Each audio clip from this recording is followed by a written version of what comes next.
Welcome to the grand tour of Truly Tropical. So we got here in 1999. Before that, it had been a farm for many, many years. And of course, since 1999, things have changed a lot. Let's go take a look.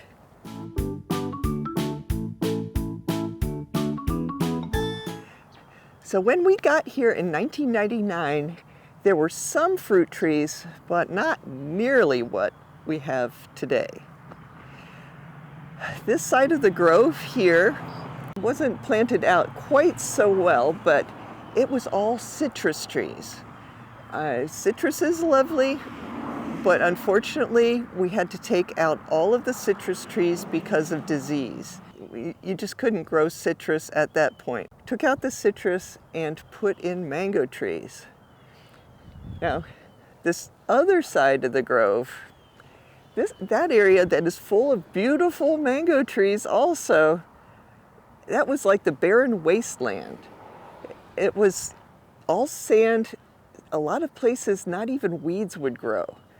But with a lot of patience and watering small trees that we put there, we eventually turned that area that was just field to more mango trees.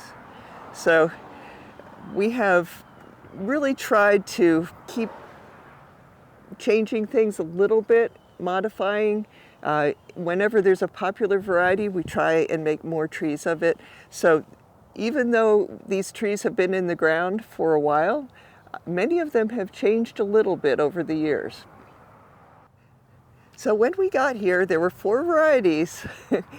We have like this gorgeous old Mulgoba tree. We had Kit, we had Turpentine, and we had Hayden. We still have all those varieties.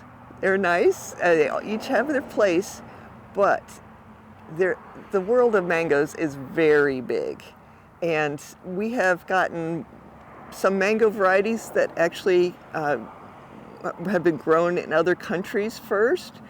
We have developed some of our own varieties. And then there are other people in Florida and in the US that have developed varieties of mangoes too. So what started off as being 4 varieties of mangoes has now turned into well over 100. And we just have a lot of mango trees wherever we can plant mangoes, basically. Keep finding little places and there's always something new to plant. So very fun. So now let's go on a grand tour of the entire grove with some special guests.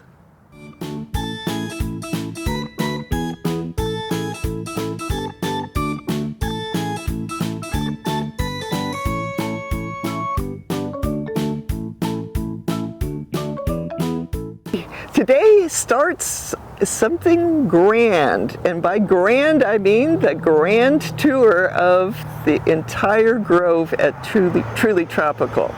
And because it is quite a big task, I have help. And we have Shannon here, who knows a whole lot about mangoes and is always helping out around the grove and the sales area. So Shannon, this particular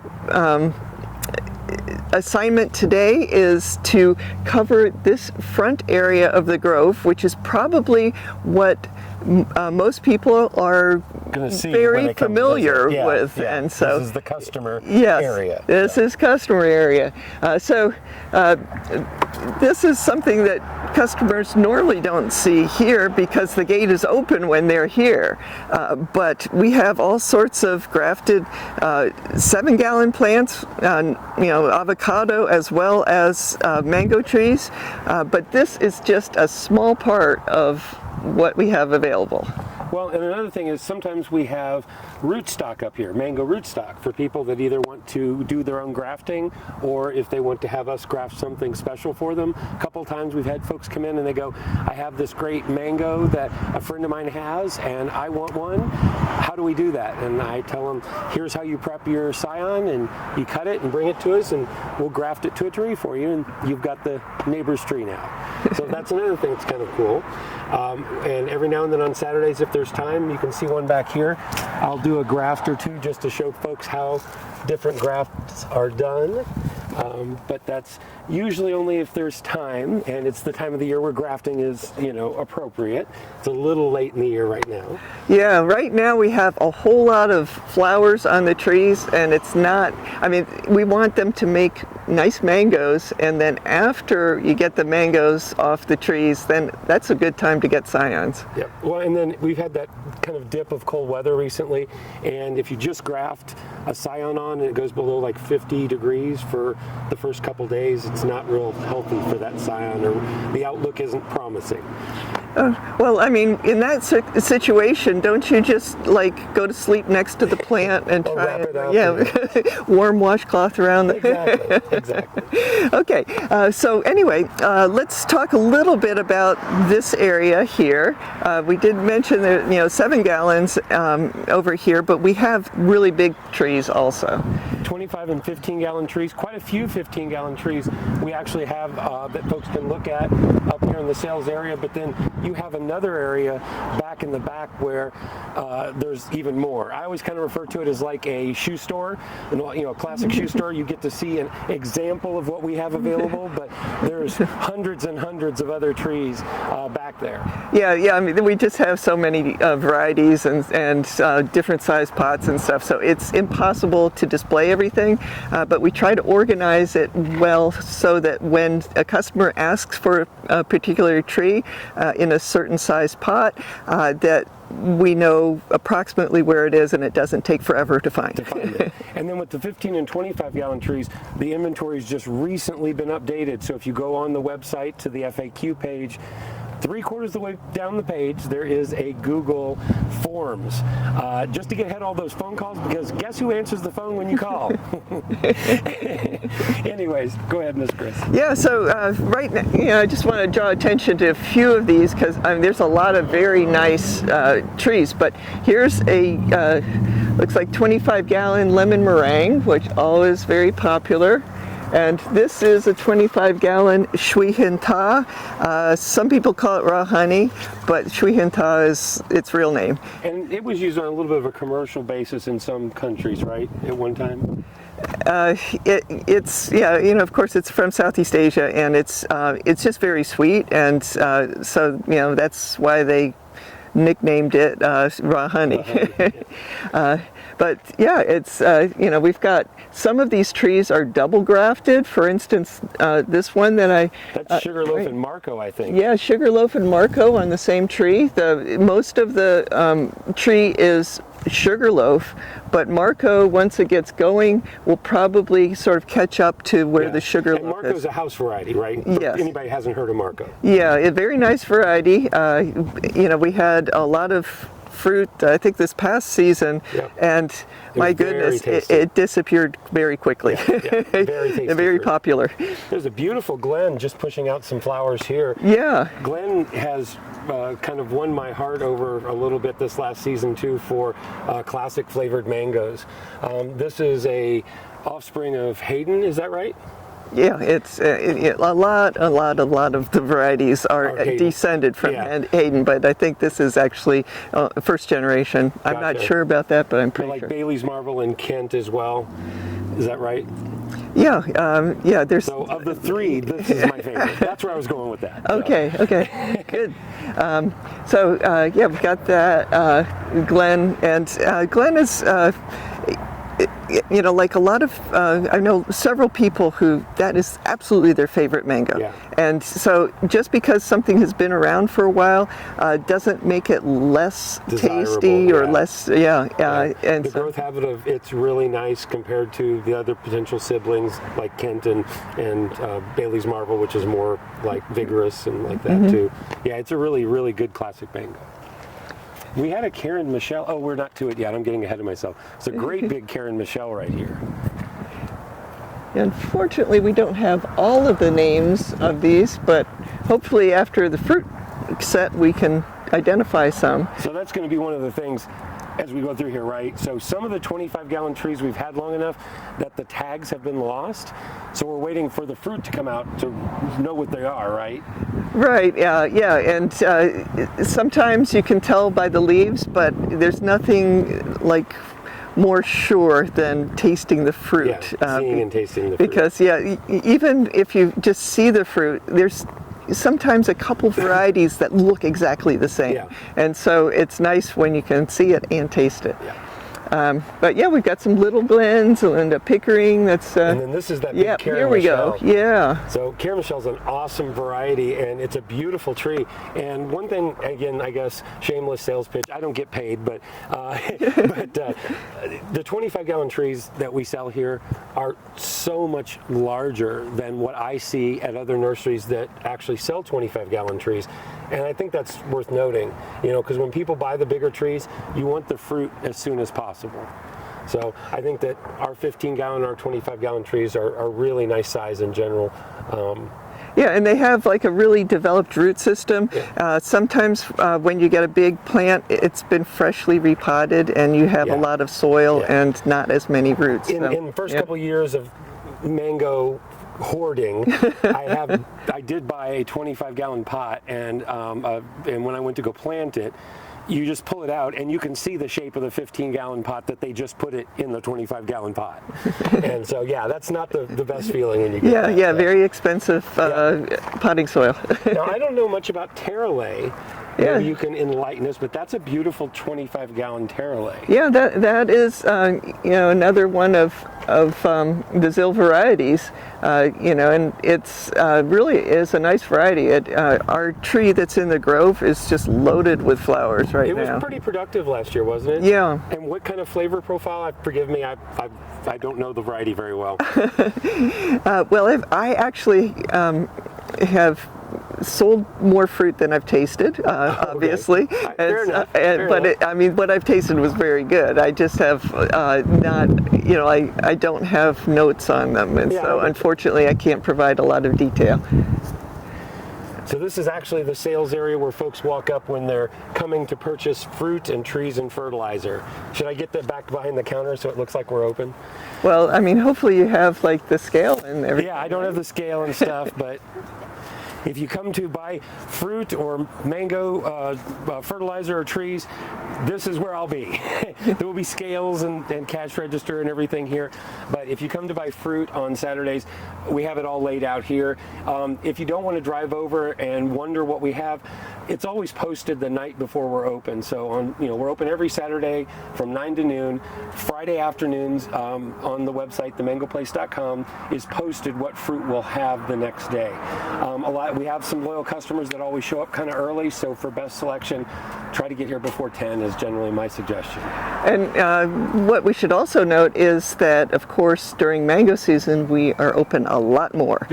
Because, of course, mangoes are the 90% of the fruit that we grow, more than 90% and are mangoes. And you didn't see it, but we have a new sign that actually describes when mango season is. Yes. So when in general is mango season for us? It's a May through August. But the weather, the timing of the weather definitely influences that. And, we did have our cold snap recently, and so everything seems to be in bloom right now. And that's promising, but it's not a sure thing, because you could get some terrible weather and possibly destroy some of the bloom. Exactly. It's like we think that it's going to be on a normal schedule, but we're not in control of the weather. But that's one of the nice things about doing this grand tour that we're starting now, is because, like you and I were discussing the other day, half the trees or more are in bloom. Yeah. Like almost full bloom.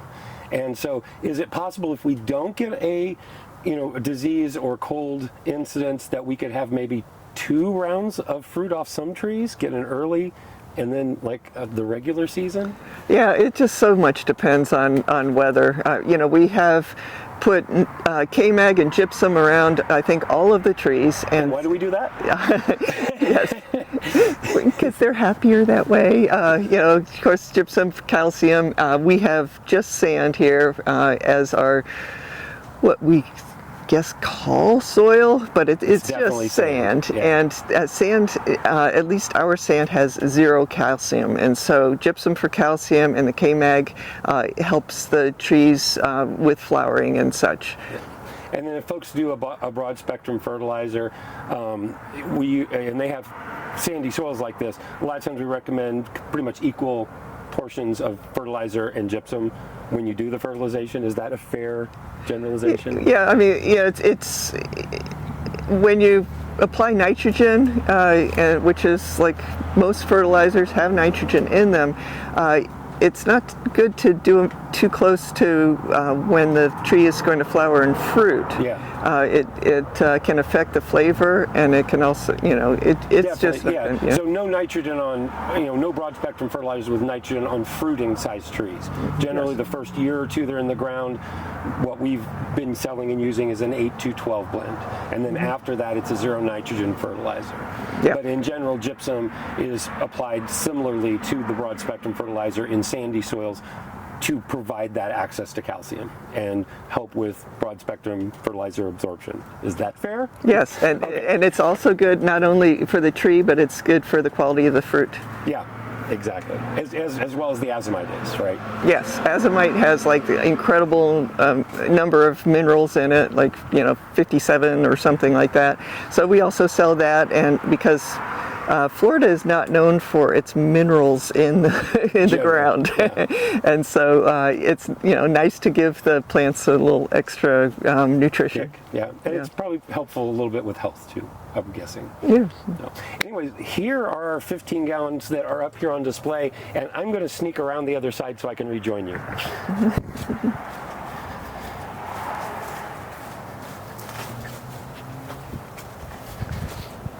Okay, here we are. And again, ta-da!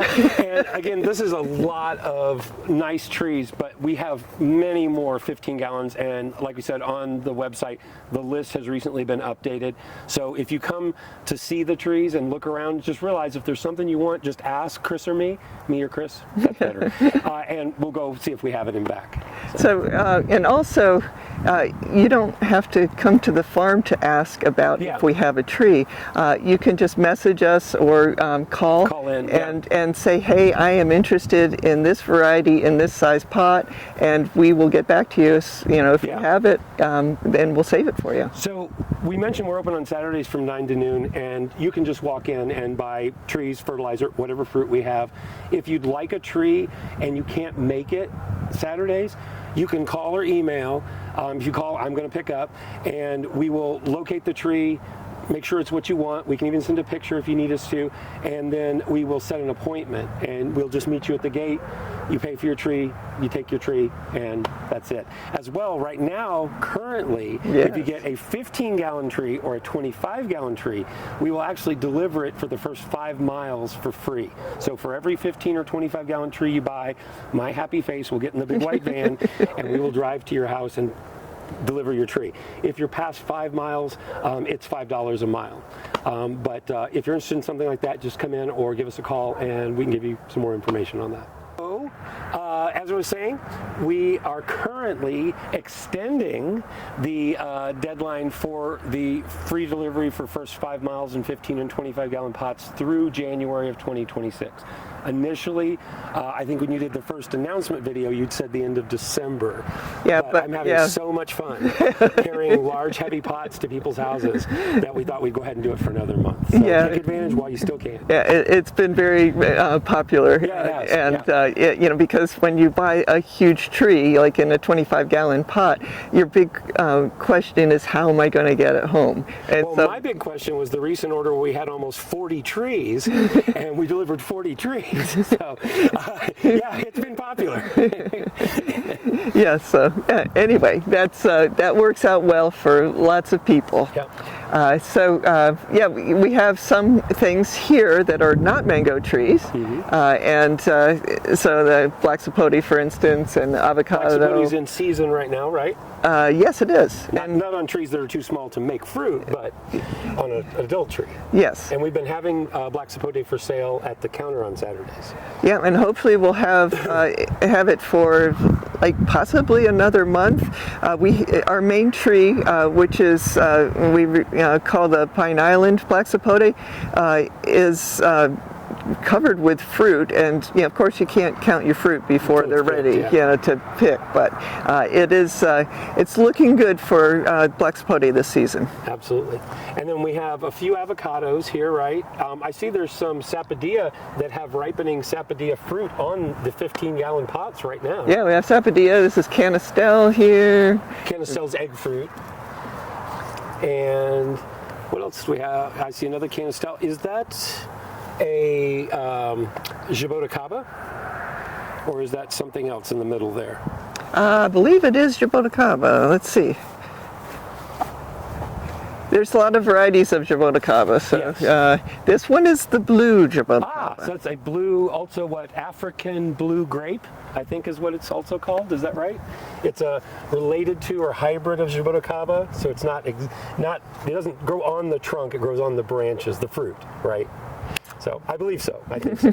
I've just been learning about jaboticabas. So, and then this is again kind of like a shoe store. These are some examples of the 7-gallon trees that we have available. Again, hundreds of trees available, many varieties. List is on the website, but generally it's A through Z.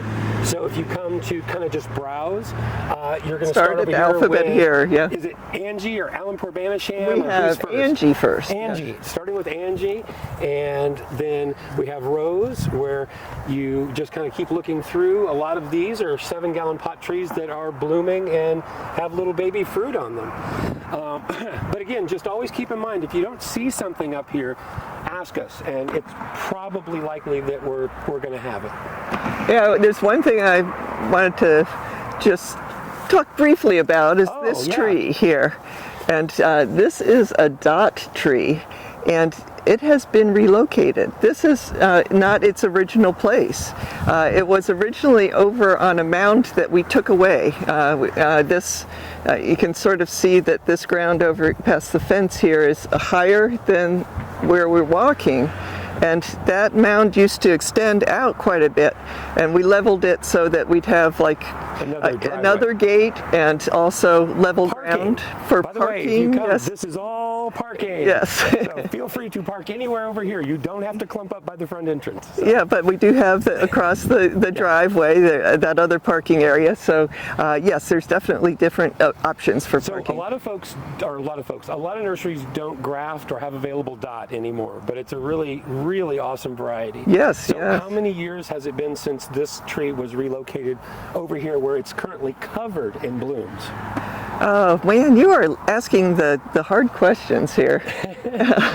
I'm guessing. Well, let's put it this way: how long has it been since this gate was put in? Well, that's the same question you're asking me in a different way. I thought it might stand out a little more. I'm sorry. Yeah, I think it's been about 5 years. About 5 years. Yeah. So it has reestablished itself. It's grown since I've seen it. So it's obviously healthy, and now it's got full of bloom. Yeah, it's just covered with bloom. And then the mango trees that are back here are the remnants of the Hayden trees, right? There used to be Haydens all along the fence. And Hayden is a nice variety, but there's been so many new varieties that are like improvements, in my opinion. And so we try to find places for the new varieties.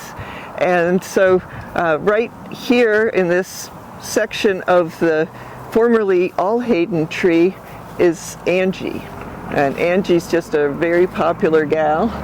And then this one here is so different looking. Yeah, it's so compact. I'm really curious what variety this is. I didn't remember. Yeah, you can tell the leaves are different color, different shape, everything. Yeah. And that is Kaylee K. Oh wow! So Kaylee K has actually got a compact growth habit. Yeah, it is. It's very tight. Yeah, and it's funny. The fruit is like almost the shape and just a little bit thicker than the palm of your hand. It's a fairly flat, fruit, and very sweet. and no fiber. So Absolutely. And do we know anybody named Kaylee? Oh yeah, might be somebody in my family. So this one was named after your daughter, right? Yes, one of my daughters named Kaylee. So, but yeah, it's a great growth habit. And looking at it now, this one would be really good if you wanted to actually, block some, a view, like maybe like not a hedge full of them, but something where you wanted privacy or something like that. It grows compact enough, it looks like, that you can't even see through it. Yeah, I mean, I'm all for using fruit trees for hedges, so I wouldn't mind that at all. But it just we grafted onto a branch of the Hayden tree, and so it's that particular tree is staying here. Yeah. It's not worth digging up the Hayden tree. Oh yeah. Well, and then as I remember, we have a really nice selection of at least 7-gallon Kaylee K's right now, don't we? Yeah, I'm not sure how many we have, but at we one definitely time we had quite a few really nice ones. But and then this is grows not in clumps, but or clusters rather, but individual fruit, and they are pretty much easy to pick, easy to see because they color up, right? Yeah, it is. And we have it grafted onto a tall tree. Of course, it's a lot taller than this because of that. But it's it does well where in a completely different location and more shade and all that kind of stuff. So it is tolerant of some different types of conditions.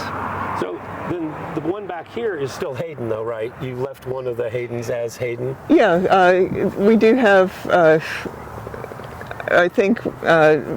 That whole tree over there, I believe, is still Hayden, and then I probably have grafted onto a branch or two in other circumstances. Yeah. And then this here, Barbados cherry. Barbados cherry, and this is just a really nice little, attractive shrub. With shrub fare, it's not really a tree; it's more of a shrub or bush shape. Yeah. One of the things that I think is, we have a little flower emerging, so that's sort of fun. It's just very tiny, but and then we have, I think that is a little fruit on there. But the Barbados cherry was, the discovery of it was sort of accidental. As I understand, there were some people who were studying the Indian gooseberry for vitamin C content. And they were trying to find a good natural source of vitamin C, and apparently one of the workers, not one of the professionals or whatever, but said, there's this fruit that we use whenever somebody gets sick. And so they tested, what we now call the Barbados cherry. Sometimes think they call it the Indian cherry too, or something. But anyway, it is very high in vitamin C, and so the fruit tastes good too. It's not like having to chew a vitamin or something. Yeah, it's a tasty fruit. They're attractive little red berries. They get fairly dark. Yeah, about the size of a regular cherry. Yeah, and I think we have one or two for sale in the potted section over there, if I'm not mistaken. But it's a nice plant, but it's good to get it in the ground. I find that they just are much happier in the ground. And flourish much more. Yeah. So over here, hidden, I guess right now, behind some seedlings, because there was some trimming going on back there, I think it's kind of interesting because this is a jackfruit? Yes. And it's a seedling jackfruit with a little bit of an interesting story, right? Where it came from. I have a few jackfruit around, and so I'm not sure if it's this particular one or not, but one of them was a gift from Walter and Walter Zill, of course. Walter Zill. And Gary Zill had been in a restaurant that was serving jackfruit, and he thought that it was like the best jackfruit ever, and so he asked for seeds from that, and which normally a restaurant would throw those out. Yeah, sure. And then brought them back, and I think that was. And Walter said this was the second best tasting one he'd had, or something like that. There was some little twist to the story there, but that was basically a gift. It was a seedling from the Zills, and we're still eagerly waiting the fruit, right? Yeah. And one thing about jackfruit is it is a pretty it's just very plant. This has these dark green, glossy kind of leaves, and so it's not like an eyesore or something. knocked over a seedling. There we go. Yeah, this is my patented method. Yeah, there you go. There, stay. So during mango season, there aren't trees here, and during the week, sometimes this gate is open so that people can come and do pickups. Are we still doing that this coming year, or are we thinking we'll just use the main entrance only? Because we did it 2 years ago with drive-throughs, but that was, doing, pickup bags. But then we haven't had it open. So do we have any thoughts? Yeah, I think that we're just going to play it by ear to some extent. Of course, it depends on how many mangoes we have, and we can't count those until they actually are ready to pick. And but it is when we put this gate in when there was road construction out there, because we needed a way to get out. Sure. As they were tearing up the road right in front of the gate, and so we put in this other gate, and it comes in handy from time to time.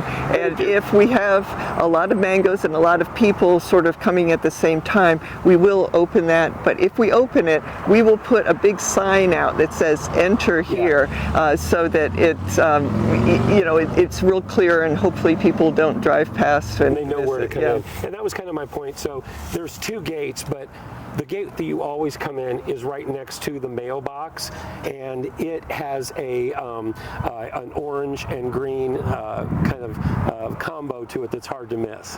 And so when you're coming, if it's the first time you're coming, you may see two gates, but it's the gate by the mailbox that we normally use. So, right? Great. So this, against the fence here, this is quite an amalgamation or combination of trees, and part of them are what I call the lost mango children, right? Because they're ones that they don't have tags, and we're waiting to find out what fruit they produce, and I pumped them up with K-Mag not long ago, right, to try to get them to make flowers. Well, I think of it as like those lost children who are trying to, like match DNA or something. Yeah, there you go. And so little milk boxes with pictures on them. So once they have the fruit on them, it's like, oh, we know who you belong to. I do believe there's one double-grafted tree hiding in there at least. Yeah, at least one, yeah. Most, like from here on, most everything is 15-gallon. We do have a few 7 gallons of, including some lease atemoya. I think there was at least a couple of those over there. Yeah, I think 2 maximum. We've sold quite a few. Here's the double-grafted tree I was thinking of, and if I remember correctly, I thought, yeah, it's coconut cream and M4, which is coconut and coconut, earlier and later. This is a rock star tree I can't believe nobody has bought yet. Coconut cream and M4? Come on. Yep, that's a good combo, I think. So we'll see. And then I pronounce things horrible, so how is this pronounced? I think that's Varieties. And we have several of these, and this is kind of a hard to find unusual variety, well, right? Actually, we're running low on those. Oh, really? So we have been selling them. So, all right, Act before midnight tonight. Exactly. There's a Kathy here. Yeah, big Kathy. That's a huge plant for being in a 15-gallon. Yeah, that's a great opportunity for somebody who likes Kathy. Now, would you put Kathy in the same kind of general flavor family as like Sweet Tart, Ceci Love, P22? It has that kind of tang to it, or no? Some people have said that, so I'm curious what your thoughts are. It's subacid, I guess that's the word. It's subacid. Yeah, I don't directly relate it to those other varieties, but I'm guessing that you've eaten more mangoes in the last year than I have. Well, Kathy's not one of my top favorites, but it is a very good mango. Very productive tree. And very popular. A lot of people's number one variety is Kathy. Yeah, a lot of people like that. And we have some nice ones of it besides this one, but that one's awesome. But yeah, it's like when somebody says, "Oh, this is the best mango," you might think the same thing. If you happen to taste foods the same way, but it's like you have no idea if what you're tasting is the flavors that you're picking out of that mango is it's very personal. It's not like there's a universal taste. Yeah, I get calls and people say, "Well, what's your best mango?" And I'm like, "How much time do you got, and how many mangoes have you tasted?" So. Or set them up with the best mango. Yeah, the best, because we have one called Best. Yeah, the variety is Best. So now this isn't a mango. What's this? Is that a black sapote? That does look like a black sapote to me, yes. So this is also a little bit of the nursery, the recovery center. So if a tree has gotten a little ill and needs to recover and a little extra love, it gets set up here. So probably a few more leaves will be pushing back out on that. Yeah, it probably actually was because it's not in the ground. Yeah. When they are in the ground, they are so much happier. Yeah. But we can't, they're not happy if they're growing in the ground and you dig them out. So Yes. the pot is the best solution for us. But it is, they do get some dieback and stuff just because their root system is confined to that pot. Every tree gets watered every day, but it's hard to keep enough water in pots in Florida, at least, South Florida. Well, and I noticed this was the first year that I actually grew black sapote from seedlings, and they put out a big taproot very quick, and they do not like that taproot messed with. I made the unfortunate mistake of picking one up, and the taproot had gone in the ground, and it just died. And so they are very sensitive to their taproots being messed with. I can verify that personally. Well, it looks like here we have a triple sec, also known as Seacrest, which was delicious this last year. It doesn't get enough credit. I actually was a little bit of a naysayer 3-4 years ago, but I've definitely grown to love the you jumped on board the Seacrest. Yeah, it's an orange flavored mango that was just delicious this last year. Trees will have better and worse years, right? So the mangoes may not be the same quality, I guess, maybe. Well, it all depends. Well, of course, the nutrition that we give them, but also the weather. And so you can't help the weather. So you just, but yeah, it's a very, very nice that variety. was awesome. And I think Venus is right next to it, which is fan-flipping-tastic. Yep, this is in a 25-gallon pot, and Venus needs to be big in order to make big fruit. Yeah, because they are big fruit, right? Yeah, generally late season. Yeah, they're big fruit, delicious.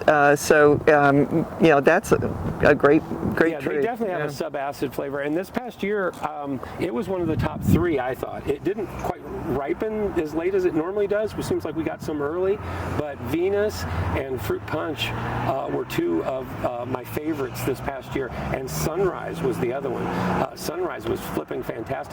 I was down there by that tree just waiting for a bird to peck something so it'd fall off and I could eat it. Because he eats damaged fruit. Yeah, damaged fruit. I don't know what this one is. That one looks like it's an unnamed baby, but it has some flowers on it. Yeah, we have bloom on this one, and I have my suspicions as far as what this could be, but I'm not willing to bet my life on it. Venture a guess as of yet. Actually, we have one graft here and one graft over here. So it may be a multi-graft tree. The leaves look fairly similar, so I think it's the same variety, just put in 2 different places. Gotcha. And sometimes a higher graft, I'm assuming we might see in another segment of the tour, your row of Julie trees that were a higher graft, and it makes for a really attractive Julie tree. Yeah, that is a long way from here, so it will be later but there are in the journey. Grafting a little higher. But So anyway, we talked about the Venus, and then here's another. Oh no, that's Marco. I didn't even know we had a Marco in 15 gallons. Oh yeah, we do. Marco's a great variety. So that's a house variety. Again, we talked about it earlier. I didn't know we had and were selling such large Marcos. Did I let a cat out of the bag? Were we not supposed to sell them? No. Everything out here is for sale. Marco, we had a really good harvest this last season, and my goodness, did it disappeared very quickly. It was really delicious. And then Marco has kind of at least here, the tree we have, has some benefits where the fruit hangs on the tree and doesn't over ripen for quite a while, and then animals don't seem to prefer picking on it.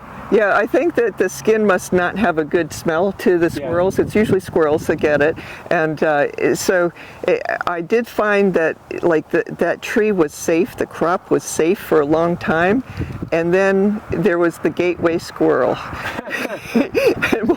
Took the first bites out of a fruit, and then we lost a few fruit after that. So yeah, we definitely have to watch out for when the squirrels notice it and then pick it immediately. Beforehand. So another Karen Michelle. And this is a kind of recovering canistel. Yes. Gave it a little bit of iron, help it wake up a little bit. But again, this is kind of, like I said, a little bit of a nursery area where there's some recovery. And we have a cogsall here, which is got a beautiful natural growth habit to them. As far as decorative look, this variety, both the fruit and the tree are very attractive. And I noticed, I was up in Disney Springs, and I noticed that all the mango trees that they have in Disney Springs are cogsall.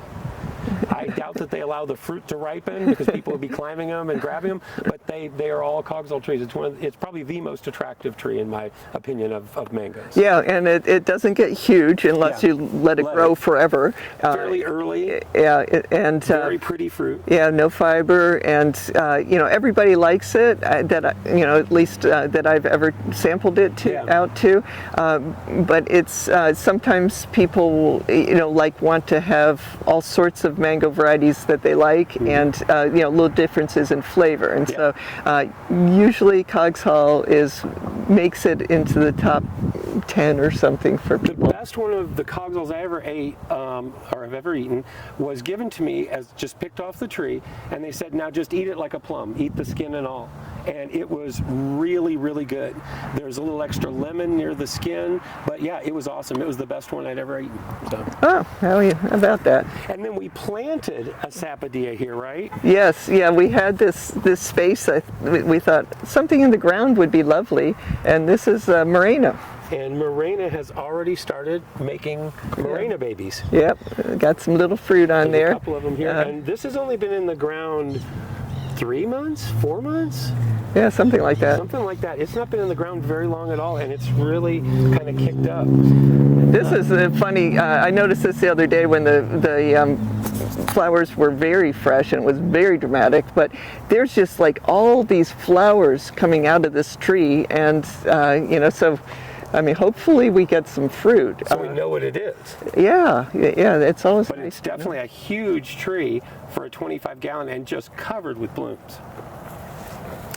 Here's something that has a tag on it, and I see it's an older type tag. Oh, lemon meringue. Yep, another lemon meringue, and then what I did over here is put Carla on. So we have an interesting combination, and Carla is not known as much as it should. Yeah, we definitely have found some real Carla enthusiasts this past season. We had a fairly good crop, and my goodness, people really like that. I really enjoyed Carla, and it's not late season, but it's past the middle of the season, right? It's between mid and mid-late. Yeah, it's into late season, the beginning of late season, I would say. Yeah, so that's a nice benefit to it as well. We have 3 here that don't look like any of them have tags on them. I think there's one tag here. So this is coconut cream. So a nice 25-gallon coconut cream. If you like coconut cream and maha, those are 2 varieties that I kind of think you should get a bigger tree because they're non-precocious. So to get regular production out of them, it usually takes a little bit longer than the average mango variety. Is that fair? Well, that's something that I have not tested out. Most of the trees that I have, I planted at the same time, and pretty much once they got to a certain size, they started fruiting. I'm sure that there was a little bit of difference in the fruiting thing, but I was too busy to to really keep track of it. Just reputation-wise, like Pickering that we saw over there has a reputation for being precocious, so it has a reputation for making fruit at a young age. Just reputation-wise, I've always read that coconut cream and maha were 2 varieties that took another year or 2 before they produced on a regular basis or would produce regular crops. So. Yeah, and it definitely seems from our limited planting of coconut cream and stuff that it depends on the particular environment as far as how much fruit or that they make. Sure. Because in some areas it's very scattered around the tree, and other areas it seems to be more more densely populated. Populated with fruit.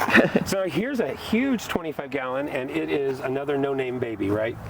Yeah, this is actually one of the project trees, so that's not for sale, but it's, this is not a good time of year right now to be grafting. Gotcha. And so a project tree means you're doing custom grafting on it. Right? yes, that was ordered by a customer, and unfortunately I was not able to get it all done before the coldest part of the year. Yeah, so we just have to wait for a better time, and then I'll finish that project. Here we have a beautiful pina colada in just bloom. Covered with flowers. It's just, yes. And pina colada was awesome this last year. I just didn't feel like we had enough of them, but that can be like any variety that I like any year. But the pina colada here, the one I know of is sharing a tree with Rosa. So it didn't have a whole tree to itself. Well, it does also have a whole tree to itself. Oh, okay. So we have a whole tree and then part of a tree. Rosa is very productive, and we thought if we put pina colada on that we would get more variety, because Rosa is a very nice flavored mango, does have some fiber in it, but the pina colada has a much more enthusiastic audience. Yeah. But Rosa seemed to be really productive last year, and it's early. It's super early. Yeah, sometimes extremely early. It was sort of average early this time. Gotcha. Now here's a beautiful 15-gallon tree, very mature, covered in flowers. Yeah. So I guess we'll find out what it is once we get the fruit, because I'm not seeing a tag. So another mystery waiting to unfold. Yeah, we've actually had people buy unmarked trees from time to time because they just look so good. Yeah. And so, well, it's going to be a premium grafted variety, and so you just don't know which premium grafted variety. Yeah, so it's like, add a little bit of uncertainty, surprise, mystery. yes, Exactly. mystery, there we go. So this is a Valkyrie, and Valkyrie is Carrie and Valencia Pride, ironically enough. Yes, there you go. And very popular fruit. Yeah. So you can definitely taste the parents, I feel like.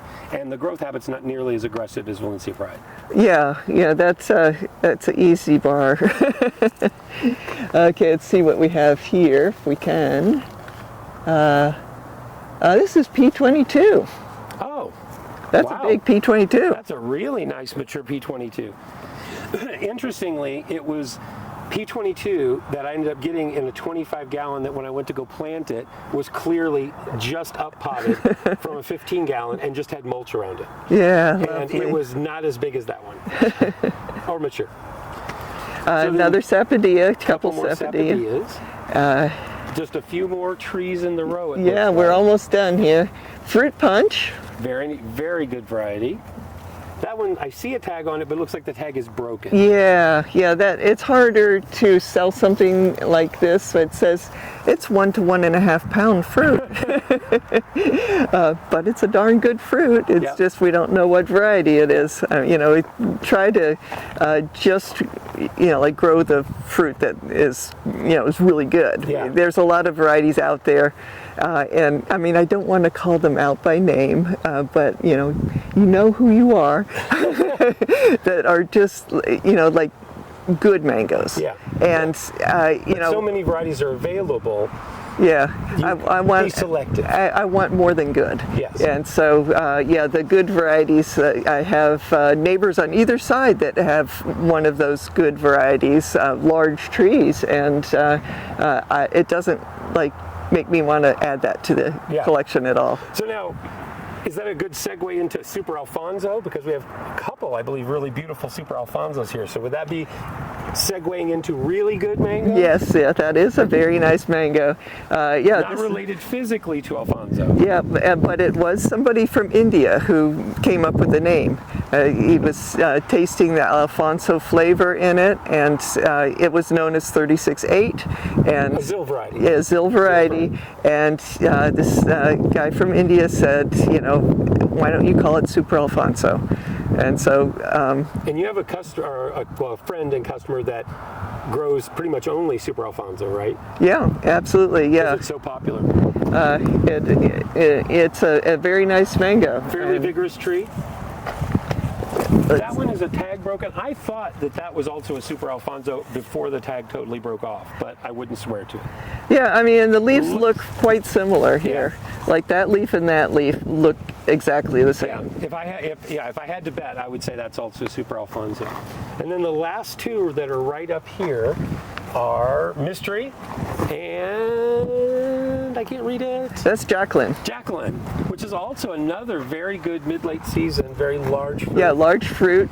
It was one of the Zilver, came up with that particular variety. Yeah. And I believe it was named after, I think it was Lawrence Zill that came up with that, and it was named after the daughter of the mayor of West Palm. Oh, wow. I think. Oh, wow. Some local history. Yes, yeah. I mean, you're just not eating a wonderful fruit, but you now, know some backstory of it as well. And I guess just for fairness, there is an Edgar right there, which is maybe a variety that not a lot of people know tons about, but is super yummy. Yeah, it was named by Walter Zill because he thought it was I think his coconut cream is the same, that he thought it was a cross between Gary and which has Edgar. Coconut flavor. Yeah, and Edgar. Or Edward. Which has been around for a while, very popular, very good variety. Yeah, and so anyway, he probably got the position in the grove wrong or the name for the wrong one. So it's, as I hear, I mean, maybe there's new information out there, but it's actually not, an Edward Gary cross. But it is a very nice mango. It's very tasty. It's very tasty. And with that, this is the end of the guest area, right? Yep, so the sales areas, parking, and you are free to trees. Roam here.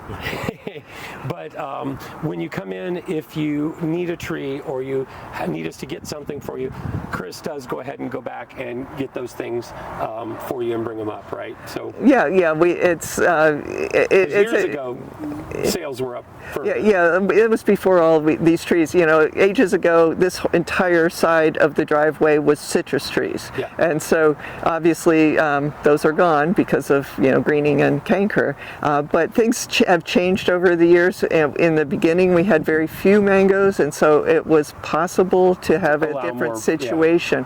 But now, hopefully, we'll have a lot of mangoes every year, and this is a lot better because you can park close by, and you can select your mangoes, and if there's trees that you want, we can bring them here, no problem. Absolutely. Well, thanks very much, Shannon, for helping me sort of go through this section of the grove. Yeah, absolutely. And Shannon just helps out so much, and he knows a lot about mangoes, and you might be seeing him on a future video.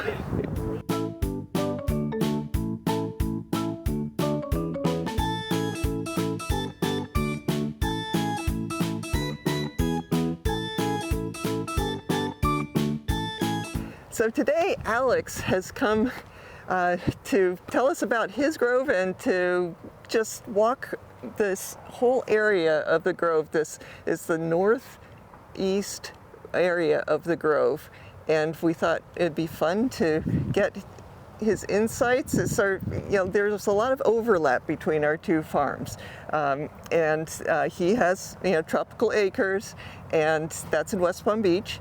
But a lot of the varieties of mangoes that I grow here, he also grows. And so sort of hoping that you could do a little bit of compare and contrast if your trees of that variety are at a different stage or whatever, and then just basically whatever comes to mind as we're walking through. Okay, yeah, sounds fun. So I'm looking forward to seeing how some of the varieties are doing here. We're obviously in a very similar, really kind of the same zone. As far as in relation to the coast and being on sort of the same intermittent ridge that runs the length of the county here. So a lot of times there's a lot of similarity in terms of what varieties are flowering and in what stage and so forth. So I'm looking forward to comparing and contrasting. Do you find that you're slightly cooler temperatures than here, or is Very. To what degree it's enough to matter, I'm not really sure. But yes, we are a little further north. So when you imagine that these cold fronts are coming down the length of the state, the further south you go, the less pronounced the cold weather is going to be, and therefore, you know, when you actually get a cold front, it might be a few degrees cooler where we happen to be. But because of how close we are to the ocean, it's not as significant as you would see perhaps the same amount latitude northward but further west, right? So the people out in Wellington might be at the same latitude as us and thus just as far north, but because they're further inland, there's a much more significant difference in the temperature during a cold front than there is where we happen to be. So we're like 20 something minutes north of here, you know, which is like maybe 10 miles or 12 miles or something like that. I'm not even sure. It's not a lot, right? Yeah, but I mean, like in terms of the actual physical distance, it's not a whole lot, but there's enough to be a slight difference in temperature. And how greatly as a percentage that impacts the bloom, it's kind of hard to say, but it's probably not as significant as it is in other areas. Yeah, you know, of course, of the state. We need cold temperatures to inspire the trees to bloom, but each variety has like a different trigger point. It's a little bit different season, and there can be different parts on the same tree that are different stages of growth, and so you know, if you have immature leaves on the ends of branches, you know, they're not going to be producing bloom until they mature. Right, and with some varieties, it doesn't matter quite as much in terms of what stage their branch tips happen to be, because they're very enthusiastic about flowering. And so like a few of those are like Julie, Dwarf Hawaiian, Edward. Those trees can flower even on growth that's not terribly old, depending on the significance of the cold snap that they feel. But other varieties need some maturity there to do anything. And that can be kind of frustrating at times, actually. And you sort of sometimes appreciate the ones that flower more enthusiastically. But it is kind of interesting to see how some of them, you know, with less mature stems that you wouldn't expect to flower end up flowering sometimes anyways. So rosy gold will do that too.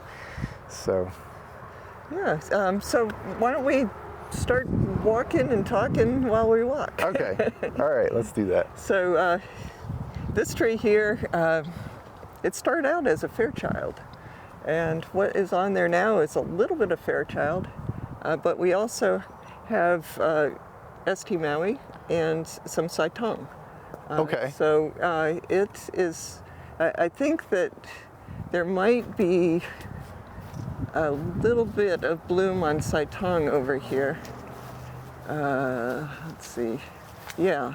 So this little section here, I think, is the okay. Saitong. So we've got a little bit going, but this tree basically is waiting for the next cold snap, possibly.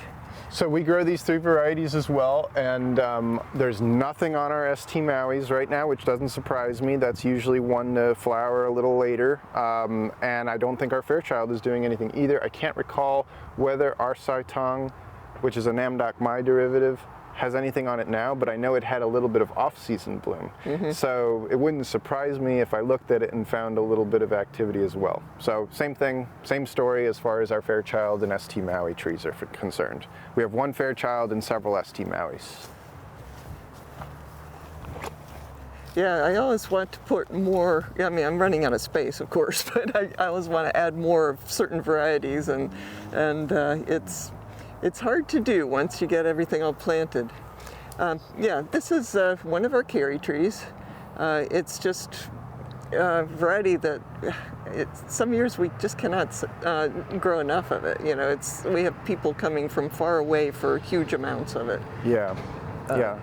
That's we see the same thing. So we see people coming from sometimes central or northern Florida or other states even, and there's a significant demand for the carry mango, particularly from people from Gujarat, which is a state in western India, which there's a lot of Gujaratis in the southeastern United States, and they like to buy that mango, the kerry, which just by a mere happenstance of history and whatever, in the Gujarati language, kerry means mango, and so you will often... I think it refers to green mango, though, doesn't it? It might, but like I know there's a direct connection of mango, and so like they will often call it the kerry instead of just kerry, because kerry mango is actually named after Carrie Zill, which was grandmother, I think, Gary's grandmother.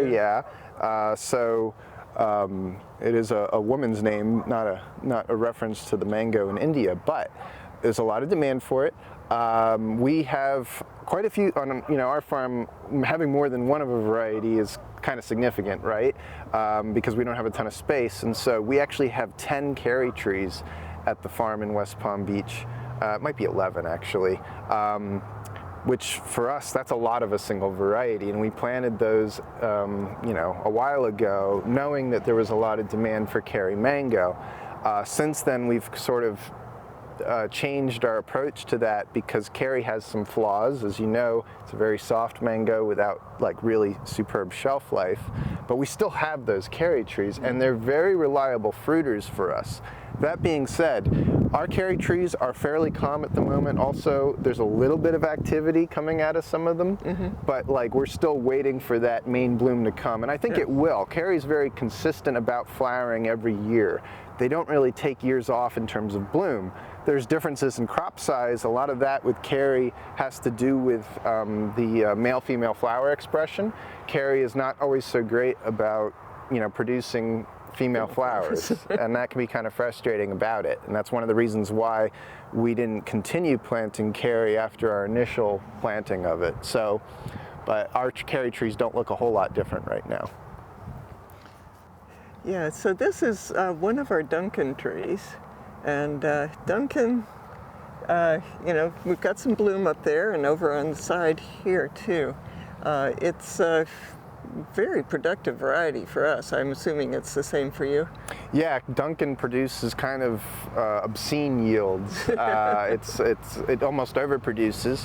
And anytime you see a mango tree doing that, the thought enters your head, is this tree going to be able to do this, or even going to be able to fruit next year possibly, because that takes a lot of energy to produce those kind of yields.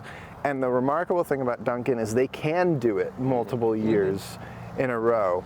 And there's a lot to be said for that, because even though there's varieties that have more intense flavor than Duncan, when a tree can perform like that on an annual basis, it's from the perspective of a person that sells fruit, it's a very good thing.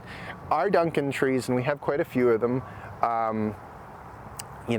they have the same sort of thing going on, a little bit of flowering activity towards the top of the canopies. Now we have some really big Duncans, and they're older, and they're maybe a little bit more likely to flower in response to even a light cold front. But we still have a lot of canopy at rest right now on our Duncan trees. So it's kind of similar. This is kind of representative of what most of even our big Duncan trees are doing. Good, good. So, got some more bloom here. This is, well, do you recognize it?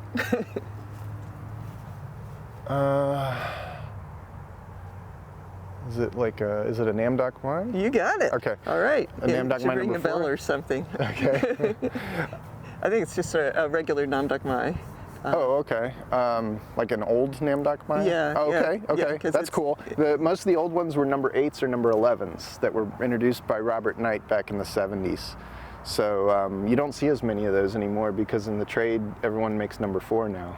So yeah, I think that this one predates the number 4. Okay. But, I could be wrong, but in any case, the fruit is if you like Namdok Mai, you like every iteration of yeah, Namdok they all Mai. taste Yeah. similar enough, right? Yeah. So. We only grow the number 4 and the Saitong, and we also have the Moon, which is not quite a pure Namdok Mai according to folks in Thailand, but tastes like a Namdok Mai to me. And I think our Moon is flowering. In fact, I know our Moon is flowering. I don't remember if the number 4 is in, we already talked about the Saitong. So, but I'm pretty sure that the number 4 that we have still, because we top worked one of them, that one does not have much bloom activity if it does. So it's not like lit up or anything. And this one has a little bit of flowering activity that you can see, but it's not completely lit up. Looks like there's quite a bit more canopy that will go probably next month. Yeah, it's very unusual to have the whole tree bloom at the same time because of the different ages of each branch and stuff, and you have to have, in general, the mature leaves in order to get some bloom. But here's one of my favorites.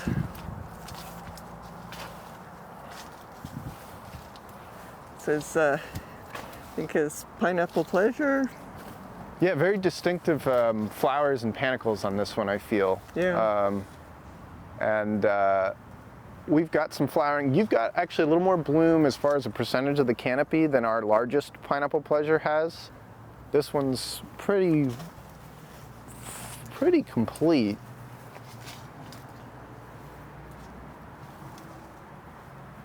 And one thing about this variety, it is kind of fungal prone, and you can see a little bit of fungus here, and I'm sure if we looked at ours, we'd see the same thing.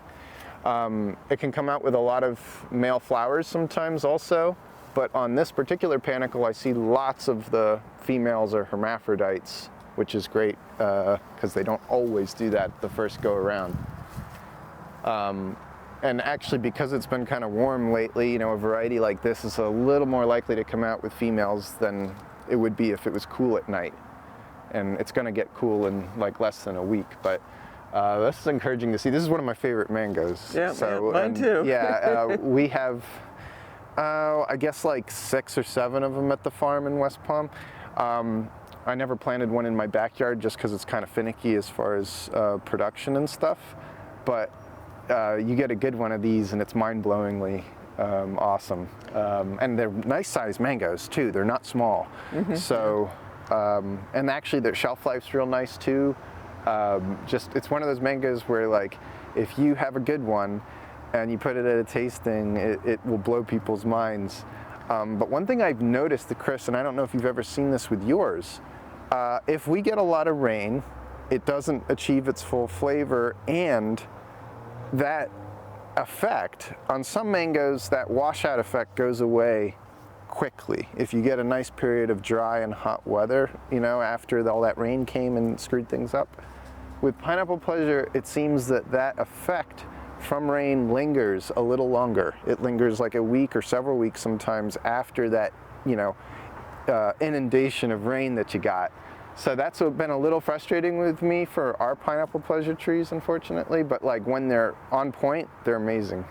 So yeah, it's definitely a premium variety. Yeah, and it looks like the honeybees like it too. Yeah, we provide a lot of opportunities for bees. This tree is going crazy with bloom. Is that something you recognize, or? Well, I don't want it to be a quiz, but I just thought that's you okay. might know that. I kind of like to be quizzed sometimes.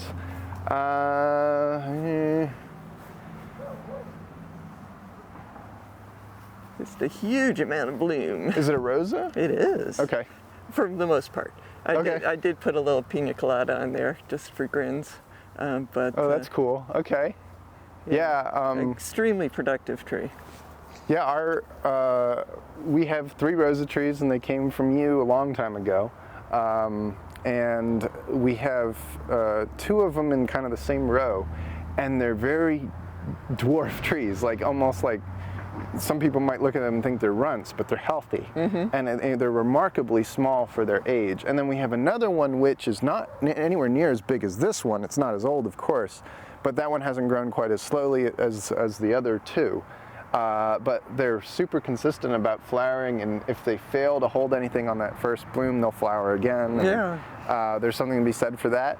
And how early have you, historically, has the first rosa fruit April. occurred? Yeah, April for us.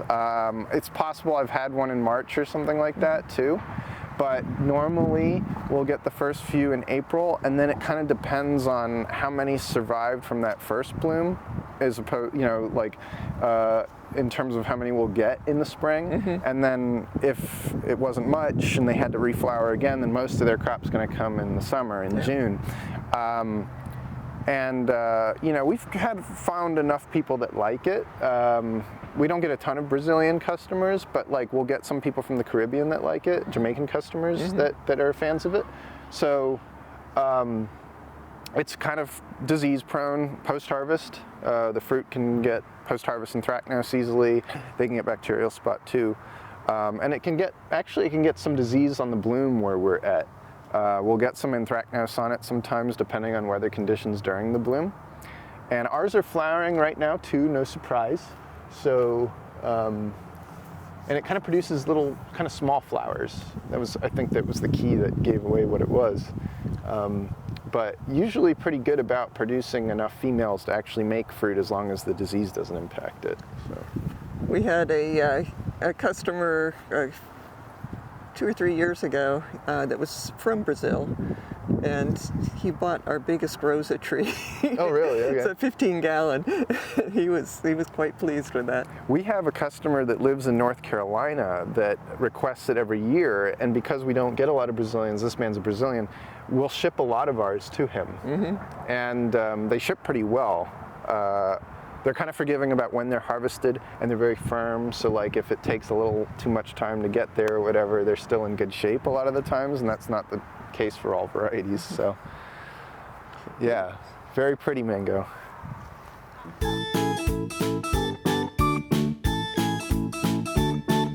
Years ago, this wasn't elevated at all, but we had a whole lot of tree parts to bury. We cut down a bunch of stuff, and so we put it here and then put a bunch of sand over it. And so, but now we've got working mango trees here too. Okay. This one happens to be Monty on the bottom, but on the top is fruit cocktail. Okay. It was, this is a variety that occurred here. This particular tree was the first tree, and it was looking beautiful, but no flowers. And so I grafted fruit cocktail on top, and then it started blooming. Okay. So I got the budwood of this from you, and I have some very young trees that I need to find a place to plant one of them, I suppose. And the others will have to just grow in pots for the time being.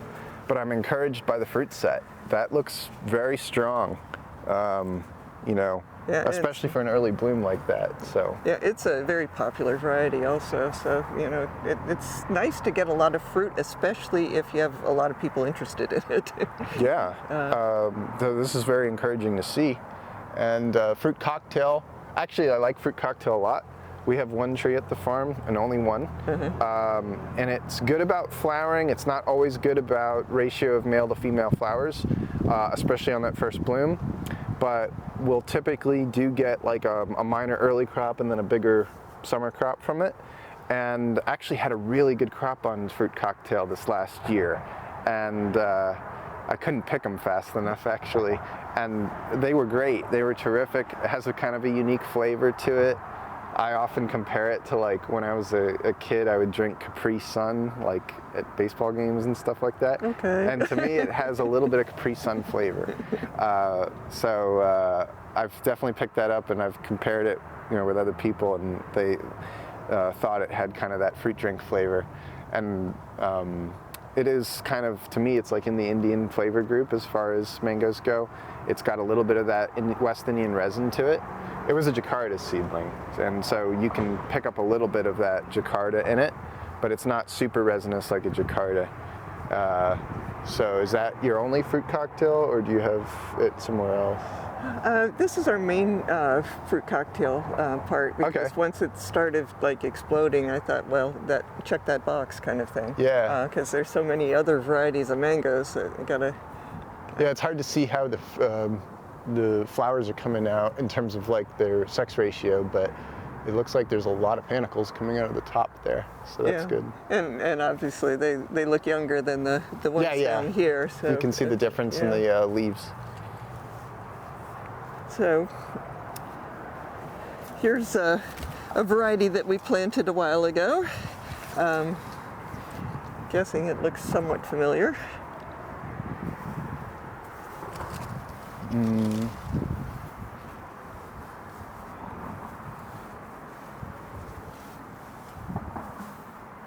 Something with very long internodes.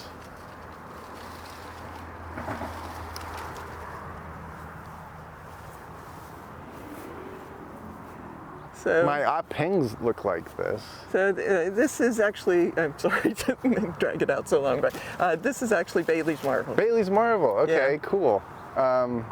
Yeah, I like Bailey's Marvel a lot. It's like an old variety, but it's still one of the better, like, classically flavored mangoes to me. Yeah, I know. I mean, there's a lot of really nice new varieties, but like, it's hard to beat an Edward. You know, I think this one stands up to the test of time. Right. I think, like, you know, if you test these with a refractometer, they can hit in the low 20s on good days, which is very good for mangoes in Florida in terms of bricks. And I look forward to Bailey's Marvel every year. I wish the shelf life was just a little longer on them. And ours, I don't know why, but like ours has had some good years and some not so great years in terms of flowering. But as long as it flowers, it usually fruits pretty well here. And when I grew this mango out in Loxahatchee land ages ago, I could not get it to hold fruit because it was very anthracnose prone out here. Yeah. But in this zone, as long as it flowers, it usually ends up with a decent crop. Yeah, So. I mean, we're just very fortunate to have the conditions, you know, the sandy soil and, you know, close to the beach and such. And it helps a lot. Yeah, I mean, it would flower every year in Loxahatchee, and I'd be like, okay, this is going to be the year, and I'd spray it, and I could never get the fruit to mature. It would set some years, but I don't think it ever held a fruit to maturity because of anthracnose. And it's a very pretty mango too, and they can get big too, depends on how much they load up. But like, I like this mango a lot. It's just one of those ones where, like, if the customer falls in love with it, you got to make sure they don't live in like Wellington or Loxahatchee or Southwest Ranches or something if they're thinking about planting it. But I need you to put your, you know, where on this map do you live? Yeah, you know, kind of thing. So, and it's from Pine Island, like over down there in Southwest the Florida. West Coast. Yeah. And the original tree is still there. That's kind of cool. I went and visited it a long time ago, and then I got to see it a few years ago when I came back, and they're keeping it there alive. So. Yeah, there's definitely a lot of mango growing on Pine Island. Unfortunately, when they get a bad storm, that sort of unfortunately they flood the groves with salt water. Yes, the big problem with that there, and you see that when you go and visit, unfortunately. But they do have a very strong mango culture there. So this is a tree that I'm not sure what it is, apart from a mango, of course. Got some flowers on it and such. I don't know if you recognize it at all. It's certainly got smaller leaves, you know, shorter leaves, I should say. What does it taste like? Well, we'll find out. Oh, okay, you haven't tried it yet. Okay. You're invited back to taste. Yeah, I saw some bloom up here. Yeah, there and then over here too. Okay. There's a little bit of red on the panicles there. Okay.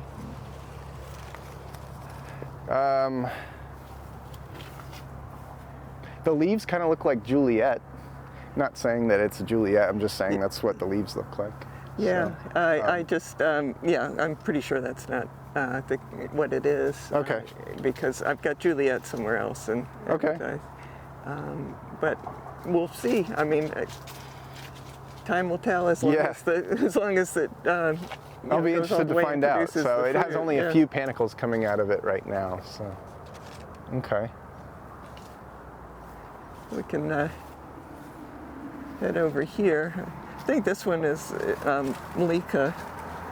Does that look Malika for you? Yep, that looks like Malika. Yeah. Not too much going on, which ours isn't doing much right now either, actually. So, pretty much the same story. This, I think, is a mystery. What is it? A mystery tree. Oh, a mystery tree, okay. Yeah. I guess I had a sense of humor a while ago and decided to make it challenging for myself later. Just wait a few years, you'll never remember what this is. Okay. But it could very well be a seedling. I do not see any bloom on it. Not that that's, I mean, it's still early in the bloom season. These, branches here are still fairly immature, and so it's not surprising that there's nothing coming out right now. So perhaps in another 2 months or so, there might be a shot for it to flower and find out what it is. Yep, you either can like the fruit or top work it. Yeah. Yeah, this is just a convenient stool here. Yeah, I've done that too. This, I think this is another seedling, but I think this one has fruited.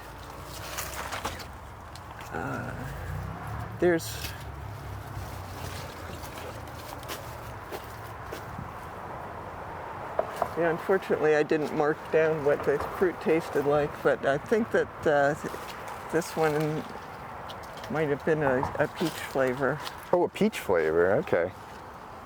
Looks like it's flowered before. Yeah, I think that, we tasted the fruit. Last year, yeah. Yeah. So we'll see.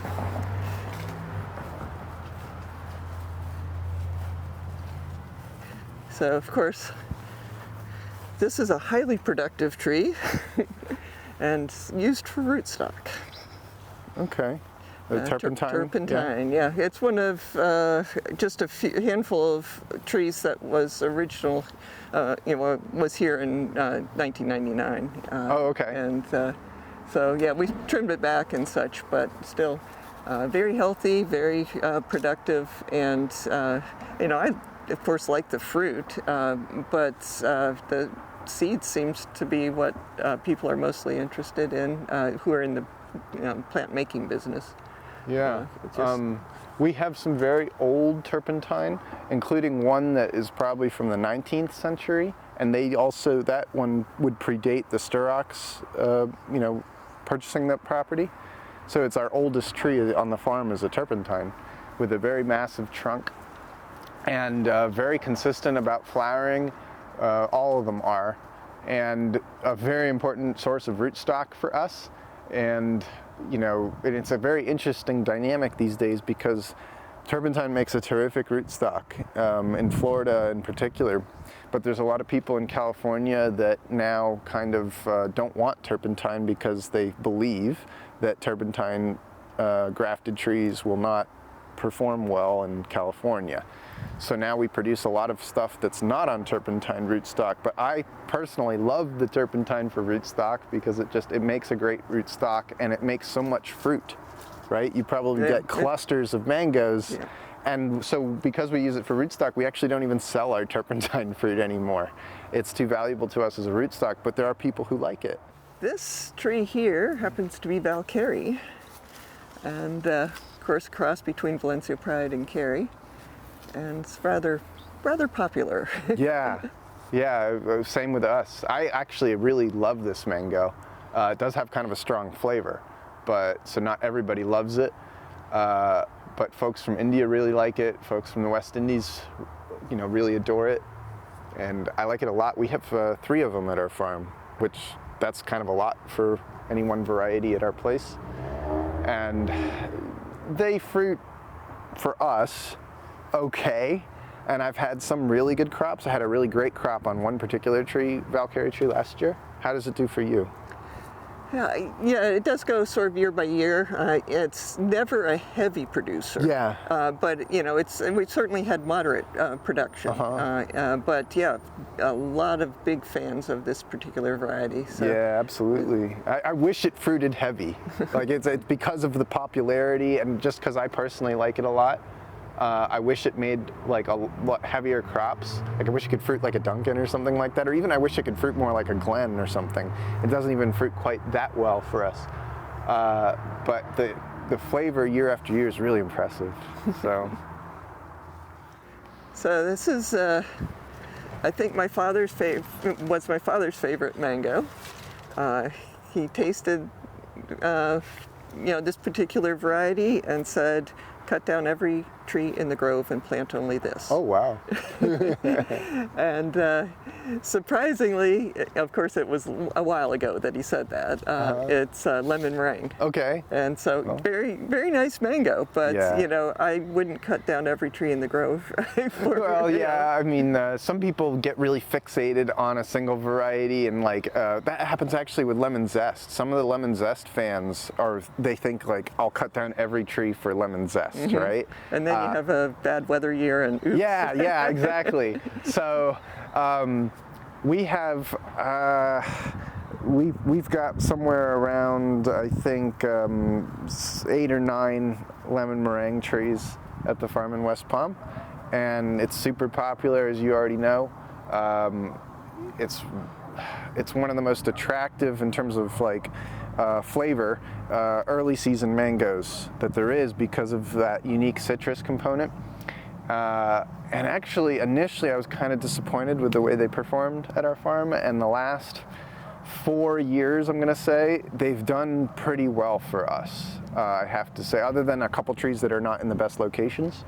So they've rewarded us with pretty good crops now that we've been patient with them. So I don't know how they've been doing for you, but they've done well for us. It seems, I think it was this last season, we grow a lot of varieties, but I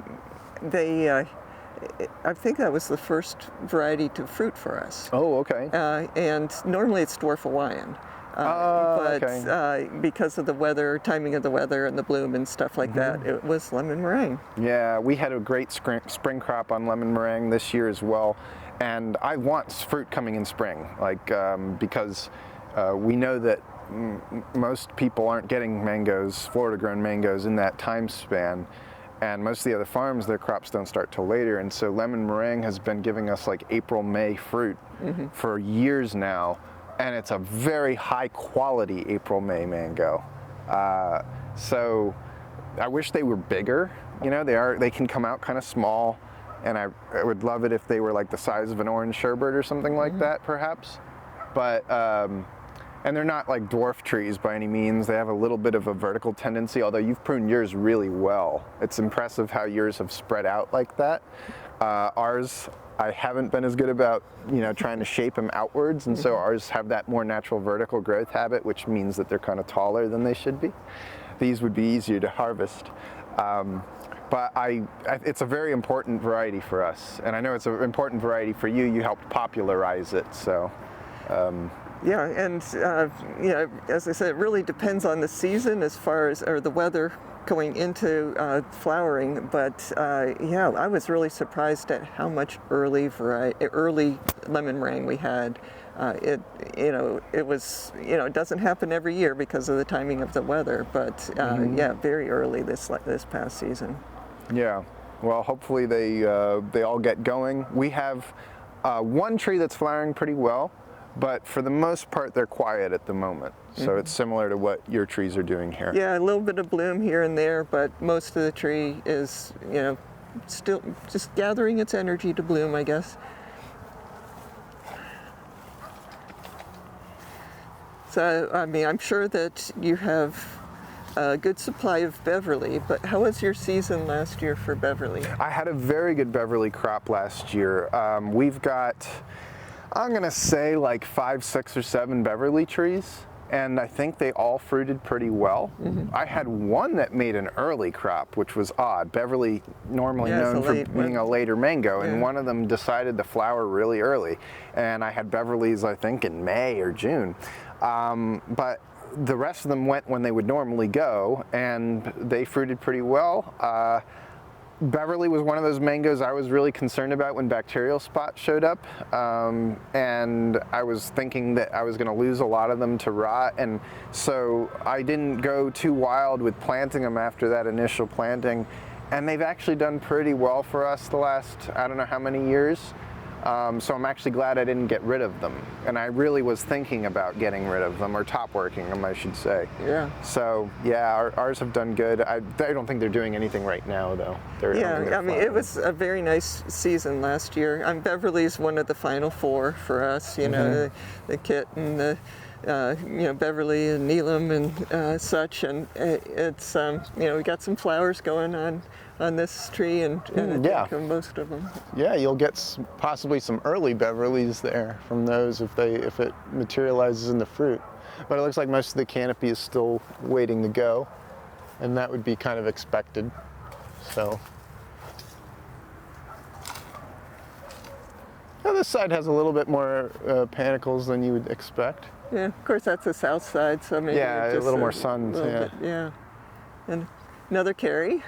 So we try to grow a lot of carry, but you know it's sort of tough to get too much of one variety, because I like to be able to pick up a fruit that's not too big, eat it, and then pick up another fruit not too big and eat it, and have two different flavors. Right. But we have a lot of carry trees, as you do, and so that cuts down on the varieties, the other varieties that I might want to put on a tree or in the ground. So this one, I think I converted to Super Alfonso. Oh, okay. It originally was that another Duncan maybe? Yeah, it was something that I thought I could. Yeah, I'm pretty sure it was Duncan. I thought that Super Alfonso would be a better choice. So. Okay. That's what it mostly is. Yeah, because these leaves look like Duncan leaves. Yeah. But actually, I have two top-work Super Alfonsos. I actually don't have any planted ones because I got the budwood quite a while ago, and you know, I actually didn't have a good spot to put it, and so our first Super Alfonso tree was sandwiched between two big Duncans, and didn't get much sun.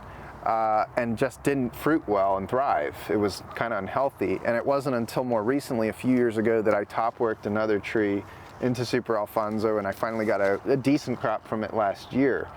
But Gary Zill loves this variety, and actually I've gotten very good feedback from other people whose Super Alfonso trees have done quite well for them, better than ours have done. The one issue I have with Super Alfonso, and I don't know if you've experienced this as well, it doesn't tree ripen well at all.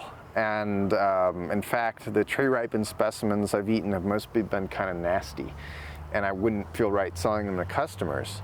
But if they're picked green, they ripen fantastic and they taste awesome. And it's a nice sized mango too. We're not talking about something that's you know, undersized here. So I'm hopeful that we start to get more feedback and see how our own trees do over here, because like from an eating perspective, if it's picked right, it's great. So yeah, that's the thing that can be very difficult for someone who's just starting to grow mangoes, you know, getting your first crop, second crop, something like that, is when to pick the mango. Because, you know, it's like, you know, picking papayas. If you pick it too late, that's not good. If you pick it too early, that's not good, kind of thing. You know, it's like there's a certain window, and some of the varieties are a little bit more finicky than others. Yeah, and it can lead to like kind of a misrepresentation. Like if somebody tries one of these like foul-tasting Super Alfonsos that's gone overripe too quick because it tree ripened, it leaves a bad impression. And I think, well, what's the hype of this about? Why is this being talked about so much? So that's why it helps if you're getting into mangoes to like educate yourself a little bit, if you can, about when they should be eaten or when they should be picked. Yeah. So here's a conversion tree. Okay. So this side is Venus mostly, and then the other side is Zill. The old original Zill. Yeah. Yeah, it started off being Zill, and then I added the Venus to it. And Zill's a nice mango. It's a smaller mango, orange flavor kind of thing. And apparently, you know, like the Zill patriarch or whatever went to a place in, I think it was Boynton, where there was a tree that, they said that was the best mango. Yeah. And he went and said, I want to buy this tree. Yes. And the gentleman's name was Carl King, and I don't know anything more about that. They used to have the original tree at the old nursery. Yeah. And Lawrenceville had it. Yeah, he got it on a big yeah. truck, took it there, it must have been a huge undertaking. Oh, yeah, because they weren't using a lot of heavy equipment, and except for the truck that brought it there. But yeah, we actually have an old Zill tree at the farm in West Palm, and then one that we planted. And the Sturrocks originally thought this Zill was a Kent. It might have been sold to them as a Kent. And there's still old Zill trees, you'll find randomly in different parts of South Florida. It was a Hayden seedling. It's a nice fruit. Yeah, it's a perfectly fine, classically flavored mango. Doesn't have good shelf life, unfortunately, so it can go overripe kind of quickly, but it's forgiving about being picked green. I think it tastes a little better, actually, if it's harvested green rather than being allowed to tree ripen. And a little prone to jelly seed, unfortunately, in certain situations, but just not a very big fruit. But it can make large quantities. Now, Venus is a really good mango. Yes. We have a few. Unfortunately, we had terrible luck at our farm with Venus getting bacterial spot. And originally, Venus, we were really excited about Venus. We saw it as like a very good later season mango that could fill that niche and produce like commercial yields, but also taste great. And then when bacterial spot showed up 10 years ago, our Venus trees got hammered with it, and they just kept getting hammered with it, even in years where some of the varieties that weren't so prone weren't getting it as much. So, and other people have had good luck with Venus. Like I imagine you've had good luck with it. Yeah, no problems at all. And some of our customers have good luck with it. And then you'll get the customers that don't, and they already cut them down or whatever. So I actually ended up top working some of the Venus that we planted, but I kept 2 of them because we still have to produce Venus trees. And we used to sell budwood, so we'd sell Venus budwood also.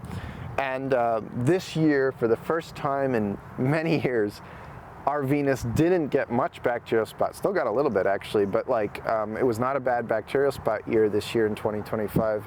And we got to actually enjoy most of them. Like I got used to losing 80–90% of my Venus fruit every crazy. year. And it's so disappointing, and you're envious of the people that get a lot of them. But I think Venus is a really terrific mango and nice sized fruit too. Yeah, it's a big fruit, and I think I could have many trees of it and still sell all of the fruit. It's just a very popular one.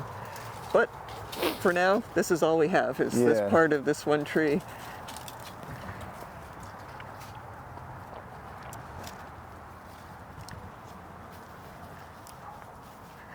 So yeah, over here is the Zill flowers. Yeah, it makes beautiful panicles, doesn't it? Yeah. Look at that deep purple color they get, or red, or whatever. Just one of those varieties that's naturally very nice panicles. So I guess we'll walk down and see what we have on this side. These are a couple Glen trees. Glen, okay. And do you still see some demand for Glen, or is it? Yeah, that's a favorite of several people. That are tasted a lot of mangoes actually. Okay. It's not like, oh, it's an old variety, there's so many improvements. We have very dedicated Glen fans. Okay. So yeah,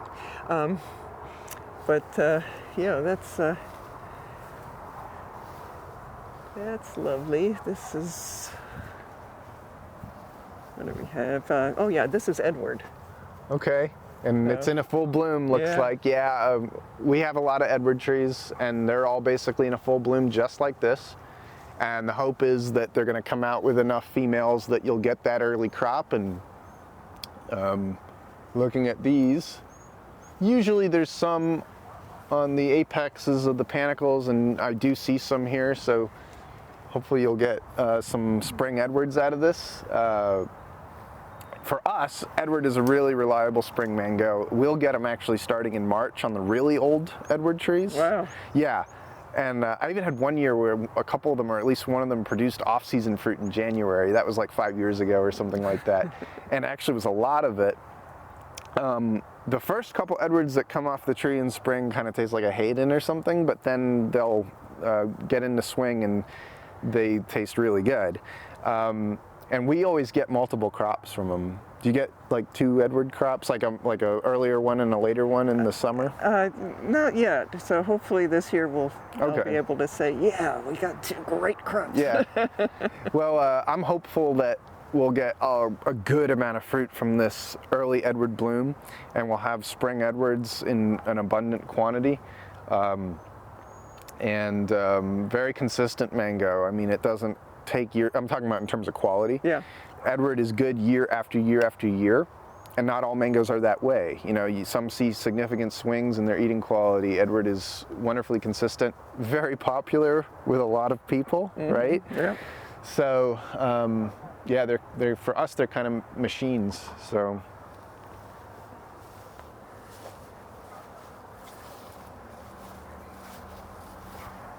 Another Glen, and probably recognize this. This is a Dot. Ooh, okay. I adore this mango. I wish this is another shelf life mango where, like, you know, if they go ripe on the tree, they get musky and kind of nasty sometimes. But when they're picked right, it's hard to beat one of these. Yeah, it's just got a nice complex flavor. Yeah, very rich, deep, complex flavor, and very popular. How has this fruited well for you? It's fruited fairly well. You know, of course, the fruit are big, and so when you get a big fruit, you don't get a tree loaded. Because a lot of energy has to go to that, you know, the size of the fruit. Yeah, I mean, we got a decent crop. It wasn't like we brought the wheelbarrow out and loaded it up or anything like that. Yeah, I think ours was kind of the same. We have 4 of them at the farm in West Palm, and it was decent, not heavy, but I've had years where the crop was better. And it's very consistent about flowering for us. And we've got the same story going on, a little bit of early bloom. Most of the canopy is still at rest. And that's not unusual, actually. We'll get early bloom on Dot like every year, it seems. And you just kind of have to be on top of picking them. So they don't, otherwise you'll see, and you've probably seen this before, where they just stay on the tree well past the point of another mango would have dropped. Or when they just start to ripen, there's going to be a squirrel that gets it. Yeah. So you have to get it before it starts, you know, like emitting that smell. Yeah, you know, so. They have a pungent aroma, and animals will pick up on that. So the birds like to peck them too at our place. So it has kind of that naturally spreading growth habit too. Yep, definitely a nice mango. And got some Beverleys here. I think that one of these trees wasn't doing too well, and so I planted another one, and now they both are doing fine. Oh, okay, you got 2 Beverleys next to each other, yeah. Okay. This is, got 2 varieties on this tree. It started out being Southern Blush, and I added some Sugarloaf to it. Okay. So just because I had Sugarloaf as a, you know, like had some scions, and I wanted to put it on some other place besides, you know, having it in, you know, just one location. And so put it here. And the good thing is that like it's a sort of a surprise fruit. Like there's people who pick besides me, and they don't really see it sometimes because they're not looking for it. They're looking for Southern Blush. Okay. And but you know, I know where it is and when to pick it, and so we had a pretty nice crop this past season. So it you know, because of being such a small portion of the tree, it didn't make tons, but very nice mango. Yeah, I see that it's flowering now. We have a number of Sugarloaf trees, and actually this was one that I planted in my own backyard over in Palm Springs. And very enthusiastic about flowering, very good about making lots of male flowers too, especially when they're young. And that's kind of frustrating because this mango tastes awesome. Yeah. I mean, such a unique flavor. not the prettiest looking fruit, but my goodness, it tastes wonderful. And it's just, people plant them in their yards, and within a few years they're expecting mangoes, and you see all that bloom, and you're thinking you're going to get a lot of fruit from that bloom, and it doesn't materialize necessarily. The good thing is they'll flower again. But now Southern Blush, the Ericksons grow a lot of Southern Blush, right? And it's an old variety, and we used to have one, and I actually top worked it because that got bacterial spot really bad for us. And Muriel Strasberg's tree is still there in, at Lawrence Hill's old house, Cecil Brumfield's old place. Right, yeah. And that one gets a lot of bacterial spot too. And it's a consistent problem, but yours does okay. We didn't have any. I mean, we had a nice crop this last season, and it was all clean. So you know, the weather was with us, I guess. Yeah, they can fruit real heavy too, right? So. Oh, we should check in on this tree here. It's a top work project. Oh, okay. It was a Valencia Pride, and now it's orange sherbet. Oh, wow, okay. What made you decide? I mean, orange sherbet's great. Was it just the demand for orange sherbet stronger than Valencia Pride? Yeah, and okay. I have a couple other Valencia Pride trees. Okay. I wouldn't get rid of that variety. That's a nice variety, but orange sherbet is just one that a lot of people say is their favorite, and so you know, wanted to grow more, and so it looks like we might have a decent crop on this. Yeah, tree. it looks like you're getting close to half of a bloom here already. And actually we're seeing something similar on most of our orange sherbet trees as well. Something like maybe a 40 to 50% bloom on a few of them. And we actually had that happen last year. We had an early bloom on our orange sherbet trees just like this. And then we also had a second bloom. But it's a very naturally productive variety for us. Yeah, it sets well, and it will fruit in clusters in some parts. And it doesn't seem like it's disease prone either. No, not at all. That's a wonderful thing, like a mango that you don't necessarily even have to spray to get, you know, a lot of fruit from. Yeah. And it tastes great, right? Not everything that fruits well tastes awesome. Like a lot of them are more average mangoes or what have you, but not this one. This is like an elite class fruit with a big following, and the size is decent. It's not like undersized like a lemon meringue is, so not much negatives to say about this mango, right? Yeah. Other than that it doesn't turn red, I suppose, but like to whatever degree that matters. So. Yeah, it's you have to be very patient to get a descendant of the Populae that actually has a color, because I mean, they're yellow. It would be kind of neat to find one that does, right? Like that has like the color of a Maha Shinnok or something like that, but we don't really have that yet. So yeah, it'll happen, I'm sure. Sometime. Yeah, at some point. Yeah. So this one is Jahanger. Okay. And yeah, I've got a lot of seedlings of Jahanger here. Yeah, I noticed that. Yeah, they just dropped some fruit that I didn't pick in time, and then they started growing, and you know, so I will probably, you know, like top work those to something, you know, fun or something. There's a lot of times that I come across a scion that I want to put somewhere, and so that can be the somewhere. Yeah. You know, and try it out kind of thing. Yeah. What do you think about this mango? Oh, it's excellent. Yeah, I think so too. Yeah. It's got kind of a light flesh color.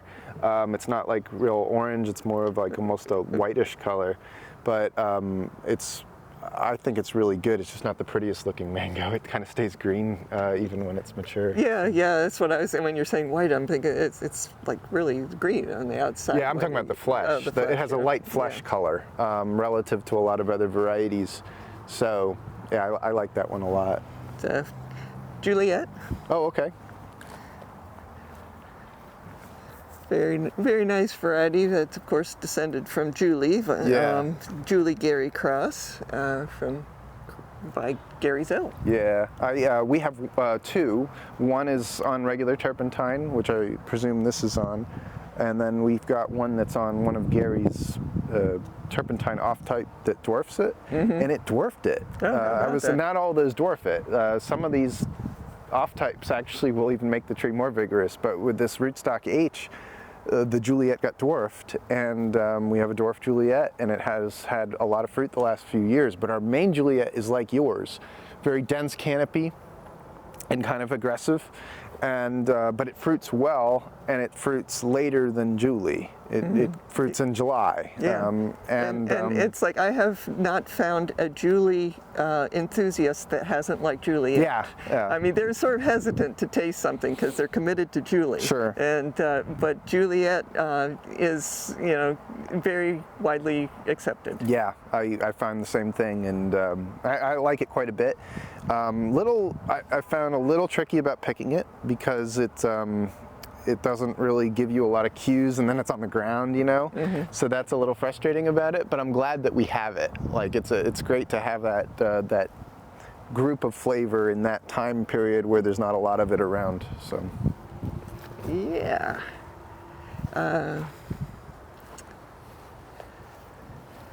So is this like possibly another? Yeah, sure is. Lemon meringue again. oh, cool. So yeah.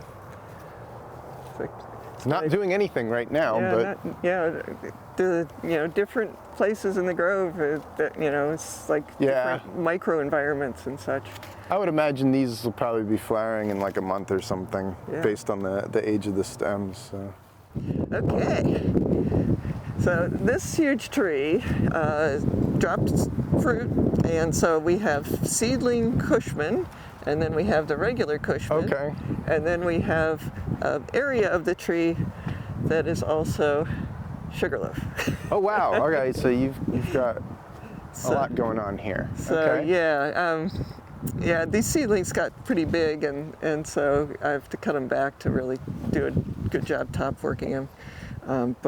Yeah, it's one of those. It's easy to tell the sugarloaf from the Cushman and sugarloaf from the Southern Blush, and so I didn't feel like I needed to worry too much about that. Yeah, it is in need of a good trim.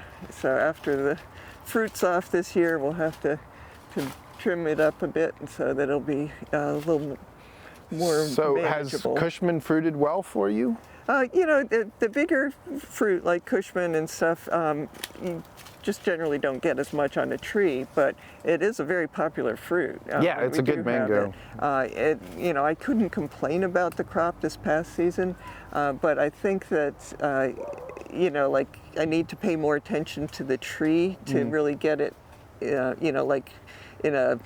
it'll probably take a year and a half or so, but to get it into a good structure for fruiting, because it's got all this vertical stuff going on now. Yeah, I see that. And it's not ideal. No, but Cushman, old variety, and we had one, and I top worked it, and we just recently replanted Cushman in our orchard within the last year and a half or so. I grew up in Jupiter when I was like in high school, and it was one of the varieties. I only later learned what it was, but it was very distinctive because it looked like grapefruit hanging from this mango tree. Yeah.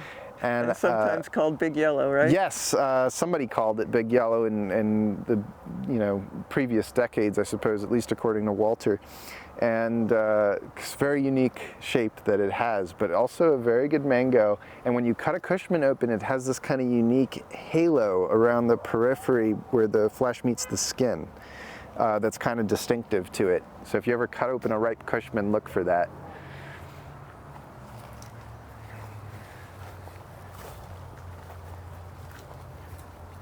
So, yep, we have Pina Colada over here. Okay. The lovely variety, but it's just sometimes not that productive for us. So it looks like you got a little bit of early bloom, and I think we've got some early bloom too. It's pretty consistent at our place about flowering early. Now, we used to have quite a few of them that we planted as temporary trees, and we removed those temporary trees because they outgrew their spots, but we still have one. I've been disappointed by the yields enough, and when I say yields, like, it makes fruit, but the fruit aren't very big. Yeah. And so you're not getting a lot of poundage off of a tree like this. And I love this mango. I mean, like, it's super intense, and it was a hybrid of Dot and Gary, I think, actually. And but it just doesn't size up well, and if it fruited a little more heavy, I'd probably have more of them, but yeah, I think it's a very popular tree to have for people who have tasted the fruit. They want to buy the tree and plant it and have their own supply. And unless you're completely ravenous, I mean, it will give you enough fruit. Yeah, I mean, like, at least over here it will. I had one in Loxahatchee Groves, and actually the same tree we transplanted, and it's the one that we still have in West Palm Beach. And it would flower every year, and I might have gotten one fruit off of it over a period of years because it was so disease prone out there. Yeah, but over here in the coastal zone, so this is one of those ones where if the customer's interested in it, you know, you kind of wonder where they're going to be growing it. Yeah, just where exactly do you live? Yeah, we've got a few Kents in this area, so there's one of them. I recognize this. This is a pettigrew. Yeah. Very distinctive leaves there. Yeah, one of my favorites. Yeah, I like it a lot too, but I have a lot of trouble with it ripening unevenly. And even when I've picked them green, they ripen unevenly. So my first crop I ever got, they all ripened perfectly, you know, and then after that. And then your expectations were high. Yeah, I mean, like, I'd had it before, and it has that reputation in history of uneven ripening, but it is sort of the progenitor of a lot of these interesting flavors that you get from the Zill hybrids. Yeah, it's definitely a variety that is essential as far as I'm concerned. So, yeah, we've just, speaking of, it's the Zill Indo-Chinese. Oh, Zill Indo-Chinese. Yeah, we have a couple that actually came from you. I'm trying to recall, I don't know if we bought one from you or I think a customer gave it to us as a Zill Indo-Chinese. And then another customer gave us one that had to have come from you, but they had put CAC on the label, I think, or something like that. And then it was, so we thought it was a CAC, but it turned out to be a zinc. And yeah, really long season, right? Yeah, it's, you know, I've got two trees and they're in very different locations, and it's, you know, it's not consistently as productive. I mean, like, every year you don't get a great crop. Yeah. You get, you know, just, it sort of depends on, you know, how it's feeling that year or something. Right, yeah. I mean, ours isn't flowering either right now, so it's basically the same story. And I like it so much, but, like, when I go out to pick them, I might find one that's ready, you know, because it has such an extended season. But I really like the Zill Indo-Chinese flavor, and I like the hybrids that came from it a lot. You know, P22 Sweet Tart Venus. So, and I think Gary had speculated it probably had Cambodiana in its parentage somewhere, because they had Cambodiana at the old Zill property, and that's probably where that flavor came from. But it'd be interesting to know what the other parent might have been. So on that, they'd have to do a pedigree analysis. So. Nam Doc Mai. Another Nam Doc Mai with a little bit of bloom. Yeah, very popular with anybody from Thailand. I've got some people that will buy like a wheelbarrow full of that, you know, the Nam Doc Mai. Okay. It's just so important. And this is Coxhaw. Yeah. And you've got some flowering on the eastern side of the tree there, and right there at the very top. Yeah. So I don't think ours is doing anything yet. I looked at it just the other day. We only have one cogshell, but still has a place at the table. It's an old variety, but like it's early. Yeah, it's early, and you know, if somebody is sort of uncertain about what kind of mango tree to get or whatever, and you know, I ask them a few questions as far as taste preferences and stuff, but basically this is a reliable variety. Everybody likes it. It might not be your number one, you know, pick of all the varieties, but I mean, I've never met anybody who said, "Ooh," you know, to that, and it's the tree is very pretty. Yeah, I've never met anybody that's repulsed by it, for sure. You get some customers who they only want the most intense flavored stuff, or the modern Zill hybrids or whatever, and so for them they'll turn their nose to cogshell just because it's not in that group. But I enjoy cogshell, and has a very thin skin. And actually, I'll just sometimes, I've found myself in the orchard and I'll just eat it like an apple or something like that. Makes a mess, but like, I enjoy that classic flavor. Even if there's stuff that's sweeter than it or whatever, like I feel that it's still got a place at the table. And it's got a very manageable growth habit, right? It's not gonna try to grow super vertical on you. Right. You've trained this one out pretty well. Yeah, we don't need to trim these trees as much as some other varieties and such. They're pretty old, but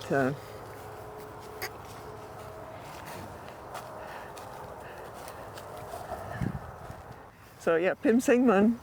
Got a couple trees here, and we definitely have some big fans of Pimsengmun, not just people from Thailand or some that kind of thing, but local people that really like this. But the thing that I really like with these trees is there's small mangoes that drop, or like earlier than the rest of the the mature large fruit, and they're really, really sweet. And so I like to have just little mangoes and then have like the variety of different, like tastes, from another tree or whatever. And that is like the perfect thing for me because, I can pick up these little mangoes and enjoy the taste, but not get full. Okay, yeah, we have two of them also. And one of them was planted by mistake. It was a mislabeled tree. One of them we planted on purpose. And that one that we planted on purpose is quite large, and it's flowering very well right now, actually. So I don't have too many customers that ask for it. I think you've got more that do. You've, of course, been growing it a little longer than we have. But I've had some issues with it physiologically on the fruit. And so, given that we didn't get a lot of demand for it, I was never in a rush to plant more, and we ended up with that second one because of the mislabeling. So I'm actually going to top work one of them soon, but I'm going to keep the big one intact because we still have to graft some Pimsengmun trees sometimes and so forth. So, yeah, I've not run into any problems with disease or anything on them, and so that's always lovely.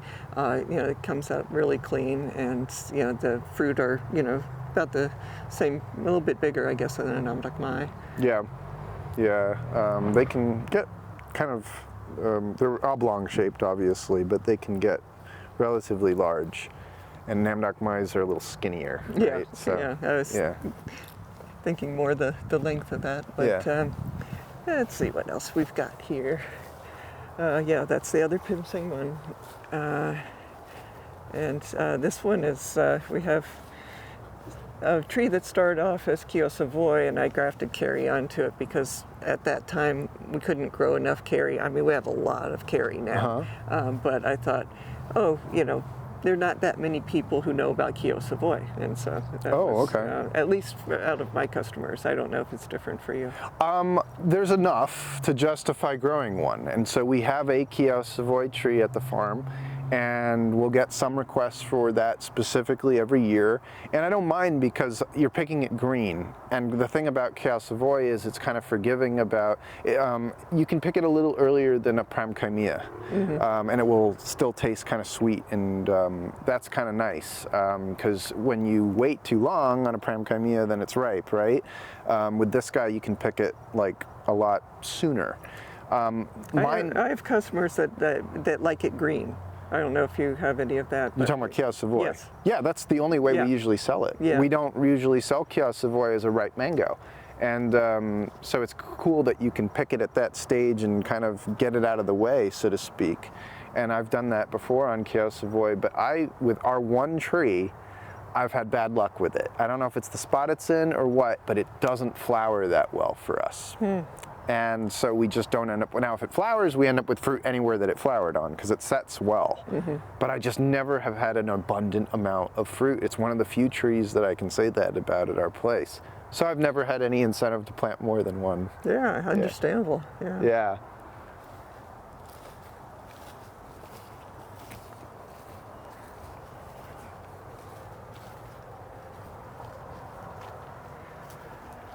So that's Graham. I like Graham. Yeah, Graham's fine. Yeah, I like it quite a bit. Not a heavy fruiter, right? Ours has not. It really varies by year. 'Cause Okay. there have been years that we've had a significant amount of fruit, and then other years when it's just been hard to find anything. Okay. So yeah. Yeah, usually flowers pretty well for us. I just don't end up with a lot, and it will set okay, but the retention rate is never that great. And you know, we're giving it good nutrition and stuff, and we still don't get like terrific retention. So I end up with like more moderate crops off of it. For us, it's like a medium bearing tree. It bears something like a carry perhaps, or even a Valkyrie. That's a good comparison actually, because we talked about it earlier. I feel like the bearing habit is similar in that respect. And it can go, if it tree ripens, they can go overripe kind of quick. I've noticed that. But the ones that are picked green, ripened off the tree, I love that Indian flavor it has. Of course, it's from Trinidad, so it's in that group of like Indian, West Indian type flavored mangoes. So I like it quite a bit. Yeah, I mean, it's, you know, if you don't like a particular fruit that you are growing on your tree, you might be picking it at the wrong stage. Yeah. And so that's really important to know at what stage to pick it from the tree, because it needs to be mature but not ripe. Yeah. And then of course when you like the flavor, because I mean that varies by person. Right here is one of our Jakarta trees. Of course, the Jakarta was a Gary Zill variety, and I guess his wife at the time had a geography problem. Yeah, she just like developed this habit of calling it that, even though it was from here. Well, it was a Bombay seedling, right? Was it? That's the speculation. It was probably a hybrid of Kent and Bombay, Yeah. right? And who knows what it was a seedling of, but it was some volunteer. And Gary still has the original tree at his place. It's very big. He's moved it, since. But yeah, so yeah, this pretty big tree. We don't usually have the trees in this part of the grove grow this big, but Yeah. it's enthusiastic. Oh, you put some grafts on. Yeah, that's on this volunteer here, I guess. Yeah, this is the seedling. I thought, well, let's just see if something takes, but it didn't get enough water, and so there's a very low. This one took here. This is Osteen. Okay, you wanted to add Osteen, huh? Well, I had a big clump of Osteen, and I cut it back, and I just put a scion there. Okay. So instead of having a big part of a tree. Yeah. This part of the thing I put Super Julie on. Oh wow. So we had some trimming on a Super Julie, and I'm like, wow, those are looking good for scions. So Okay, I yeah. cut them off and stuck them on here. Yeah, that one, as far as finding good budwood on, Super Julie always has it's always ready to grow. So you can find a lot of good material on it. Yeah, I think maybe one out of all. I mean, I think I put 8 grafts on here, and this other one, and I think one might have not taken.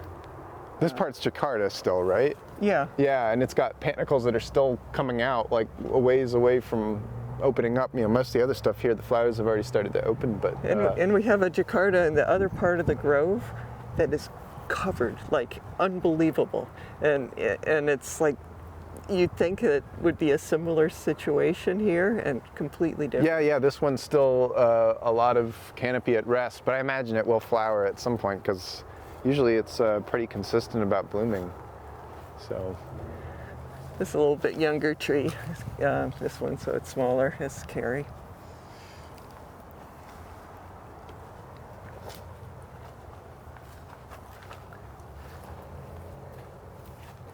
Yeah.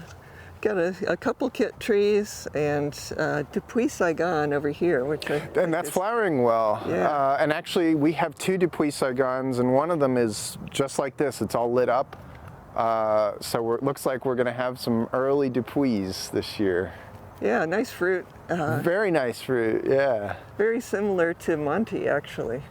Oh, okay, so that's what it tastes like. Yeah. Okay, interesting. Yeah, for the longest time, Walter was like the only person growing this mango, it seemed. Uh-huh. And then there's an old tree over at the old Zill place on Hypoluxa at Muriel Strasberg's place.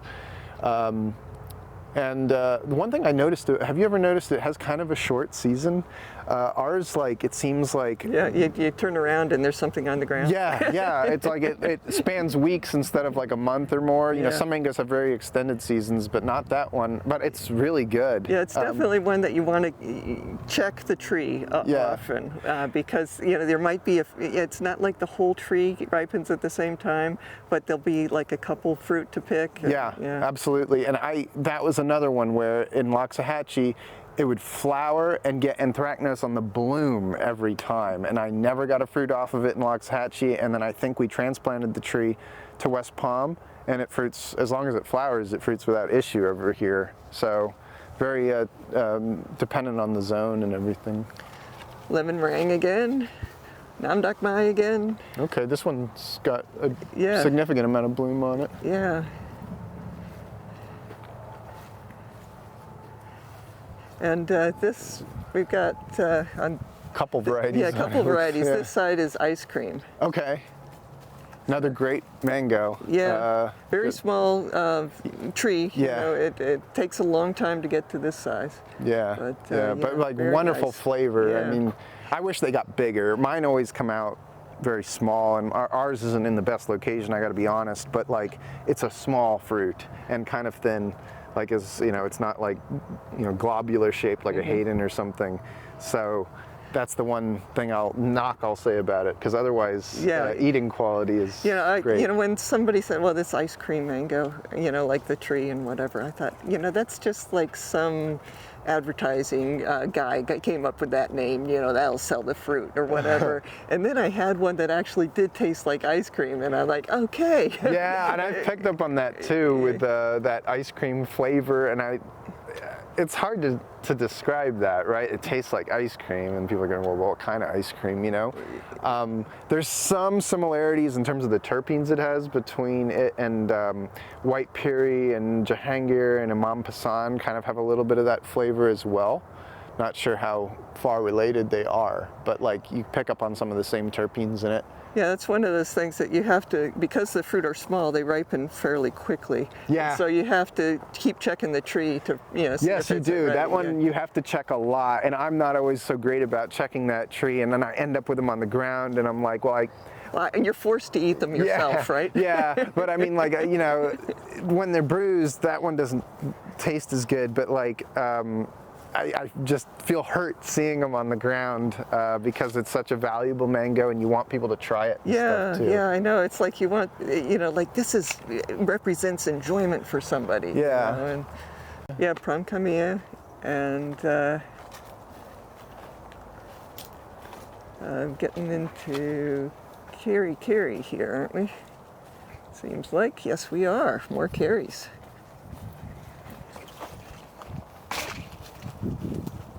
And this should be Malika. Malika? So, not showing much in the way of flowers for Malika at the moment. So before we lose all light, we have to do this one more tree. Okay. It's getting dark here. So this tree started out as Valencia Pride, and almost everything that's on it now is fruit punch. Okay. So that it took basically, I think, like a year and a half to get to bloom. You know, of course, I used, you know, good scions from the original tree that we had, but yeah, it didn't take long to get a bunch of potential fruit. You can't count your fruit before it's formed, kind of thing, but it's looking good as far as the bloom is concerned. Yeah. We've got one fruit punch tree, and it's basically got almost a full bloom, but not quite. And so, very similar. They make these beautiful red panicles, and kind of long panicles actually, and they set really well. You can see all those female flowers it's got, and you're gonna have all these fruit right there soon. So it's cool to see. I wish ours was a little more productive. It makes crops, but it bears something like the gram, I suppose, for us. It's not a heavy producer for us. And, you know, the kind of a short window period where it tastes amazing, and then the rest of the time to me it tastes like a good classically flavored mango. So I never planted a lot of them. And Yeah. I mean, has it fruited well for you? Yeah, I mean, I like it a lot, and we can't, like, one tree was not enough, and so that's Okay. why we have this one I top worked. I think that that two of the best newish varieties of Gary's is Fruit Punch and Pineapple Pleasure. Okay. But It's a nice size mango, Yeah. and actually pretty early for a big mango, right? And most of the big mangoes are kind of mid or later season mangoes, and it actually is a fairly early season variety. So I just wish our one had performed a little better. But yeah, it's ours has quite a bit of bloom too, so it looks like there'll be plenty of early ones. yeah, I'm looking forward to it.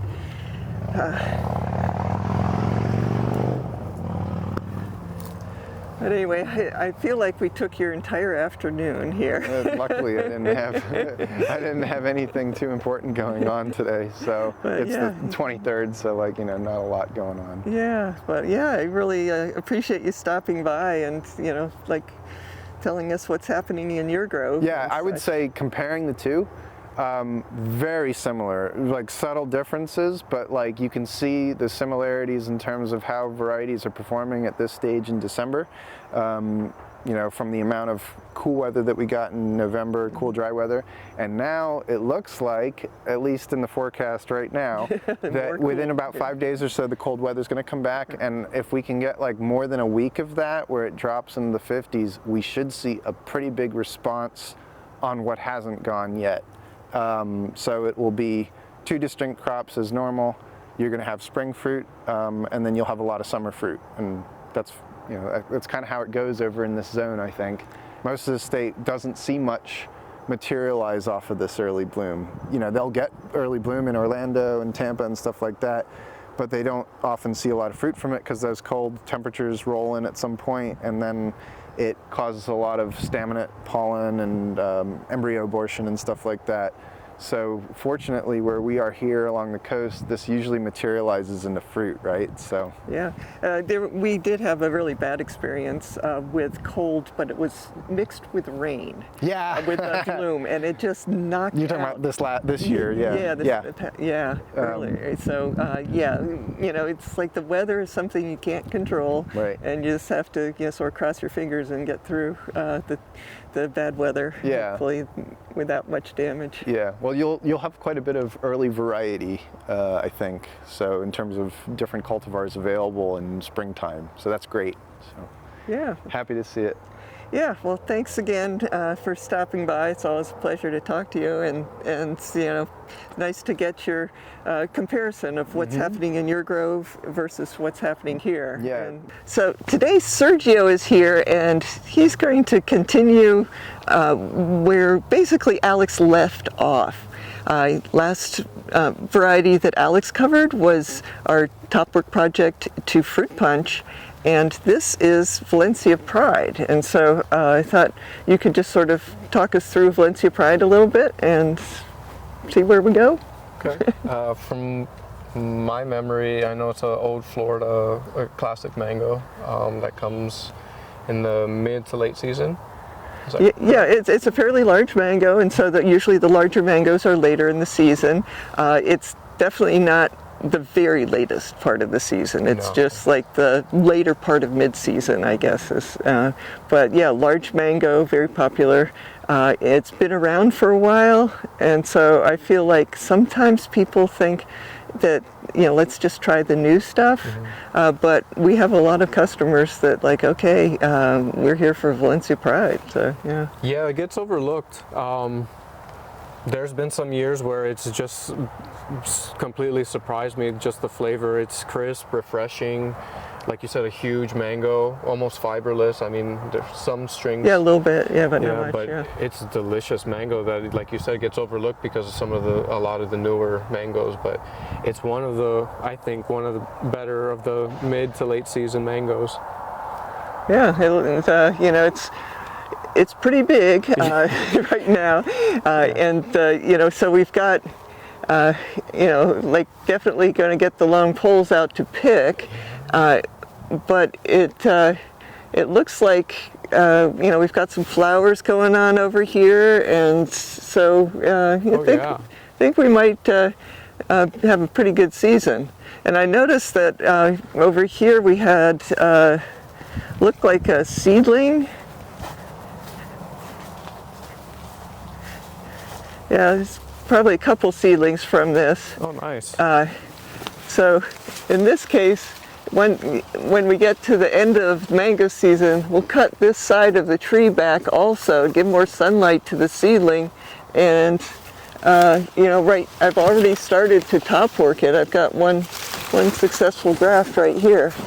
So looks like another one over here. So this seedling, it will eventually, make its own fruit. But right now we've got 2 grafts of, like already fruiting varieties. So those particular grafts should fruit faster than the rest of the tree.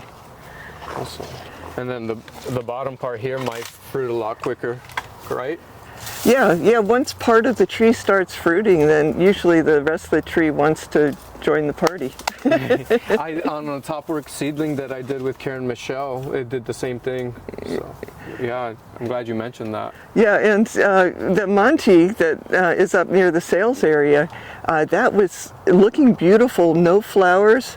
I grafted fruit cocktail onto the top, and then I think it was the next season, the entire tree, the fruit cocktail and the Monty were all blooming and fruiting. So it definitely helps speed the fruiting process. Is it usually a year that it usually explodes after? Yeah, it depends on the situation. It can be a few years, but as you know, if you plant a seed, it can be more than 10 years before you get fruit. It really depends on the variety, but if you graft onto something that's already been fruiting, it accelerates it quite a bit. Do you know if, back to Valencia Pride, if the best way to keep its vigor is to keep it on dwarfing rootstock, or something that's less vigorous by default? I don't know, because I have not experimented on dwarfing rootstock with it. It certainly does get big, and so that's it's hard to get it small after the trunk gets so huge. Good thing is whatever you put on it grows quickly because it's got this massive root system and such, but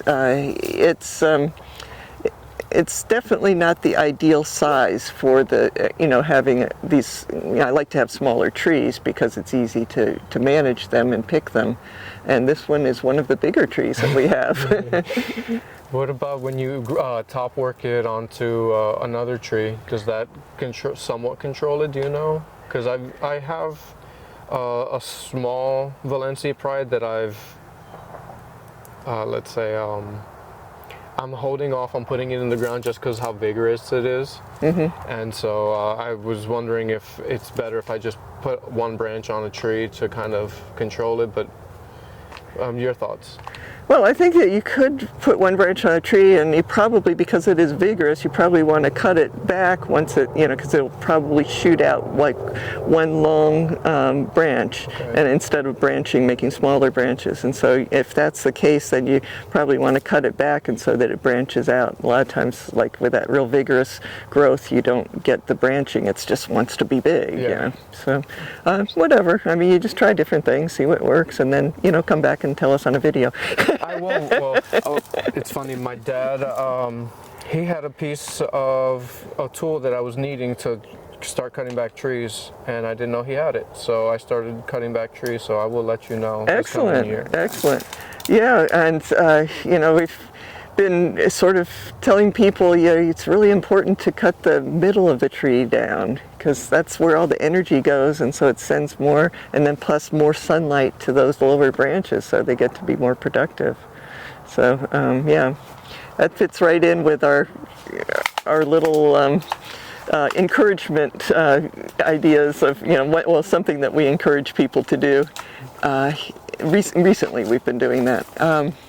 So here's another Valencia Pride seedling, and it looks like I got around to putting a graft here, and I actually marked this one, which is crazy because I'm usually pretty bad at the bookkeeping.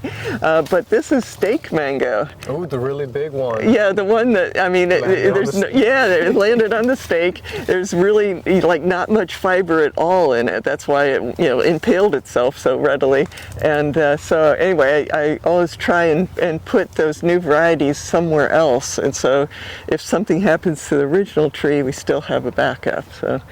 It's good old steak right there. Oh, and here's a mango dear to your heart. It's one of my favorites. It really is. Yeah. But it's hard when you have so many. Well, it's you can love them all. But it's you don't want to play favorites, right? That's true. But I was just thinking, thought just came into my head. When you have so many favorites, you can break it down into different categories of each season. When you break it down early, mid, late, and then the early to mid, and then the mid to late. Yeah, it really isn't fair to compare an early season mango to a late season mango. It's just it's a whole different group and such, and so anyway, this is Paige, and that's a lovely variety. Let's go take a look over here on this side of the tree. Got a little more sun. Just like steak, it gets really big too. And look at here, we've got some bloom going on. That's exciting. So hopefully we'll get have a nice crop of Paige. We did have a nice crop last year. I think we got a lot of new fans because not everybody grows Paige. The thing about this particular variety of mango is you have to really be on top of picking it because it doesn't have any fiber and it's big, and so it has that weight to fall, and when it falls it's soft, and so it usually gets damaged in some way. So it was really fortunate. There was only like one, I think, that fell last season, and I just checked every mango on the tree to make sure is it ready to pick, and most of them were. It's definitely a top variety of mango, but you just have to be real careful about not letting the mango stay on the tree for too long. Even on the counter, like I remember up at the front, we had some just laying on on our boxes, just like the carries. If they get a little too ripe, well, when they're super ripe, obviously, but when they're ripe, just even the weight, like you said, just being on the counter can sometimes just leave an indentation. Yeah. Because it's such a massive fruit. But I'm glad more people were able to try it this year. It originated from the West Coast? Yeah, it was a West Coast thing, I think. West Coast of Florida, right? Yeah, West Coast of Florida. I'm sorry. Yeah, it's a good. Yeah, we're sort of like focused on Florida mangoes and stuff, but yes, California does grow some mangoes also. This is a Florida variety. Thinking Fort Myers area, maybe. I think so. It seems like that rings a bell for me. Then we have this one. I think this is Glen. And Glen is starting to flower here. Wow. Got a lot more branches to flower. Oh, it got some nice stuff up on top. Yeah. So hopefully we'll have a good season for Glen. We've got a lot of Glen fans. It's another example of an old variety, old Florida variety that has stood the test of time. It's like we have a lot of people that have tasted a lot of varieties of mangoes, and that's the one that they're one of their favorites. I've just started learning. I I like to pick them a little underripe because you get more of the peach stone fruit flavor come through. So that's one that I learned last year. Oh, that's good to know. Yeah. Yeah, the different stages of ripeness, certain people prefer, like one stage versus the other, but it's not universal. Yeah, so if you are in a situation where you're able to taste different levels of ripeness, it's good to taste them to see what, what appeals to you the most. Absolutely. So this is originally Namdok Mai, but I added apricot to it. And so, right now you can't really tell the difference between the leaves.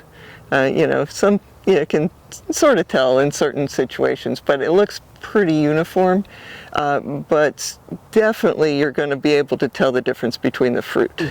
And so that's one of the things that I try to make sure I don't put orange sherbet on a lemon ash tree. That they look like exactly alike. And so in fact, when I introduced lemon ash, I had people commenting that that's not a new variety, that's orange sherbet. I remember that. It's crazy how similar they look. Yeah, that whole family is sort of a lot of similarities. This is formerly, I don't know if you remember it, back in the old days, this was elephant. Yes. So anyway, elephant does have a following. It's a small following. And so what I did was top worked 36-8 or Super Alfonso to it. And so, we've got some flowers going on. So hopefully we'll have a decent crop, and it will be easy to tell the difference between Super Alfonso and elephant. They do not look alike at all. No. It looks like it has really good fruit set. I hope everything stays. I know it's still a little early to keep counting mangoes. That's why I always say I hope they stay. So here's sort of a mishmash tree. I don't know how I got convinced to put in Tommy Atkins, but this was a Tommy Atkins tree. Tommy Atkins is a good mango. In my opinion, that's it. It's not a great mango, but it is extremely productive. And so I planted the tree years ago, and I just couldn't have a whole tree of Tommy Atkins, and so I converted most of this tree, top worked most of the tree to some other varieties, and I put quite a few varieties on it, so I have to sort of wait until we pick the fruit and to mark the branches. I'm really bad at marking things sometimes, that's just like paperwork, and so don't do it too much. You remember what this tree is? Ryan. All right, yes. So we got bloom, especially on the top. It looks like it might be a good Ryan year. We've got a pretty good amount of bloom for this time of year. Yeah. It's a very nice fruit. It just, some people, in some situation, it doesn't produce as much fruit as people would like, and so that's, I think, the only downside to the variety. But it's such a great fruit. I think that's why people get upset, because they want more of it. And I've heard people actually mentioning that before too. Yeah, I mean, when we had our first Ryan fruit, one of the first customers, took it back to her home and then came back and said, "I have to have that tree." And this is crazy. Wow. This is, of course, one of our dwarf Hawaiian trees, but there's just so much new growth and bloom, and it's something that I don't normally see this much of. Dwarf Hawaiian is one of those varieties that flowers very well. Usually, we had unfortunately one bad year where the weather was against it, but it looks like you've got like maybe hundreds of thousands or more flowers out here, just a huge amount. And some of them have little tiny fruits on them, on most of these panicles. Of course, it's only each panicle is only gonna, be able to support 2 fruit or 4 fruit or something. fruit are fairly small, but very tasty. Very. The funny thing is, on the new growth, I don't see any mixed bloom. The stuff that decided to flower, where it exploded, was all flower, and all the new growth was like all new growth.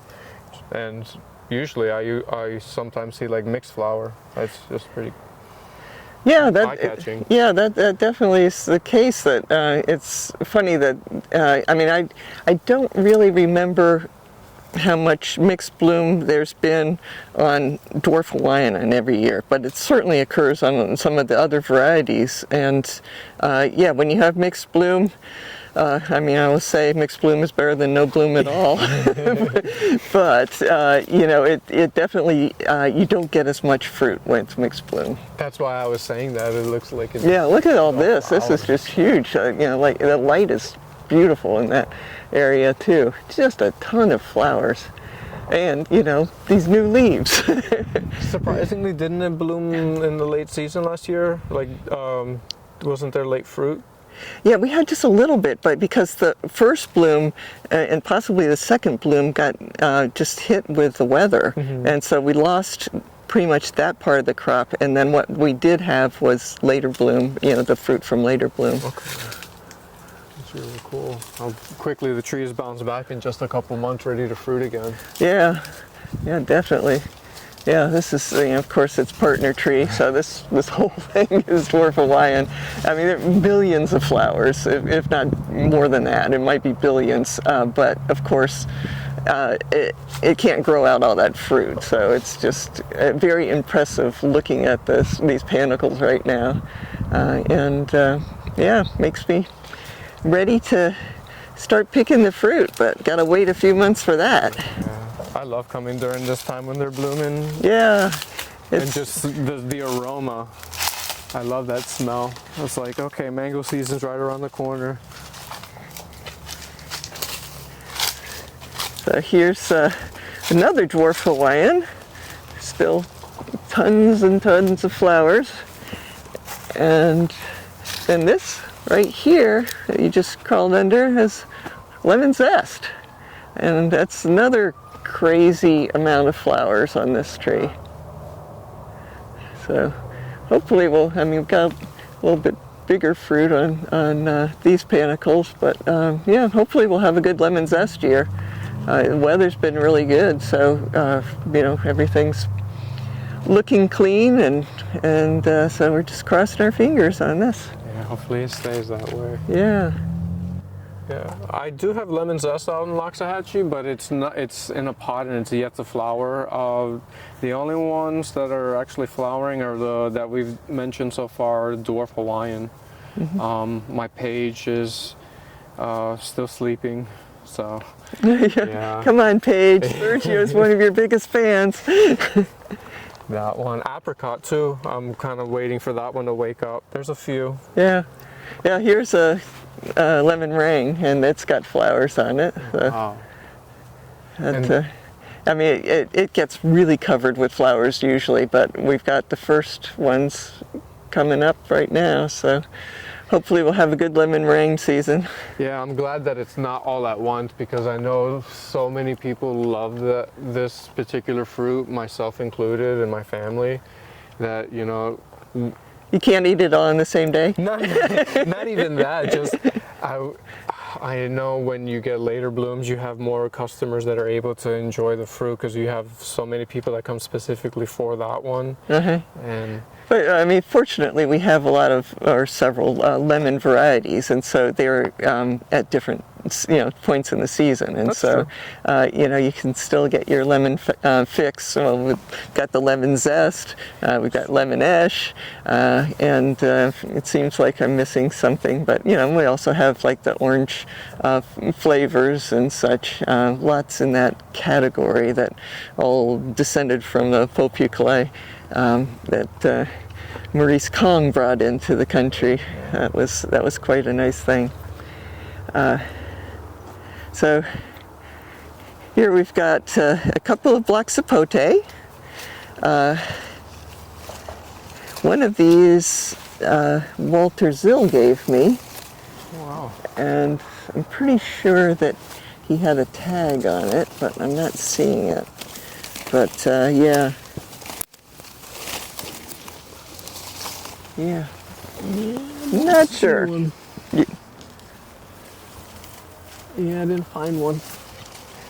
So, but anyway, I like black sapote a lot, and so we've got a couple more trees, even though these are small. It's a nice looking tree, and very nice fruit as far as I'm concerned.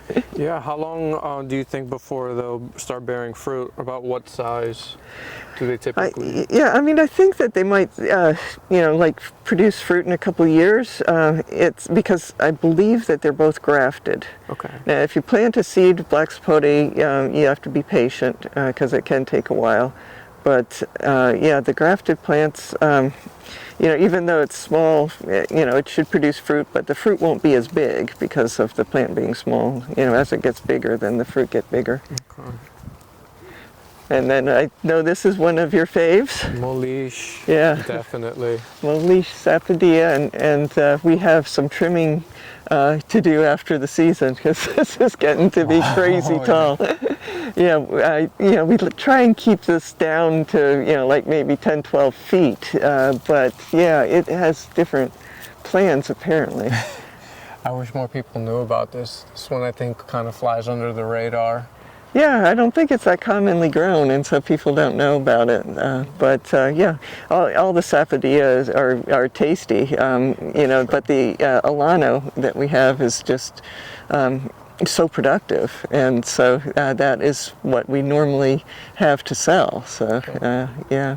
Like you said, they're all delicious. There's something about that flavor. Yeah, it's like, I think of it as like brown sugar and pear together. Yeah. And not that it's sweet or anything. No. Very sweet. Yeah. Almost cloyingly sweet sometimes, right? Yeah, it's like if you're diabetic, don't try it. But I tend to prefer super sweet fruit like that, or things in general. I'm trying to naturally go to fruit instead of like candy, have fruit be in nature's candy. Yeah. I mean, there's no preservatives in it, and it's all natural, and it's usually got vitamins and minerals that are good for you in it, and so fruit's great, and it's great in this part of Florida where you can grow so much. The food prices keep going up, I hear, but it doesn't really affect us too much because we grow a lot of fruit and other stuff. So that's a great point. Yeah. So here is a big pile of soil, and we get big piles of soil. We get it mixed just for us, and it's really really nice. One of the things that you should avoid with soil is the pine bark mulch, and the cheapest soils have pine bark mulch. This does not, and so we use this, and the plants seem to really like it, and so we'll just keep using it. Soil, I'm just pointing out that our plants are healthy in a large part because of the materials that we use. Okay. And so we're these plants are mostly recently potted up, though I do need to repot a few of them. It's just, I just like growing things, and so I probably have too many plants in pots. And so, if you come and buy plants, you're helping me out because I've got a lot of plants in pots. Here I should mention this. I think our oldest black sapote tree, and this was originally called Wilson seedless, but I think they found a seed in one of the fruits or something, because it's they dropped the seedless part of the name, it's a nice variety. I have not met a black sapote I haven't liked. It's just a fruit that is available when mangoes are not, and its nickname is chocolate pudding fruit, I think, just because of the looks of the fruit once you get past the green skin. It's a break for me from the very sweet fruits. And so I consume quite a few black sapote, and my ideal way is to ripen them just enough to refrigerate them when they just start getting soft, refrigerate them for a bit, and then I eat them with peanut butter. Sounds delicious. Yeah, that's my little.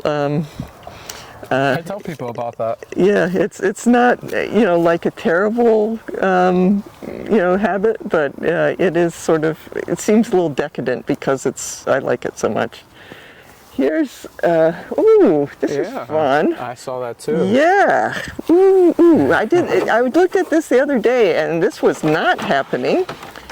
We have teeny tiny jaboticaba on this tree, and it is all over. Oh yeah. So of course not every little fruit is going to reach maturity, but the jaboticaba is one of the varieties of fruit that the actual fruit tree that the fruit attached directly to the trunks or the branches, and we've just got a lot of potential fruit all over the place. So hopefully it'll be a good season. Yeah. A lot of people have been asking about that one. It's definitely a favorite. Yeah, and not that I am that much of a cook, but I have made preserves with jaboticaba. Killer! It is so good. It's like the two favorite preserves ever: jaboticaba and pitomba. That you won't be disappointed. And what I also found out about jaboticaba is something that grows in Brazil, and that the people who have grown up with it, they will eat the fruit and save the skin and make the preserves out of the skin. And it's such deep purple. It's gorgeous, and it's very tasty.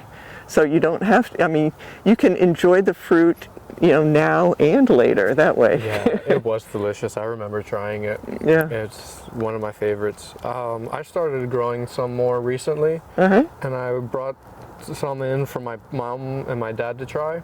My mom was like, this would make a great wine. yeah, they do that. Yeah, it's very much like can be used like a grape. Yeah, and it's delicious. Yeah, and except for I think it's tastier than the grapes that I've had. I agree. I didn't realize they were loaded in vitamin C too. Yeah, the tropical fruit is just loaded in all sorts of things, and the things that are grown near the equator, a lot of the times I think that the variety develops so that it can tolerate the environment. The strongest trees or whatever survive, and so that's part of the reason I think that it is so nutritious, because it's all that pigment is protecting the seeds from the fruit, from the sun. Never thought about that. So, but anyway, bottom line is very tasty, and if you similar to a grape if you eat it. Like off the tree, but if you make preserves out of it, it just takes it to the next level. I gotta try making a preserve. Yeah. That sounds delicious. Okay, so look at the backside here, which is not in great light, so I think we'll just switch over to this other side of the mound. And this is our main sapodilla tree. That's Alano. And we have started picking some fruit from it. There's a lot of fruit that's small and even just emerging, but there are a few fruit here and there that have been ready to pick. So that's actually some massive one, and that's one thing that I was surprised about. I didn't realize that Alano made substantial sized fruit. Yeah, it does. This is usually what I do with the sapodilla to make sure that they're ready to pick is just scratch a little bit, and this is green underneath, but it's sort of a yellowish green. So it should be fairly soon that we can pick this fruit. You don't want to wait too long, because then it's just gets a little squishy and stuff. So yeah, that could be a few days from now, and probably would ripen fine off of the tree. That's what I'm told from people who grow up with a sapodilla, is they say, if it's big, it will ripen. And so that's, I think, the biggest one on the tree. So the rest, the good news is we have apparently a long season, as long as the weather is good, because there's all sorts of sizes of fruit on this tree. I wish I would have learned about sapodillas a little bit sooner than going crazy into mango. Well, there's room in your stomach for both. I know, but as far as like when I started collecting trees and my collection with mangoes, I kind of wish I had really gotten into or known a little bit more about some of the other tropical fruits instead of just going kind of mango crazy, getting bit by the mango bug. Well, mangoes are hard to beat, but it's nice to have something at other times of year too, and some variety too. Mango every day of the year might get a little boring, but I'm not sure. I've never gotten to that point yet. Yeah, this is Kaimito, of course, a star fruit. Star apple, I'm sorry. Star fruit is carambola. I can get my stars confused. But yeah, this one we had to cut back a lot because it had gotten so big that it sort of fell, or started tipping. And so we cut it way back, and so that we could reach the fruit. Is this the one that we cut back? Yeah. No kidding. You couldn't even tell. Yeah, it's. Oh my goodness. Yeah. I remember practically cutting it to stump. Yeah, there were very few leaves on this, and wow. Now it is back in force. I think that the reason that it toppled in the first place was that it had been an air layer that I bought, and it didn't have its own root system. It was just it didn't have the taproot and stuff, is what basically. But look, we have really bounced back. We have a little bitty fruit or two. There's two fruit right here. They have a long way to go. They should be about the size of a tennis ball, I think, when they are ready to pick. But it's always nice to see some in process. Yeah, there's quite a few, and towards the top too. What variety is it? Yeah, I think it might be Haitian Star. Okay. Yeah, it's a purple fruit, and it's very tasty. Yeah, it's a popular variety of fruit.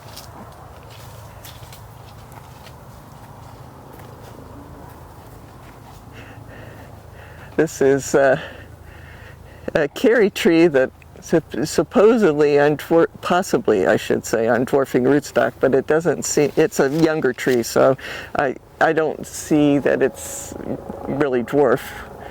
So I think a lot of times a dwarfing rootstock will dwarf certain varieties of fruit, but not all varieties. There's no universal dwarfer, I think. That's funny.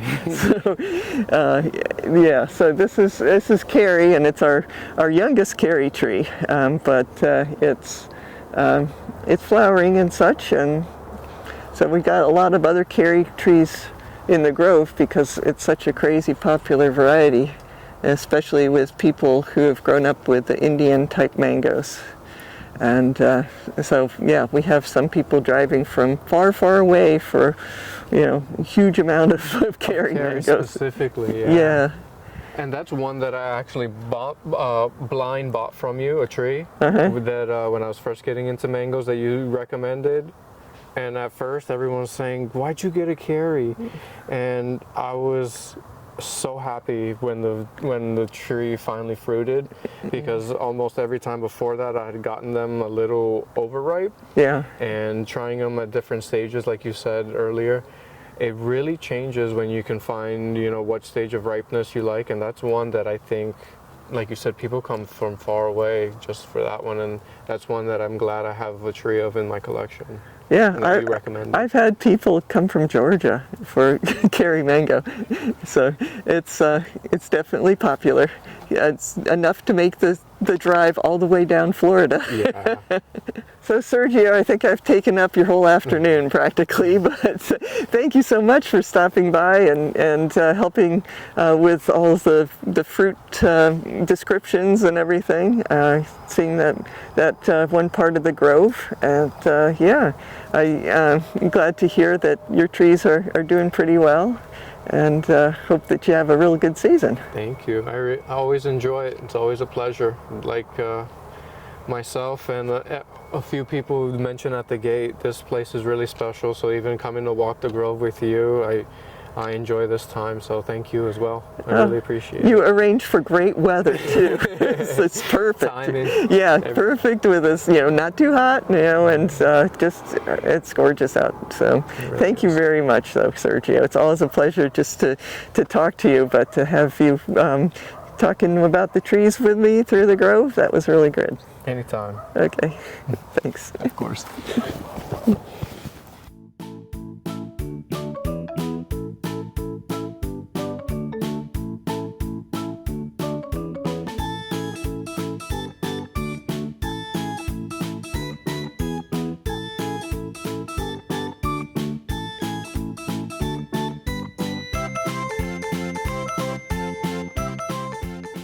So, welcome to the grand tour of our grove. Fortunately, we have Vince here to help us go through the southeast part of the grove. And Vince grows mangoes himself, and he also has quite a shipping business, right? The backyardmangoes.com, is that right? Yep, backyardmangoes.com. We do quite a bit of shipping. We grow some of the varieties that you grow, but not quite as many, because I believe you're up to about 350, 400 trees. Yeah, something like that. Yeah. Probably what, close to 100 varieties-ish? Yeah, more. Yeah. More, anyway, but I have approximately 50 varieties. Not all of them are shipping yet, because some are younger trees. But yeah, I have a pretty good, most of my customers, unlike yours, you do a lot of local business, and a lot of my business is shipping throughout the country, where I can legally ship. Yes, absolutely. You've been using UPS for shipping for a lot of time, and it's worked out very well. You've had no problems with them, and when you ship mangoes, you're always going to have something, right? Like whether it's UPS, FedEx, but I would say I have less than 2%, but I always make it right. Whatever the issue is, we work on it and we deal with it. We make it right for people. But whenever you ship, there is always something that happens in shipping, Yeah, the USPS has decided not to ship fruit, and so you were already on the UPS train, and so that was good. No transition at all for you. Right, and I like UPS. I used to work for them, so it's good for me, and they've been good for me the last season or 2 seasons. I think I've been with them now, so yeah, it's been good. Oh, great. We're here with a whole bunch of 15-gallon mango trees. I thought we could sort of head over here and can start the tour of this part of the grove. You can see that there's some rather huge trees here. Those are formerly Hayden and now mostly top-worked with other varieties. I can smell them. Yeah. I don't even need to see them. With the blooms that you have here this year, they smell like pollen, and it's wonderful. Yeah, these trees used to be at least double as tall as they are now. And so they were Hayden's, you're saying? Yeah. And what are they now again? Well, there's various things. I put on M4 and Super Julie and Kesar and all sorts of things. Yeah, Hayden's a nice fruit, but there have been so many new fruits that have special characteristics that you definitely have to sort of try and grow as many as you can. And so that's one of the things that I do, with my business, is I have the M4, and I have quite a few of the varieties that are sort of the newer, up-and-coming varieties, like the orange sherbets. I still have a Hayden tree, so. This. I guess we're we're in the maze here. So have you ever thought about in October doing like a corn maze with mangoes? I don't know. I like to have the time to recover and get ready and stuff. Yes, after season, it takes some time to recover. I'm the same. So yeah, this is of course another Hayden. How old do you think that tree was before you? Or is this the original? Right, no, I've top worked a lot of it.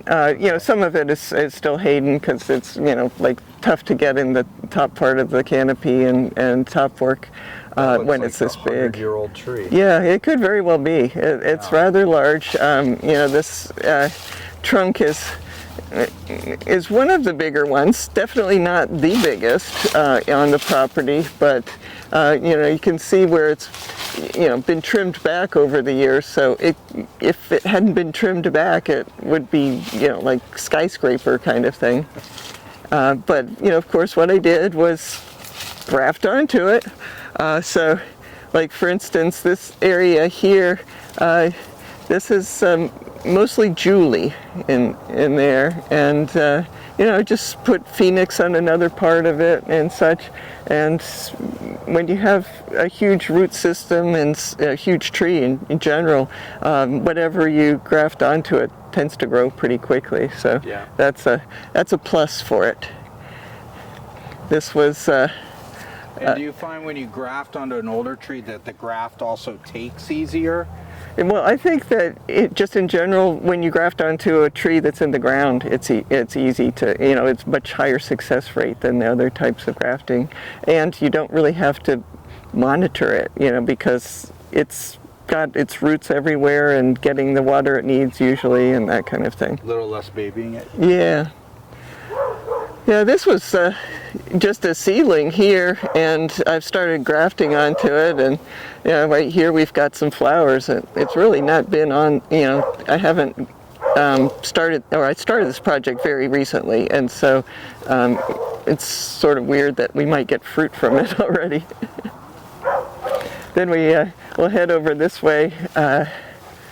We've got just all sorts of varieties on this tree. It was really huge before, and so when we cut it back, it's probably less than half of its original size. But of course, there was a lot of opportunities to graft, and so just put on Angie in some areas. I think we've got this is Romani here, and and I can see the difference in the colors of the blooms, where one is more yellow, has the yellow. Yeah, and this is like a waterfall kind of thing. It's just like crazy how all the blooms are hanging down. They're so heavy. Cascading. Yeah, there we go. There's one. And then right up there, you see between the branches, tons of flowers there. Mm-hmm. So, you've got like more than 1 million flowers, and we're hoping for maybe 100 fruit from them or something. But we have Kesar here, and that's just a very popular mango for everyone that I've talked to, but originally from India. And I'm told by one of my Indian customers that Kesar is the Indian word for saffron. Yes. And so that just was interesting. I don't know many Indian words for things, Kesar. but yeah, I know Kesar. Yeah. Which is saffron. This is the seedling plant that actually has really nice fruit, and we don't think we don't think it has a name. I think we call it mystery. The mystery. It's very nice fruit, and so I don't know. It's possible that it could be a named variety, but I think it's probably equally as possible that it's just a nice seedling. All those new varieties have to come from seeds, new seeds. So this whole section of what was formerly Hayden is now Julie, and then we have some Juliet over on this other side. So actually this same tree up here in the top part there, There's Super Julie. So we've got Julie covered on this one tree. It's not our only place for Julie, but it's definitely one of the places that I always check, because we basically can never grow enough Julie mango. Or any mango, really. Well, I don't know. There's some that you can grow enough of. People like turpentine, for instance. I mean, turpentine tastes good, but you're never going to have people like driving out of their way for turpentine. This is one of the older trees in the grove, and this is a kit. So that was rather productive this past season. We had the latest kit that we've ever had. I think we had them in November. And then, we'll go this way around the kit and hit some of these other trees.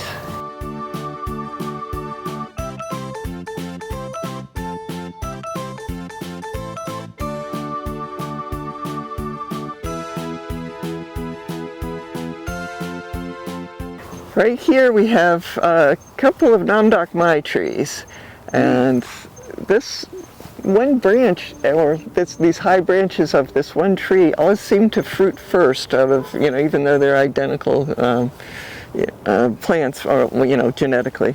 Yeah, we grow the Namdok Mai and also the Siatong one. Uh-huh. Do you grow the Siatong also? Oh yeah, I got Siatong. I just have one part of one smaller tree, not one of like the big Haydens or whatever. It seems to me that I get more calls for Namdok Mai than the Siatong. Yeah. And so, I mean, I have them both, but I have more of the Namdok Mai. I think it's just more known, more popular. Yeah, I mean, they're very similar taste-wise and such. So this is crazy with all the bloom here. This is a Gary mango tree, and that is one of the parents of M4. So very. And how does Gary produce for you? It's never fantastic. It's sort of mostly average production, and some years are rather light, at least for us. But yeah, nice fruit, and gosh, it's just beautiful looking at those blooms up there against the blue sky. And seeing the bees, I see quite a few little pollinators flying around. Yeah, we definitely have a lot of pollinators around. One of our really tall trees that we can't cut down we can't cut it down or make it shorter because of a big hollow in one of the big branches is filled with bees.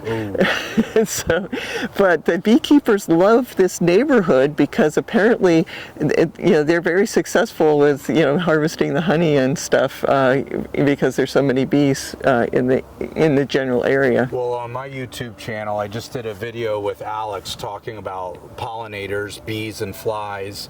And one of the things he was mentioning was that this is a great time of year for our flowers because the bees don't quite have as much other flowers to go for. So with mango flowers coming in December and January, it gives the bees something to feed off of, and so helps us. Yeah. Helps us, helps the bees, helps the honey people. And other parts of the year and stuff, I've seen like a fallen fruit that is covered with bees because, like that's what was available at that point in the season and such. But yeah, they definitely like the sweet things. Me too. So, we've got Carpe Diem, we've got this Carrie here. Very popular Carrie. Very popular. I think I'm going to be planting another Carrie very soon. I have one tree, and I work with some people who have trees, but I've found a space for one more Carrie. Yeah, it's amazing how you can find spaces. So, yep, another Carrie here, and yeah, this is Canistel. This right here is Tess Pollock, crazy productive tree. This one's got some bloom in different areas, but it will be loaded this season because it seems to always be loaded. I have some jaboticaba. This tree was formerly possibly Valencia Pride, but it is now Phoenix. So got a lot of nice bloom there. Yeah. My Phoenix is, I have a Phoenix also. It's in full bloom right now. It's the only tree I didn't get a chance to trim and cut back at the end of season last year. So it's a little bit bigger than the other trees at this point, but next season it'll be the first one to get cut. Yeah, it's such a nice fruit. So it's not terrible to have a bigger tree than you thought you were going to have, right? Yeah. Hopefully you get more fruit. Yeah, jaboticaba over here, yeah, this whole area, there were a bunch of seedlings in here, and so there's, for instance, I think this is lemon zest here. Obviously we grafted onto some of the seedlings, so we have the lemon zest, and there's like one branch of Venus back there. So I've been debating planting this, because I know it's very popular, it's in demand, it's requested quite a bit from me, and I cannot provide it because I don't grow it. But I do have one in a 3-gallon pot at home that I've been on the fence of planting. How productive is that for you? Because with me, my space is so limited, I have to really balance a premium mango with decent production. I don't have quite the space you have. It seems like this year we're getting a pretty good crop. You can't really bet on it until, because lots of things can happen between now and when the fruit are ready to pick. But surprisingly, where we have the lemon zest has been clean, and it looks like it might be a really good year. So I'm hoping that, because it really has a nice lemon flavor. Because I know I've heard other growers say some of them are frustrated with it at times, and who have it, but yeah, we'll see. Yeah, it can get hit with, anthracnose and that kind of stuff, but so far the weather just has seemed really good, so I'm hoping that it turns out to be a good year for, all of the varieties, of course, but the lemon zest among them. We just have a lot of carries in this area, so we've got very popular mango. Yeah, people love the carry. Carry. We've got this big tree here is Valencia Pride. Years ago, planted, I guess, more than I thought of Valencia Pride. It's a nice mango. I like them. Yeah, there's nothing wrong with Valencia Pride, but then they do grow more vigorously than many varieties, and I always am finding something that I want to graft onto another tree, so some of the Valencia Prides have been sacrificed for top work projects, but we still have a lot. Yeah, I have mine in quite an open space. More open space, let's put it that way. So if you have more carry here, it's sort of case that we have a lot of carry mango customers. Oh yes. Like I said, it's one of probably in the top 5 requested mangoes, I would say, at least for me. People love them. Yeah. So here is one of our fruit punch trees, and of course looking at a lot of bloom. Yep, I grow this one. My wife really enjoyed it this year. I planted a second tree earlier this year, or towards the end of season. But the one no, that was a different one. Yeah, so I did plant a second one, and yeah, they're doing good. They are delicious. This tree originally was Alfonso, And with Alfonso, it's a nice mango. You just didn't make it super, did you? No, but it just didn't produce a lot of fruit. And so I thought possibly adding a fruiting variety would increase the hormones in the tree and get the Alfonso to produce more fruit. The jury is still out on that. I'm not. So what did you add that's more producing? Oh, it's one of the seedlings of the lemon meringue collection kind of thing. And so we get Southeast Asian and then Indian. It really doesn't matter as far as I think the compatibility or anything like that. You can get all sorts of varieties on the same tree. But yeah, so far it doesn't look like it has inspired too much bloom over here in the Alfonso area, though we do have a little bit, so hopefully we'll get some fruit. I'm not sure how we're going to rank how or rate, I should say, how successful this experiment is, because it's not like you can count the mangoes of one variety one year and have it mean anything for the next season because of, just different factors. And this is just a, whoopsie. This is some mulch here. Mulch? Yeah, we recently got a chipper, and so when we trim in the grove, we grind it up and then stumble across it. But this beautiful tree here is coconut cream. Okay. So I'm hoping for a good showing from coconut cream. In the past, we haven't had a lot of fruit from trees, but they've been in different places, so maybe this is the magic place. Yeah, so I did remove my personal coconut cream because it just didn't look healthy, it wasn't doing well, and I babied it far too long for the space, so I removed it, and we planted in, what did I put in there? Pickering, because I need the production. But I do work with a different farm, and I am able to ship limited quantities of coconut cream because I get it from his property and then sell it back out to people. Yeah, it's a very popular variety. It just is, at least from our limited experience here, is not super productive. Yeah. And so, like each fruit is like gold, They're all that way. Yeah. It doesn't matter. They're all like gold. So we've got a few more rows to go through. This tree is one of several lemon meringue trees. Is the whole tree lemon meringue, or is Yeah. it different grafts on there? No, it's the whole tree, yeah. Okay. Because some of the leaves, like up in here, look. Yeah, they look bit like, different. yeah, the different colors. I think it's just the age of the size, leaf and the width, stuff. and Yeah, everything. Like, yeah, some of these look really. yeah. They definitely do look different, but yeah, it's all lemon meringue. Yeah. I have 3 of these trees now.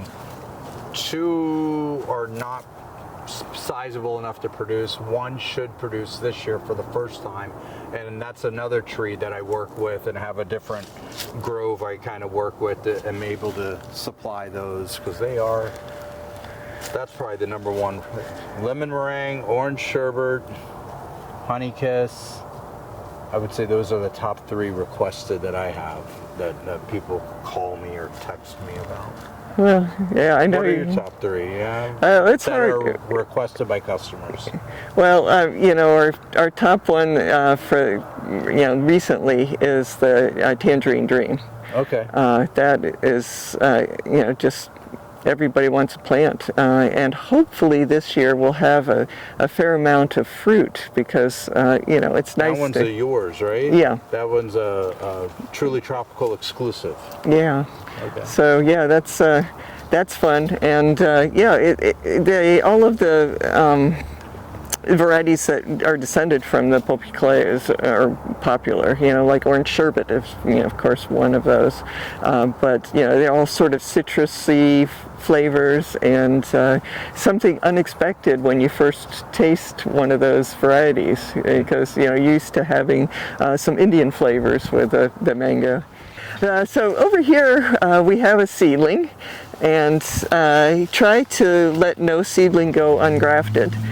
So I have grafted a few things here. This is the most successful, or the first one to be very successful. So we've got all this being grafted, and then I have these other grafts which I'm waiting for. I mean, we've got pathetic little leaves here, but it is working. They're green. Yeah, I mean, I love green. And what kind of graft method do you like the best here for this For seedling this, style? yeah, for this situation, anything that I'm grafting on in the grove, I almost exclusively use a veneer graft. Okay. Just because, I mean, I find it very easy to graft onto even small trees like this because they have their roots all over the place, and you don't have to come back and, feed and burp them or anything. You just sort of keep them. And you choose branches versus doing like a cleft graft? Well, I noticed it a little late in the going.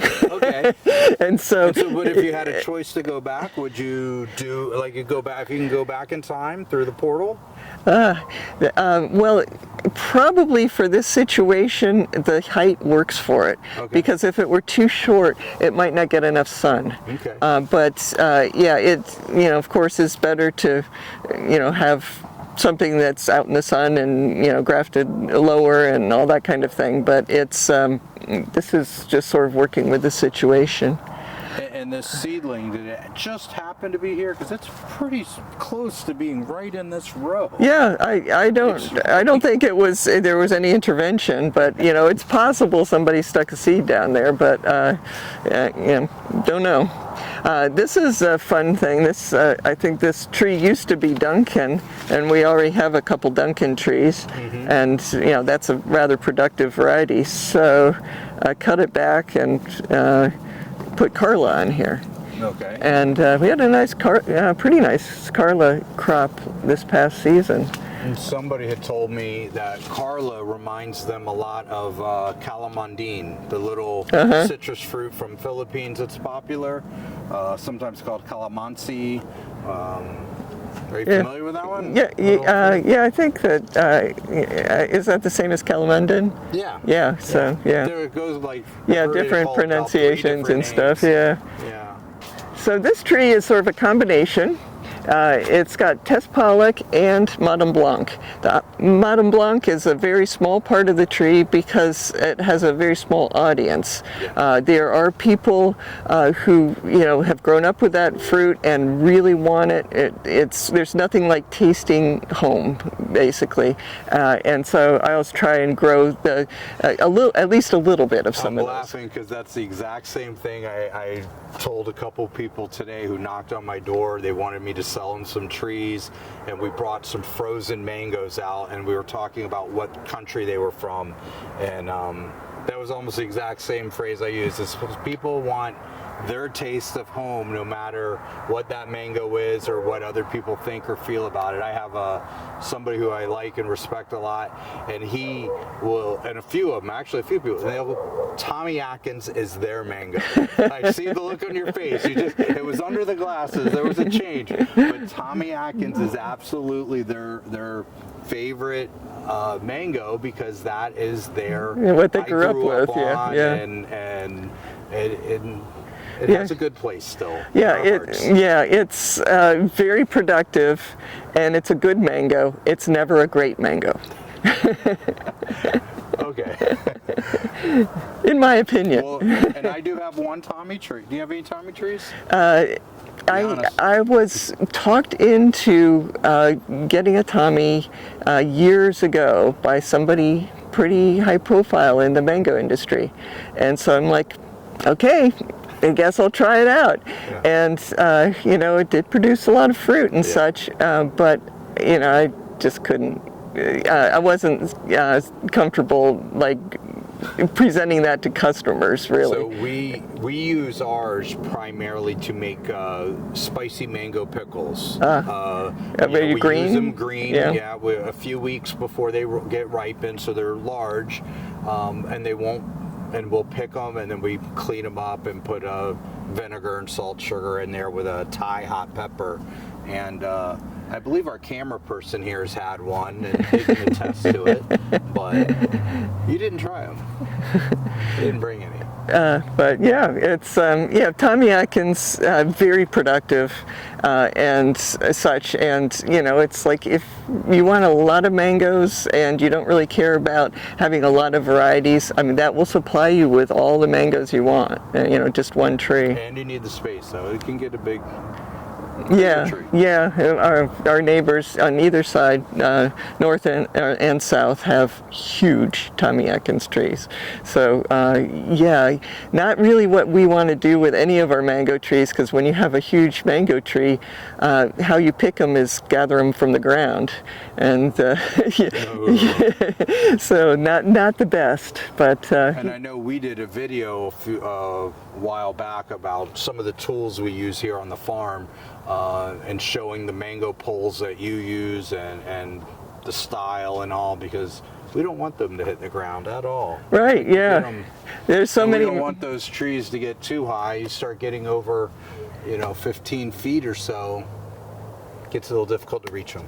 Yeah, absolutely, and to see when they're ready to pick. Yeah, they're further away, and I usually look at the bottom of the fruit, which of course is great. But if the bottom of the fruit is 20 feet up, it's not so great.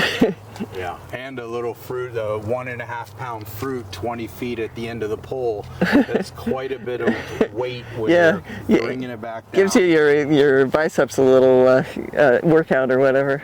Here's yet another tree, and you might be able to guess what's the most probable variety that it might be. Well, we've walked past quite a few cherry trees, so I'm going to go with another cherry tree. Yeah, it's cherry, but it actually has another variety. I think it's Promkimea that's on here too. But who are you trading? Right? Yeah. He's going for the translation of Promkimea is trade wife for this mango kind of thing, and so yeah. So who are you going to trade? So looks like another cherry here. Yep. We have probably a little bit more than we need of cherry, so we might be top working one or two of these trees. Okay, so this right here is cherry. We've got a few trunks going on here, and this next tree over here is one that I completely top worked years ago and is now Banganapali. So got those going on. So I have an Amrapali, but I don't have a Banganapali, and I've thought of the Amrapali still in the pot, and I've been debating putting it in the ground. Yeah, it's just once they get established in the ground, it's so easy though. But I know there's a space issue. Me, it's a space. So. I think I'm down to about 10 more spots for the current moment, and I'm tapped out. Well, maybe you'll find people's backyards where you can plant trees of your own. Actually, I have had that discussion with my neighbor. To be like, look, let me put some trees here, and I'll be happy to pay for the trees and be happy to buy the fruit from you during the season. Yeah, it sounds like a good deal. Yeah. It's there's so many wonderful mangoes that it's hard to say no. To and I've been more. feeding him those mangoes to make sure he finds the one he wants. Very good. Okay, so this tree here, of course, been top worked, and we didn't have the little can of paint and the brush to put the variety on it, and so I'm guessing that this is either, it might be Venus, but the leaves, I'm not sure if that really is a Venus-looking leaf, but basically it's a grafted tree, it's got flowers, and as soon as the fruit are ready, we will actually label this tree. Mango season gets a little crazy, and we think, oh, we'll remember that one, and it doesn't always happen. I have about 3 trees like that have multiple grafts or different grafts in different spots, and it's probably the only sort of unmarked designated area in my yard.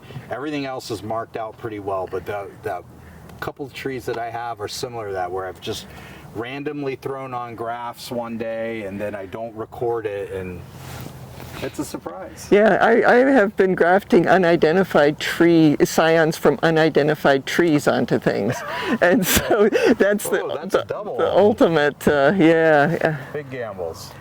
So here we have wonderful, massive bloom on this tree, and the good news is it's not Carrie. Yeah, we have a lot of Carrie bloom, so Carrie customers, you're okay. But this one, I think, is coconut cream. So it's looking good for, you can't count your mangoes before they're ready, but it is full of blooms, and it almost looks like a few are starting to, you get a little bit of fruit set already in there, huh? Yeah, definitely. Yeah. Yeah, only like 500 fruit on this one. I'll take it. And 2 will actually survive, maybe. Right. Well, and so a lot of people don't know that about mangoes, or who watch us or ask, and they're like, I'm losing all my fruit. And so you're right, like a little panicle like this will have tons and tons of fruit set, but or not really set, but little fruits develop. They're hanging on and stuff. But within over the next, say, 2 months or so, you get down to 3, 2, then sometimes 1 fruit. It's nice when they're clustered. It's beautiful, but it doesn't happen very often. But yeah, so when you have all this mango there, and you're like, man, I'm gonna have thousands of mangoes, and it's like, okay, but now I'm down to 1 per branch, or 2 or 3, Yeah, it's there's only so much that the tree can support, and it's sort of a natural thing. They need to make a lot of flowers because not all of them get pollinated, and that kind of thing. But then they can't support all of the little fruit, and so as the fruit get bigger, they like drop off of the panicle. But in most cases, you still have plenty of fruit. Oh yeah. This is fun here. We've got, I want to go in here first. Okay. This is our worst looking sugar apple tree. Well, you have 1 fruit up there. Yeah. See? Yeah, I think that, it's a sunshine problem here, so hopefully after we trim the trees, this season, it will have more sun. But this is, we made a whole video about this. This was, it's what we call bat in a pot, where it was in I think a 25-gallon pot, and it had rooted strongly into the ground. Mm-hmm. And so we figured it's not going to survive getting moved, and so we cut the pot off of the root ball, and then built like this concrete block thing, and put the soil in here. So it's not in a pot anymore, but it seems to be pretty happy, and hopefully we'll get some fruit from it this year. I'm sorry, I didn't catch. What variety was it? Dot. So dot in the pot. Yeah. Dot in the pot, that's right. I was sneezing, sorry. Dot in the pot. And we have some green sugar apple here, but not much fruit this year on the sugar apples. We're like in all this canopy here. Another seedling here.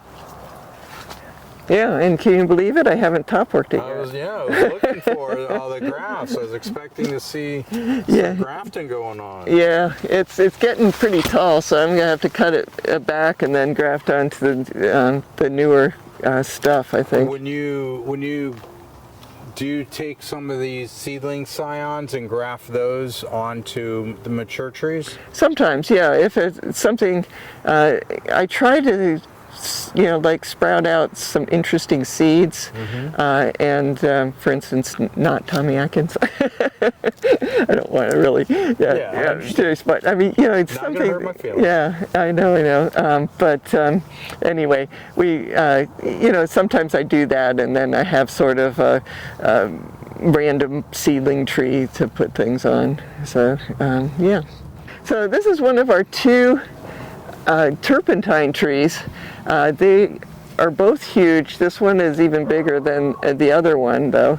And what happens with turpentine, it's used as rootstock, and I wasn't intending for this to be rootstock underneath the trees, but there were a lot of seedlings from the turpentine.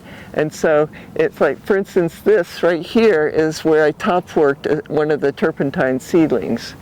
So and what is this now? I believe it's Harvest Moon. Oh, nice. So hopefully we'll get some fruit. I have not yet gotten fruit from it, but it's now looking like it's big enough to produce something. But I did that, for a few varieties around here. I figure as long as we've got the seedlings, might as well graft onto them. Here's like a little cluster of plants. It's another case of seedlings and such. And so we have a lot of varieties on here. I think there's 4 varieties total. One of them is Promcaibia, and I sort of... You start to see some of the growth habit differences. Yeah, you definitely, and the leaves, you see the difference in this leaf versus that leaf and such. So, there's definitely a lot of differences. But again, this is a situation what seemed like a good idea at a time to, like put a bunch of varieties onto plants that were seedlings.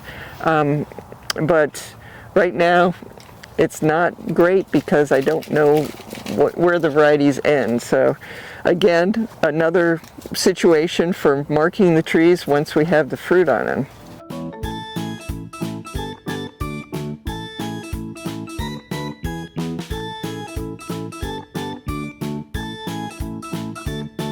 Years ago, when we first got to this property, I planted a bunch of seeds along the back fence, and there was one of the seedlings that produced really good fruit, and it was the best of all of the seedlings, and so it just started to be called Best. And I don't believe in a best mango because there are always these improvements and everything, but this is a best mango tree here. So yeah, it's one of those situations where when I do have a popular variety, I try to make a double of it because I don't want that original tree to die and then lose a variety. So that's the situation with that. So that's one of 2 best trees. Yes, indeed. So right here is one of our Glen trees. Now, Glen is one of those old Florida varieties, but my goodness, we have a lot of Glen fans, including in my family. But yeah, it's, people who have tasted a lot of mangoes, it depends on everybody's taste preferences and stuff. But there are a significant number of people that say Glen is their favorite. So, we grow Glen. I have a few of those people I know, either customers or other growers even, who I know a gentleman, he only grows Glen mangoes, and he's got about 10 trees, That's it. Okay. I found my happy place, and it's Glen. He's stable. So this is one of those top work situations. We had a tree that was not a variety that we wanted, and so cut it back and just I think we added several varieties to it. So yeah, another fun thing, come out with a marker paint during mango season. I know that Super Julie is on this, and I'm pretty sure that Super Alfonso is on here, but you're getting quite a bit of fruit set. Yeah, looking good. Yeah, so I'm not sure beyond that what is on. So we will. I mean, I've also put some scions of seedlings on there too. We have a big Mulgoba tree, and Mulgoba is a great mango. It just is no fiber, and when it falls, it's, you have to drink it, I think. The seedlings have been very interesting, the ones that I've tasted so far. So I try to graft them someplace where they will just survive on their own and hopefully you know, make some good fruit, and we can evaluate it. Right here is one of our lemon meringue trees. And did you plant this as a lemon meringue, or did you top work it from something else? these were all planted as the lemon meringue trees, and you know, that was, you know, probably a little more than 20 years ago, probably. But yeah, we do trim them a little bit because you know, you want to reach the fruit. This is another lemon meringue tree, and you've got bloom on all of them.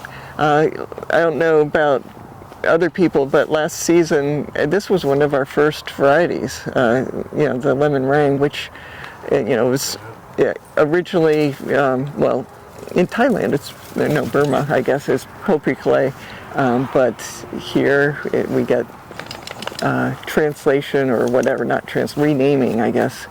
This one here is also lemon meringue. This looks like a carry tree. Yes, indeed, it certainly does. So that's a big carry, of course, some bloom. So I have somebody who has a carry tree, and it's gotta be a 60-foot diameter. Oh my. The tree has grown up, and the canopy is very high, and then it is spreading outward, and it's a beautiful tree to look at. Not a beautiful one to pick, probably. Let's just say that pole, the pole I have is 24 feet long, and it is fully extended to try to get those mangoes. Yeah, oh my. And it's so easy to manipulate a pie too, right? It's a workout. So we had a collection of seedlings here, and I top worked them to sweet tart. So that's one of our areas that has sweet tart in it. And this looks like more carry. Then another one. And another one. Yeah, the carry connection here. Yep. So I could see why you want to downsize maybe one carry or two carry trees into something else. Yeah, there's so many varieties out there, and you know, there are other varieties that the carry fans like. You know, it's not like they're only going for carry. Would you replace it with variety that you currently have here on your property, or try to get a scion from maybe somewhere else that you don't currently have?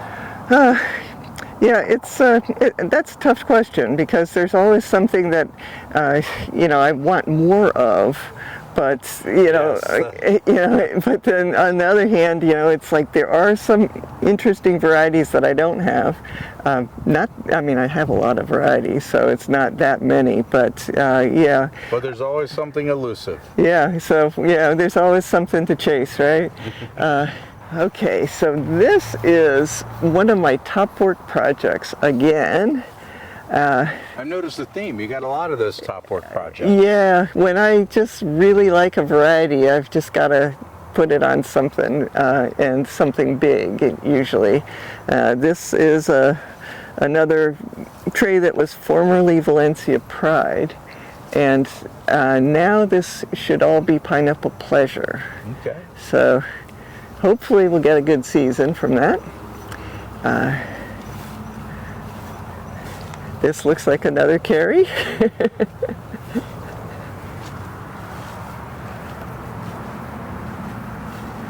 And Chris, you have too much space here. I know. I can see a tree coming in. Yeah, or a small house or something. Well, you can do ecotourism.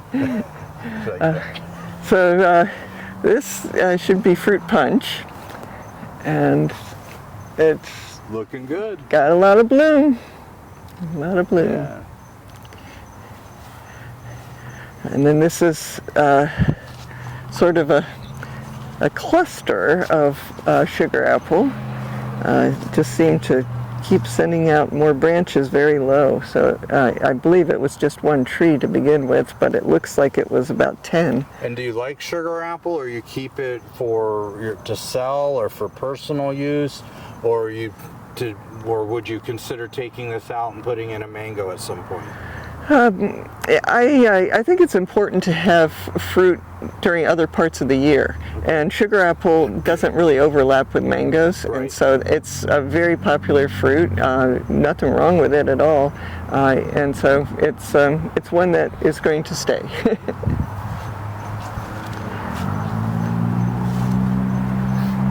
And here's the last of the lemon meringue trees in this area. We have more elsewhere, but yeah, they're all about the same size. They were planted at the same time, and we've been sort of taking care of them the same way.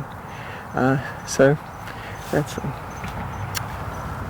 get to go over this way. This is a Duncan tree, and very productive. Yep, very productive, and they ship well. For me, they ship very well because they're a little. I don't worry about shipping my Duncans, not like Carrie. They ship well, and they're just good mangoes. So this tree, Chris, looks like it's been top worked. Yeah, absolutely. It used to be a Florigon tree, and Florigon is one of those varieties, old Florida variety. It's reliable, it's productive, it's disease resistant, Yep. and in my opinion, at best, it's a good mango. It's not in the next tier up, and we have more than just one Florigon tree, and so. This used to be Florigon, and I top worked it to cac. And cac is one of the varieties that so many people seem to want, and so we have a really nice tree of it. So Yeah, I have 2 cac trees, still a little bit small, but they're getting there, and they are a delicious mango. Very, very good mango.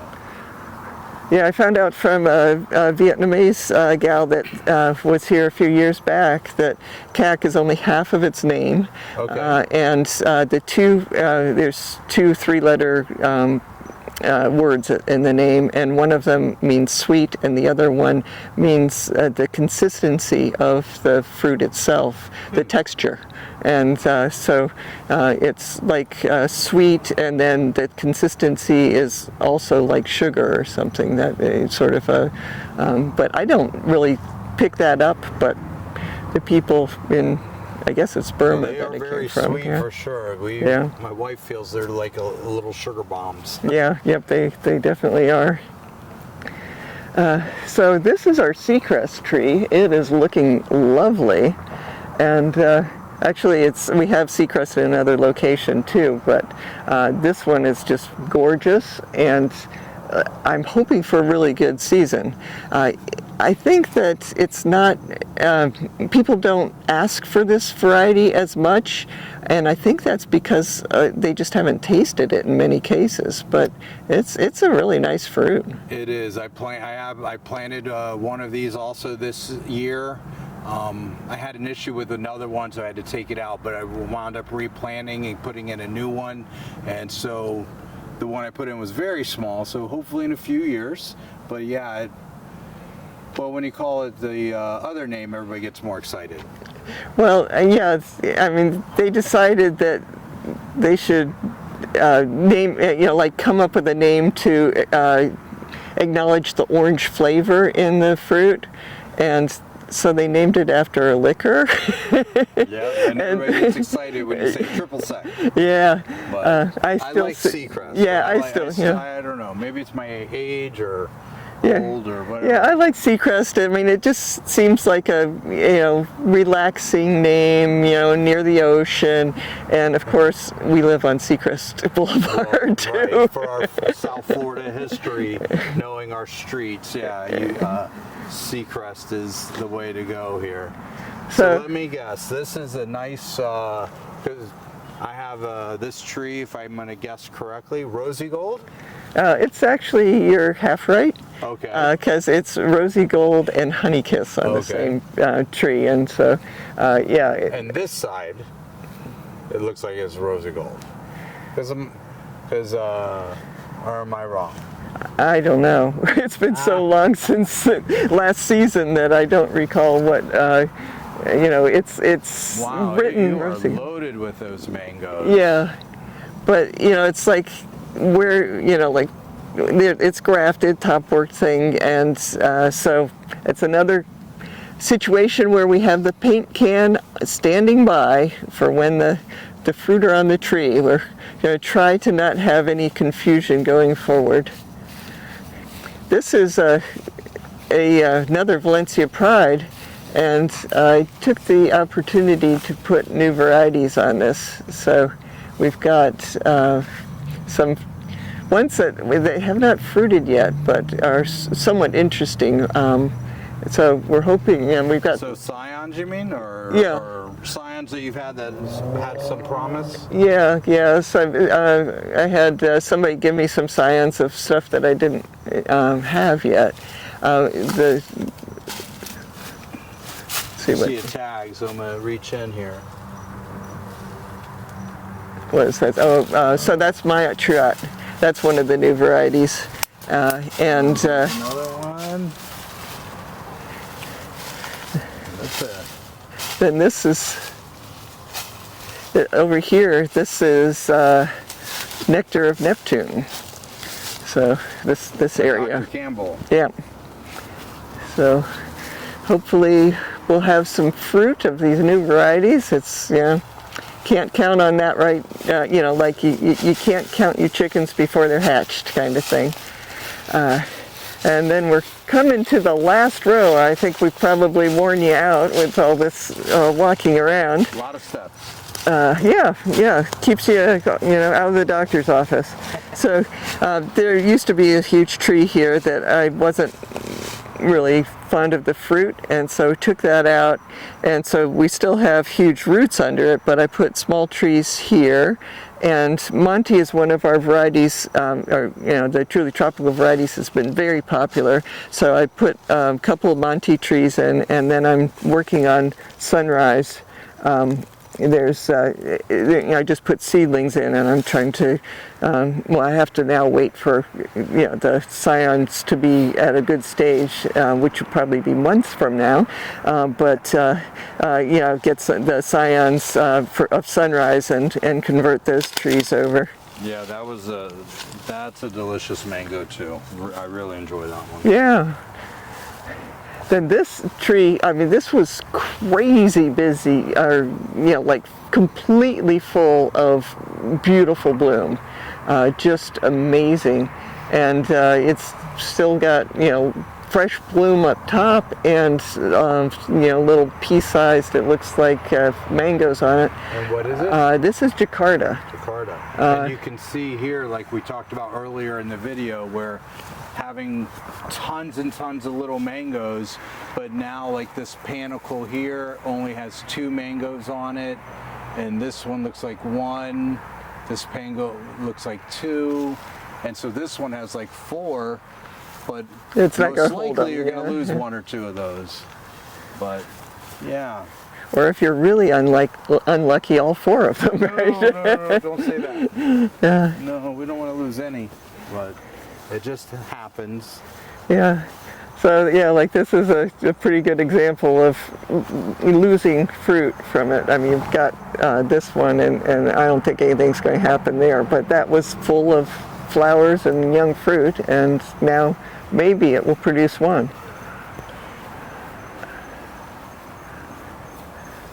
This is another one of our lemon meringue trees here.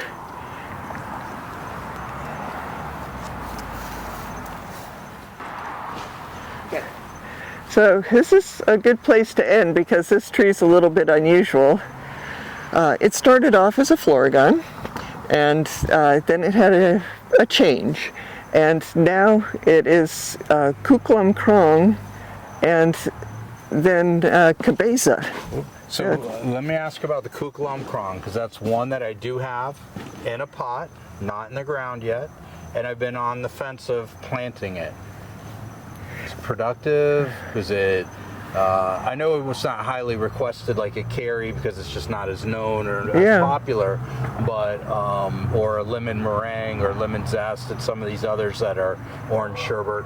But should I, in your opinion, go ahead and take up the yard space with my kuklum krong. Well, perhaps you should taste the fruit first, Okay. because I mean, if you're ever in doubt, of, like, should I plant this tree? If you can taste the fruit, then you don't have to like look at the tree and say, "Why are you here?" And I've had one or two that I have taken out after I've tasted the fruit, where I was like, "Oh, that was not the idea I thought it was." Yeah, I mean, they've been very popular. This tree started off as something else, of course, and I top worked the kuklum krong to it. That one people have been asking for. Put the cabeza on it, on this tree, because we have cabeza in another location in the grove, and the squirrels would hit that fruit. And the fruit are big, Right. And so it's not like a little Julie getting hit by animals. You're losing pounds from one cabeza. And they like to eat one bite and move to the next. Yeah. So like the problem with that is the other tree is it's near the fence, and they love going along the fence and then jumping to the trees, and so this is a long way away from the fence, and so I put the cabeza on this tree also, and so hopefully this season we'll get fruit on this tree, and I'm hoping that the squirrels don't know about it. So the kuklum krong, though, obviously it's higher than a Tommy, which we've talked about. Yeah. What about Floragon? Which you mentioned Floragon just being good, but not great, kind of like averagey good, like a C plus. Yeah, and I should note that everybody has different preferences, different taste preferences and stuff, and so just because like I say something about a certain variety doesn't mean that whoever's listening would think the same thing.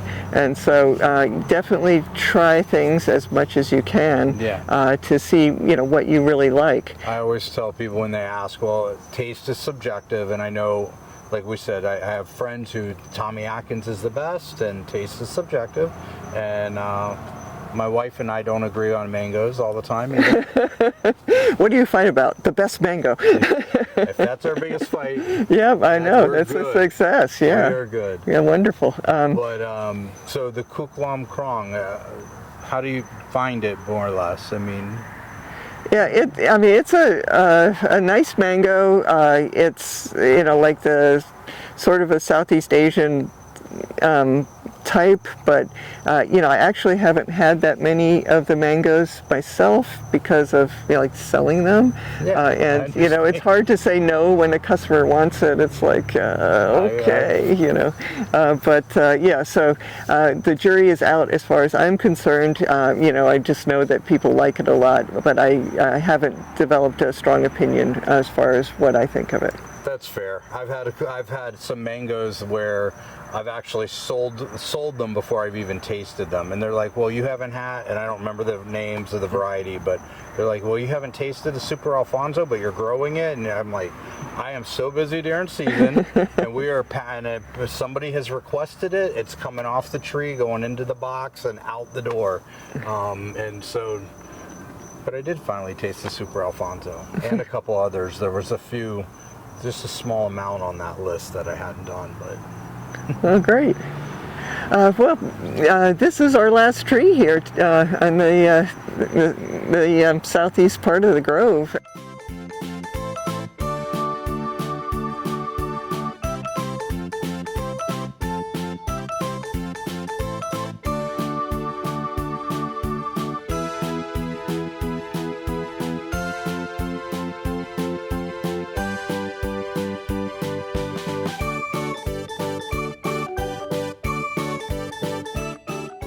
So today we get Muriel, and Muriel, could you tell us a little bit about your mango business? Yes, so I have the pleasure of managing Tropical Paradise Grove for the last 3 years.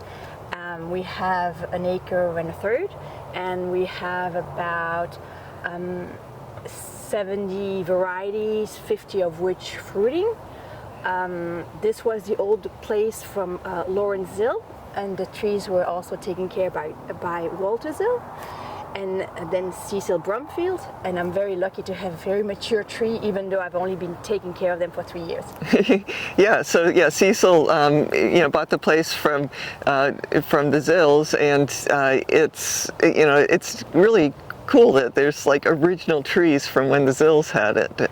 That's right. I'm sure you've added some along the way, though. Of course, I couldn't resist. Cecil added about 20, and I added 10 in the ground already, and I'm probably trying to figure out where I can fit another 20, 30. We'll figure it out.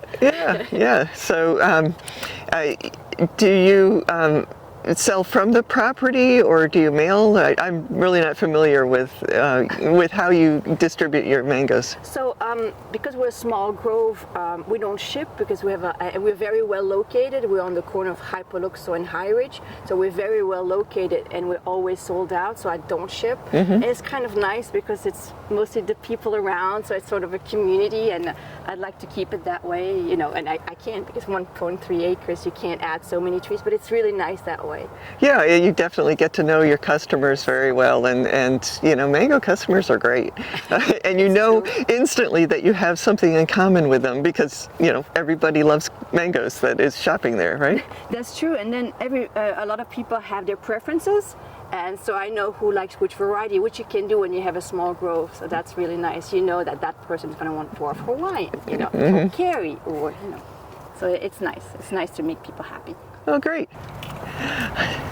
So I'm here with Muriel, and we've been trying to compare notes with different mangoes, and how the trees are doing and such.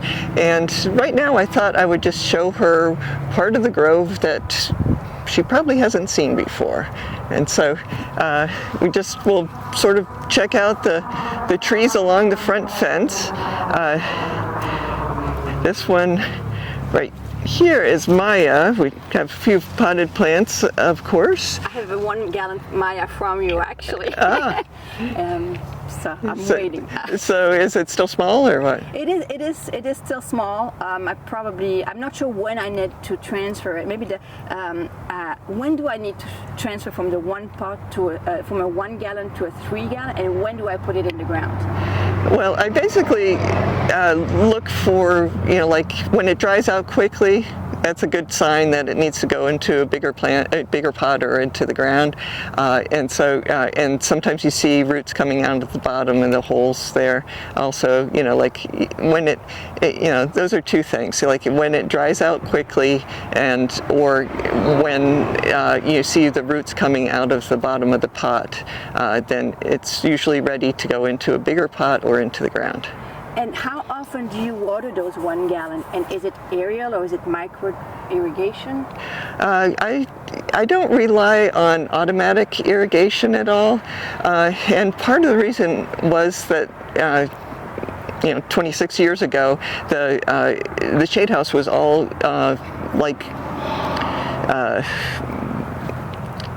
fitted for automatic irrigation, and we had the well dug and whatever, drilled, I guess. And what I noticed was that a lot of the emitters would clog up. Or not work. They had two different kinds, the spray emitters and then the whirlies. The whirlies are much better, but then I couldn't get any replacements because apparently there was one batch that came from China that had a problem, and so then they stopped. I think maybe they learned, and you could get the next batch. But those are the best though, because they shoot the water onto this like something that spins, and it casts it out much better than the spray. The sprays can get clogged very easily. So I water them all by hand. Like every day or every other day? It depends on the weather. We had a pretty good rain last week or something, so that was good for a couple days. But if it's brutally hot, I'm watering them every day, and if it's not, maybe every other day, and something like that. And do the 1 gallons get some sun or no sun at all? Oh yeah, they definitely get sun. They're in the shade house, so it's like maybe 30% shade. Okay. Just enough to make it a little bit better, for them than direct sun, because small plants in direct sun don't usually do very well, especially the 1 gallons. They just dry out too quickly. So I think I have to confess, I lost my Maya last year, so I got a new one this year. I'm not going to use it this year. I heard you at the Rare Food Council mentioning sand, the soil for the seedlings. Is it 50% sand and 50% a starting soil? The 1 gallon? The soil that I use is very similar to what Atlas peat uses as their sort of their standard mix, and so it's just very close, and so that is really a good thing. And it's got peat moss, it's got sand, it's got the coarse sand though, because the fine sand doesn't do as well. It doesn't allow for the water to go through as much. But it's good to get like some mulch, but not pine bark mulch. That's I see that in some plants that people are making, and while it's good most of the time, you tend to get, like, at least from what I've heard and stuff, about 20% of the plants can die. And so with without the pine bark, pine bark was something that Gary Zill says never belongs with mangoes. And so, most of the time, 80% of the time it'll survive, but you might have some disease issues and stuff with that. That's good to know. So, okay, sorry. Yeah, back to here. This is, as I said, the Maya, and then we get to this big tree here. What was going on 26 years ago is there were big Haydens all along the fence, and we had a hurricane that took care of some of the trimming, but they were still big, and so and Hayden is a good variety, but there's so many other varieties out there, and so what I did was cut this tree back a lot and top worked it with marlis, because I like marlis, the fruit and the person a lot, and so that was named after Marlis Zill, that is mostly marlis, but I also put sweet tart on here. Okay. And so got that going. Then we have some other varieties in here. Some of them are marked and some of them are not. This one apparently is Himsagar. Okay. And that's the USDA Himsagar, of course. That's what most of the Himsagar in the U.S. is I think, a seedling of the actual Himsagar. Okay. It's a very nice fruit, but it's the Himsagar fruit from the USDA one is more oblong, and what I hear, I haven't gotten the fruit yet, is the one from India is a round fruit. So mine is oblong, and mine is flowering right now. Yeah. And last year it had a very good year, so hopefully this year too. Yeah, it's a nice fruit. It is a very nice fruit. Well, not sure what this one is. We have, of course, seedlings because of having these huge Hayden trees that drop fruit, and so some of them I have top worked. And some of them I have not. This is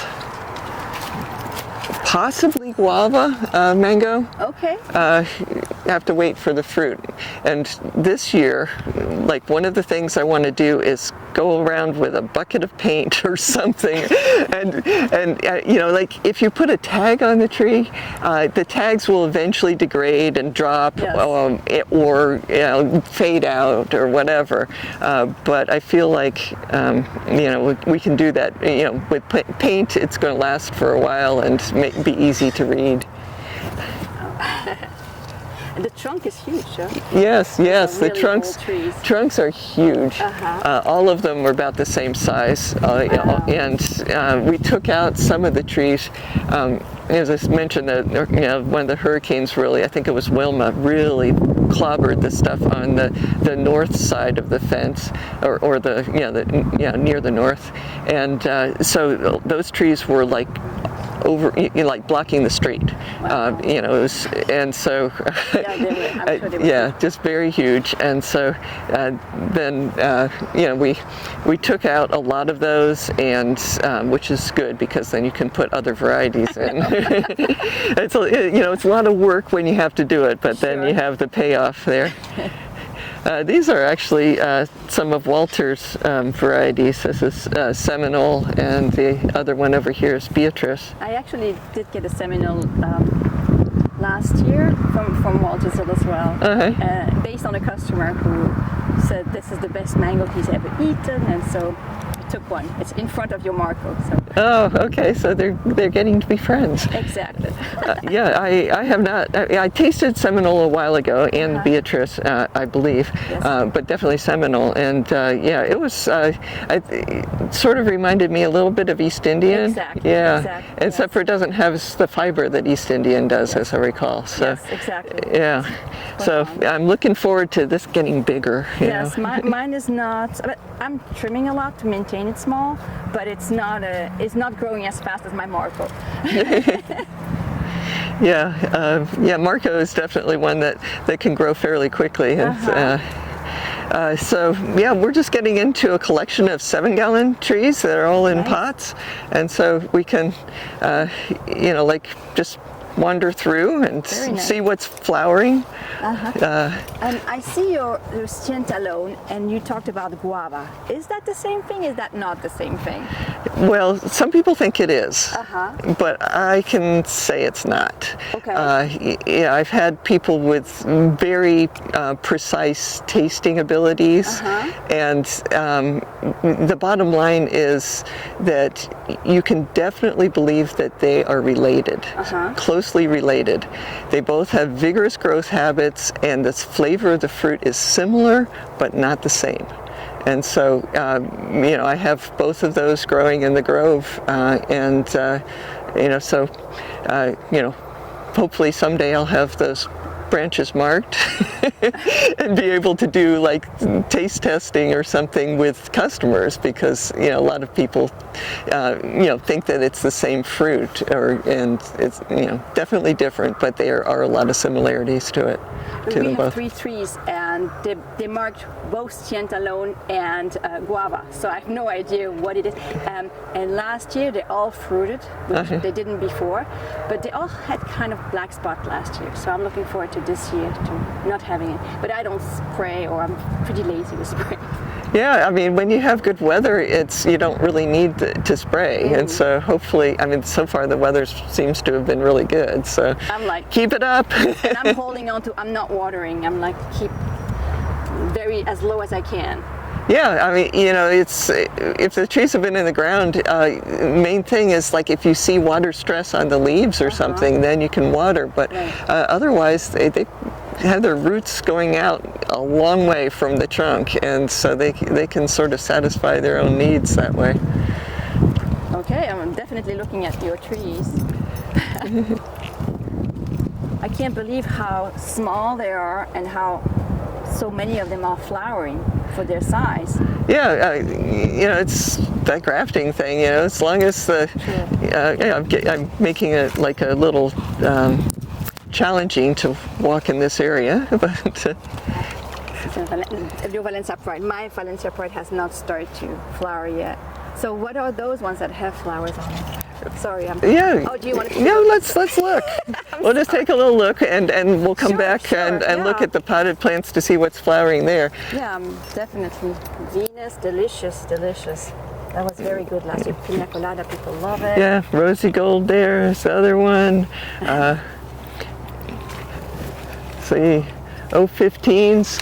Oh, getting flowers. Flowering. Okay. Yeah, that's a seedling of Jakarta, and I love Jakarta. yeah, and love I Jakarta. think 015's even better. I hope that's not offending anybody. I do have a tiny tree of that, but Kathy's very good variety.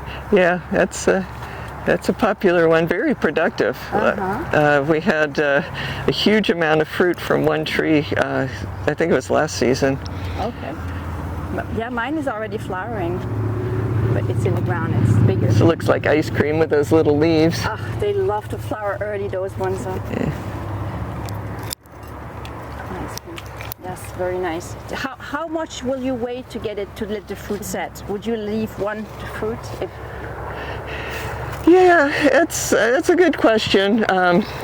Sometimes what I do with a small tree is, like I'll cut off part of the panicle, and so it's not having to support so many. Obviously, it's not going to make like the 100 fruit that are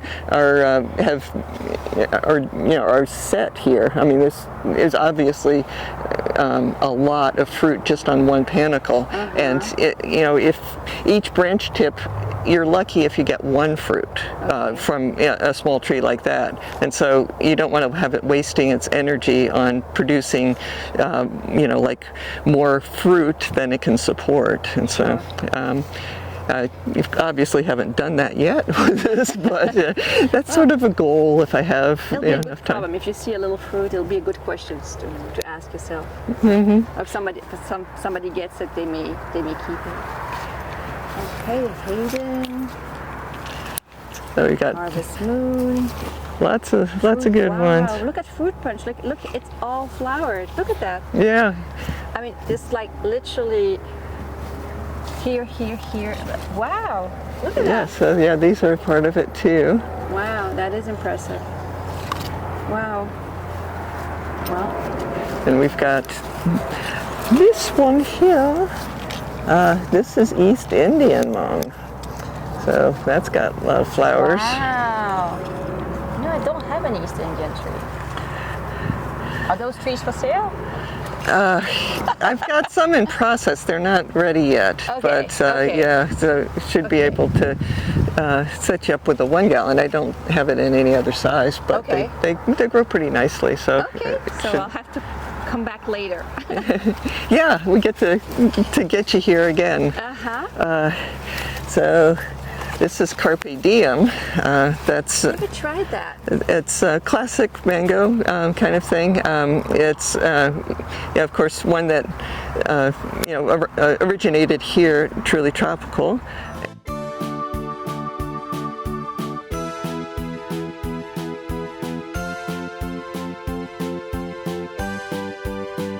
So we've got buttercream over here. This is one of the varieties that Walter sort of saved, I guess, is apricot. Oh, I love it. Yeah. I actually did a grafting last year, and it took, and I put it in the wrong place. So I regrafted it this year. I don't know if it's going to hold. I think it's going to hold actually. And yes, I love. I usually have the same taste, but as Walter Zill. Yeah, it's a very nice flavor, and I actually during mango season I like small fruit because I don't fill up on one fruit. I can I have room to taste many fruits that way. That's why I like small fruit. Now, if you had like 5 small fruits that you recommend people plant a tree, which ones would it be? Well, ice cream is certainly popular, and as a big plus is that the tree is small. And I have Julies that are, I grafted high grafted Julies, like up this far on the stem or whatever. Nobody was interested in buying them. And so I planted them myself, here. And I mean, everybody who sees it is like, wow, that's great. It doesn't start out looking like this, but you have to, plant something that's grafted up off of the ground. But definitely a nice variety. It basically can't grow enough Julie. There's so many people that are Julie fans. True. Yes, I am. As I said, sorry, I took this black out, so I'm sorry. I'm sorry.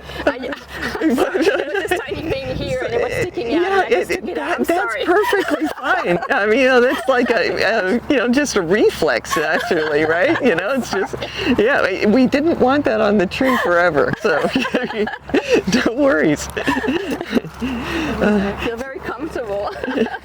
So, we've got, like all sorts of plants in this area that are not mango. This one happens to be black sapote, which I'm a fan. I love black sapote. Now, do you have different varieties of black sapote, or do you like yours, and do you know what yours is? Well, I have one that is originally from Pine Island, and those are like sort of the tennis ball or slightly larger fruit, and like that. But then I also have the Berniker, so you get a fruit that looks a lot like Matt Snow, that variety of black sapote. It's flat. It looks like some varieties of tomato where they're big and then very flat. And so got that one. Basically, I've never met a black sapote I haven't liked. So I mean, I don't put that out there as a challenge. Here's something really tastes terrible. Try this, But I do like them all. Do you sell the trees as well? I have been trying to find time to graft some. Okay. And I have a few that are larger, but a lot of people want to get a small tree and grow it up because, of course, it's less expensive and stuff that way. Sure. But yeah, love the black sapote. Okay. And it's nice, it's off season. Yeah, that's the thing, is like you can't compare like a December fruit to a May fruit, because you cannot grow the same variety in the other season. It's like, okay, in the fall, these are my favorite fruits, but you can't really compare it to spring fruits or summer fruits, because there's just a whole different category, and I'm glad, it's nice that we have fruit, tropical fruit that we can grow year round. Sure.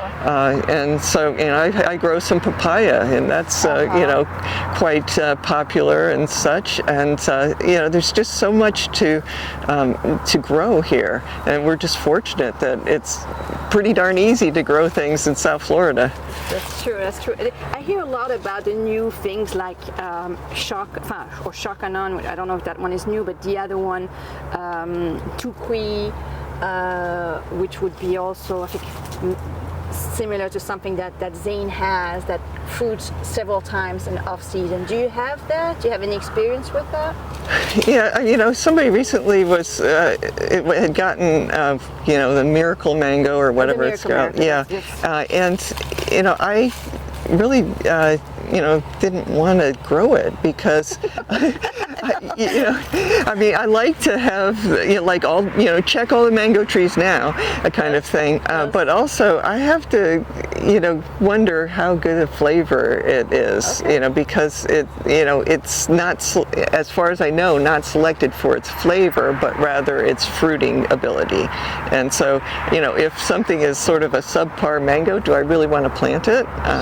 So anyway, the jury's out. I don't have enough information, never tasted it, but I'm just making some assumptions, I guess. No, it's a good point. I guess I of course did get one of them. I did get a Tukui. I have no idea how it's going to be. I do have a Shokanon. I think Shokanon also has like a later.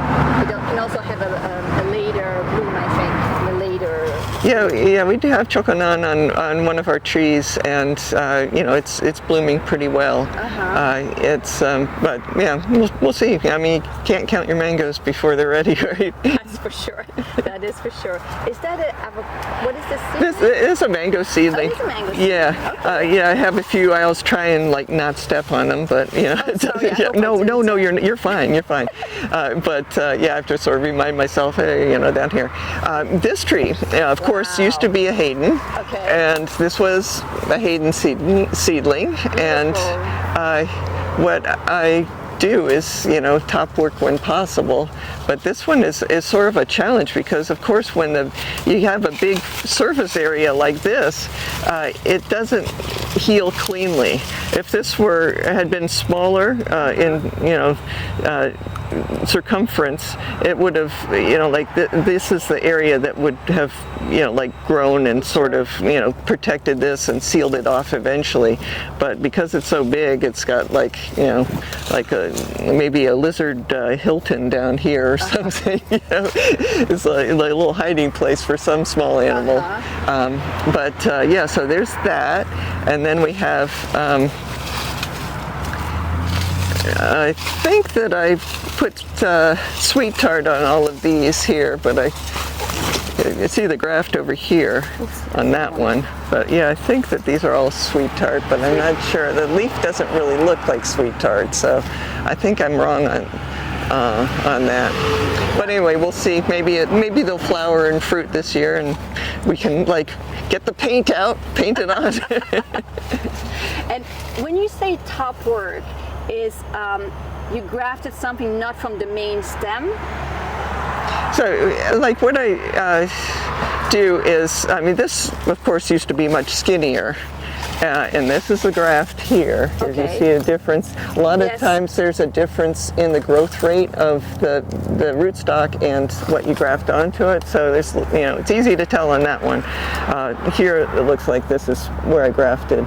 But so the term top graft as regular graft, the difference is you graft on something that is more mature, that is already fruiting. Is that the difference of terminology? Yeah, top work is, you know, like an established tree that you like at least.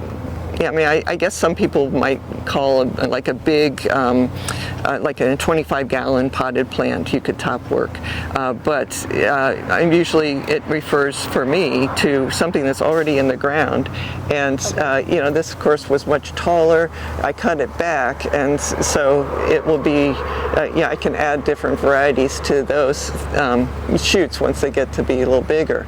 So a lot of times what I'll do is, if I especially am top working an unknown variety. For instance, if it was something from the back fence, I would just, you know, like mark it with some number or whatever, and graft it onto a plant that's established, and so I basically don't have to worry about watering it while it grows. Sure, that's true. And what I admire how large your trunks are and how low your trees are. For grown trees, for adult trees, let's say, what would be the perfect height for you? Well, it's, I haven't really measured it, but I think most of our trees are probably 12 to 14 feet tall. You know, we, you know, of course have picker poles and stuff like that. And so that's, you know, it's very, easy to pick that way. Sure. And you know, as we were talking about before, is like when you go to trim a tree, the best thing is to cut that dominant vertical down further than the rest of the tree, because if you have too much shade going on, the lower branches are not that productive. And so if you can open up the tree to sunlight and more spaces, then, you know, you basically should have more production. That's very good advice. Are you gonna trim that one that's near the cables there? Yeah, this we have. I'm just worried for you with the cables. So this looks like a fairly interesting seedling. Okay. Because I mean, I'm not really recognizing the leaves, and so what I might do is, you know, eventually, you know, this is too tall. The power lines are no longer used for power here. Oh, good. They just haven't taken them down yet. You know, it's all underground that's now. Wonderful. But anyway, what I'll probably do is I'll harvest some scions from that and put it on a smaller tree. tree to see what it ends up being. Okay. Because I mean, it could be good, it might not be good at all. But I figure just harvesting, scion, I mean, it's sort of not much work to put it on something and then just basically ignore it for a while. Because if I look at it all the time, it drives me nuts. Because it's like, okay, are you any bigger today than you were yesterday? Well, if there's no problem with the power lines, then Yeah. you're good. That was my most concern. Yeah, definitely. So, okay, thank you. I like the jungle. Yeah, jungle experience. It's a happy jungle. So, wow. this, as you might guess, are just some seeds that I put down Wow. ages ago. Uh-huh. And, I'm trying to be patient, but I'm also making like backups of these particular seedlings because I'm pretty sure I would have put interesting seeds down to grow out, and so some of these might eventually produce some interesting fruit. So I'll probably take one scion from each of the seedlings and put it on another tree and see if one or the other place will start fruiting. I have a question. I think it was Gary Zill who said that in his breeding program, he would smell the leaves and determine if that was a good candidate. Do you do that at all? No. What happened with Gary is that he grew up not far from here, like it's on Federal Highway was where the original Zill thing, where Walter's place is across the railroad tracks to Federal Highway. That whole stretch of land was the Zill Grove. And when he was a kid, he would walk through the grove and just smell leaves. And so he has like this tremendous memory of what different varieties smell like. Okay. And so, he's uniquely qualified for that. I'm sure there are other people who can, determine certain varieties by smell, but he's amazing at that. Because I tried, and with my seedlings, I tried to see, and some smell really good, and some smell like nothing. And then I went to the trees that are already like a Julie and a Carrie, and I pulled a leaf and I said, "Does it smell?" And many of them I don't smell anything. But the mangoes are amazing. So I was just wondering what you thought of that method. Yeah, it's like I think it works for Gary.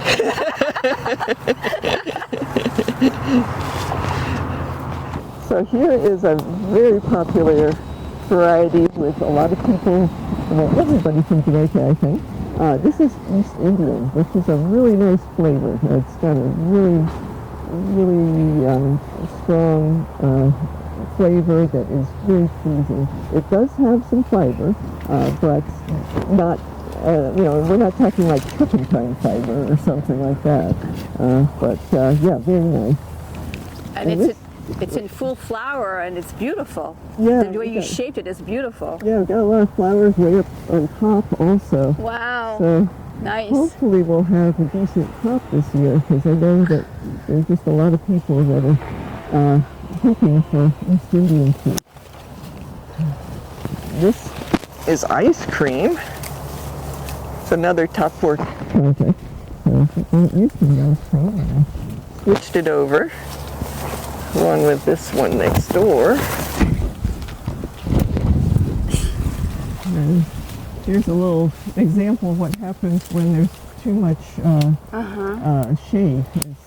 All of these branches die because of, well, the branches in this one area, because they were not getting enough sun. So here we have our little lesson. Don't do this to your tree. As in not letting it get light.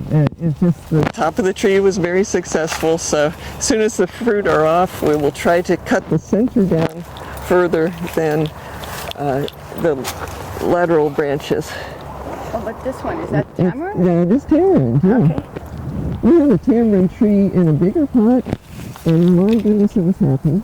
It was next to the sales area, and it just got completely rooted into the ground, and so we ended up selling it for very cheap but on the condition that they had to get it out. They sent a crew of people over with a whole bunch of shovels, and they were eventually able to get it out, but it was a big deal. Well, where there's a will, there's a way. This is Karen Michelle. Oh, okay. And so we have some, this, as I mentioned before, it's like we have fence, of course, and a lot of times people put a hedge in front of a fence, and I just put a mango hedge instead. And so this is an area that has different varieties from the back fence, but still lots of mangoes. And so mostly Karen Michelle and Sugarloaf in this area, but if we go down further, we get into some other varieties. I'm looking at the leaves of the Karen Michelle. It's kind of different. It's very waxy. Yeah, it's a pretty. I mean, it's very nice fruit and very popular. But it does want to be a larger tree than some. Not crazy big, but it is definitely a good grower. Now, on the if we look at the flower here and the blackened like this is the normal end cycle of the panicle. Or like you see here, there's like one black here or one black here. Yeah, I think that's probably the flowers that didn't get pollinated. Okay. That they were dying, and some of them have little fruit on them, but I think that they would all fall off because okay. The ones that are not, like healthy, these are nice and healthy on that panicle.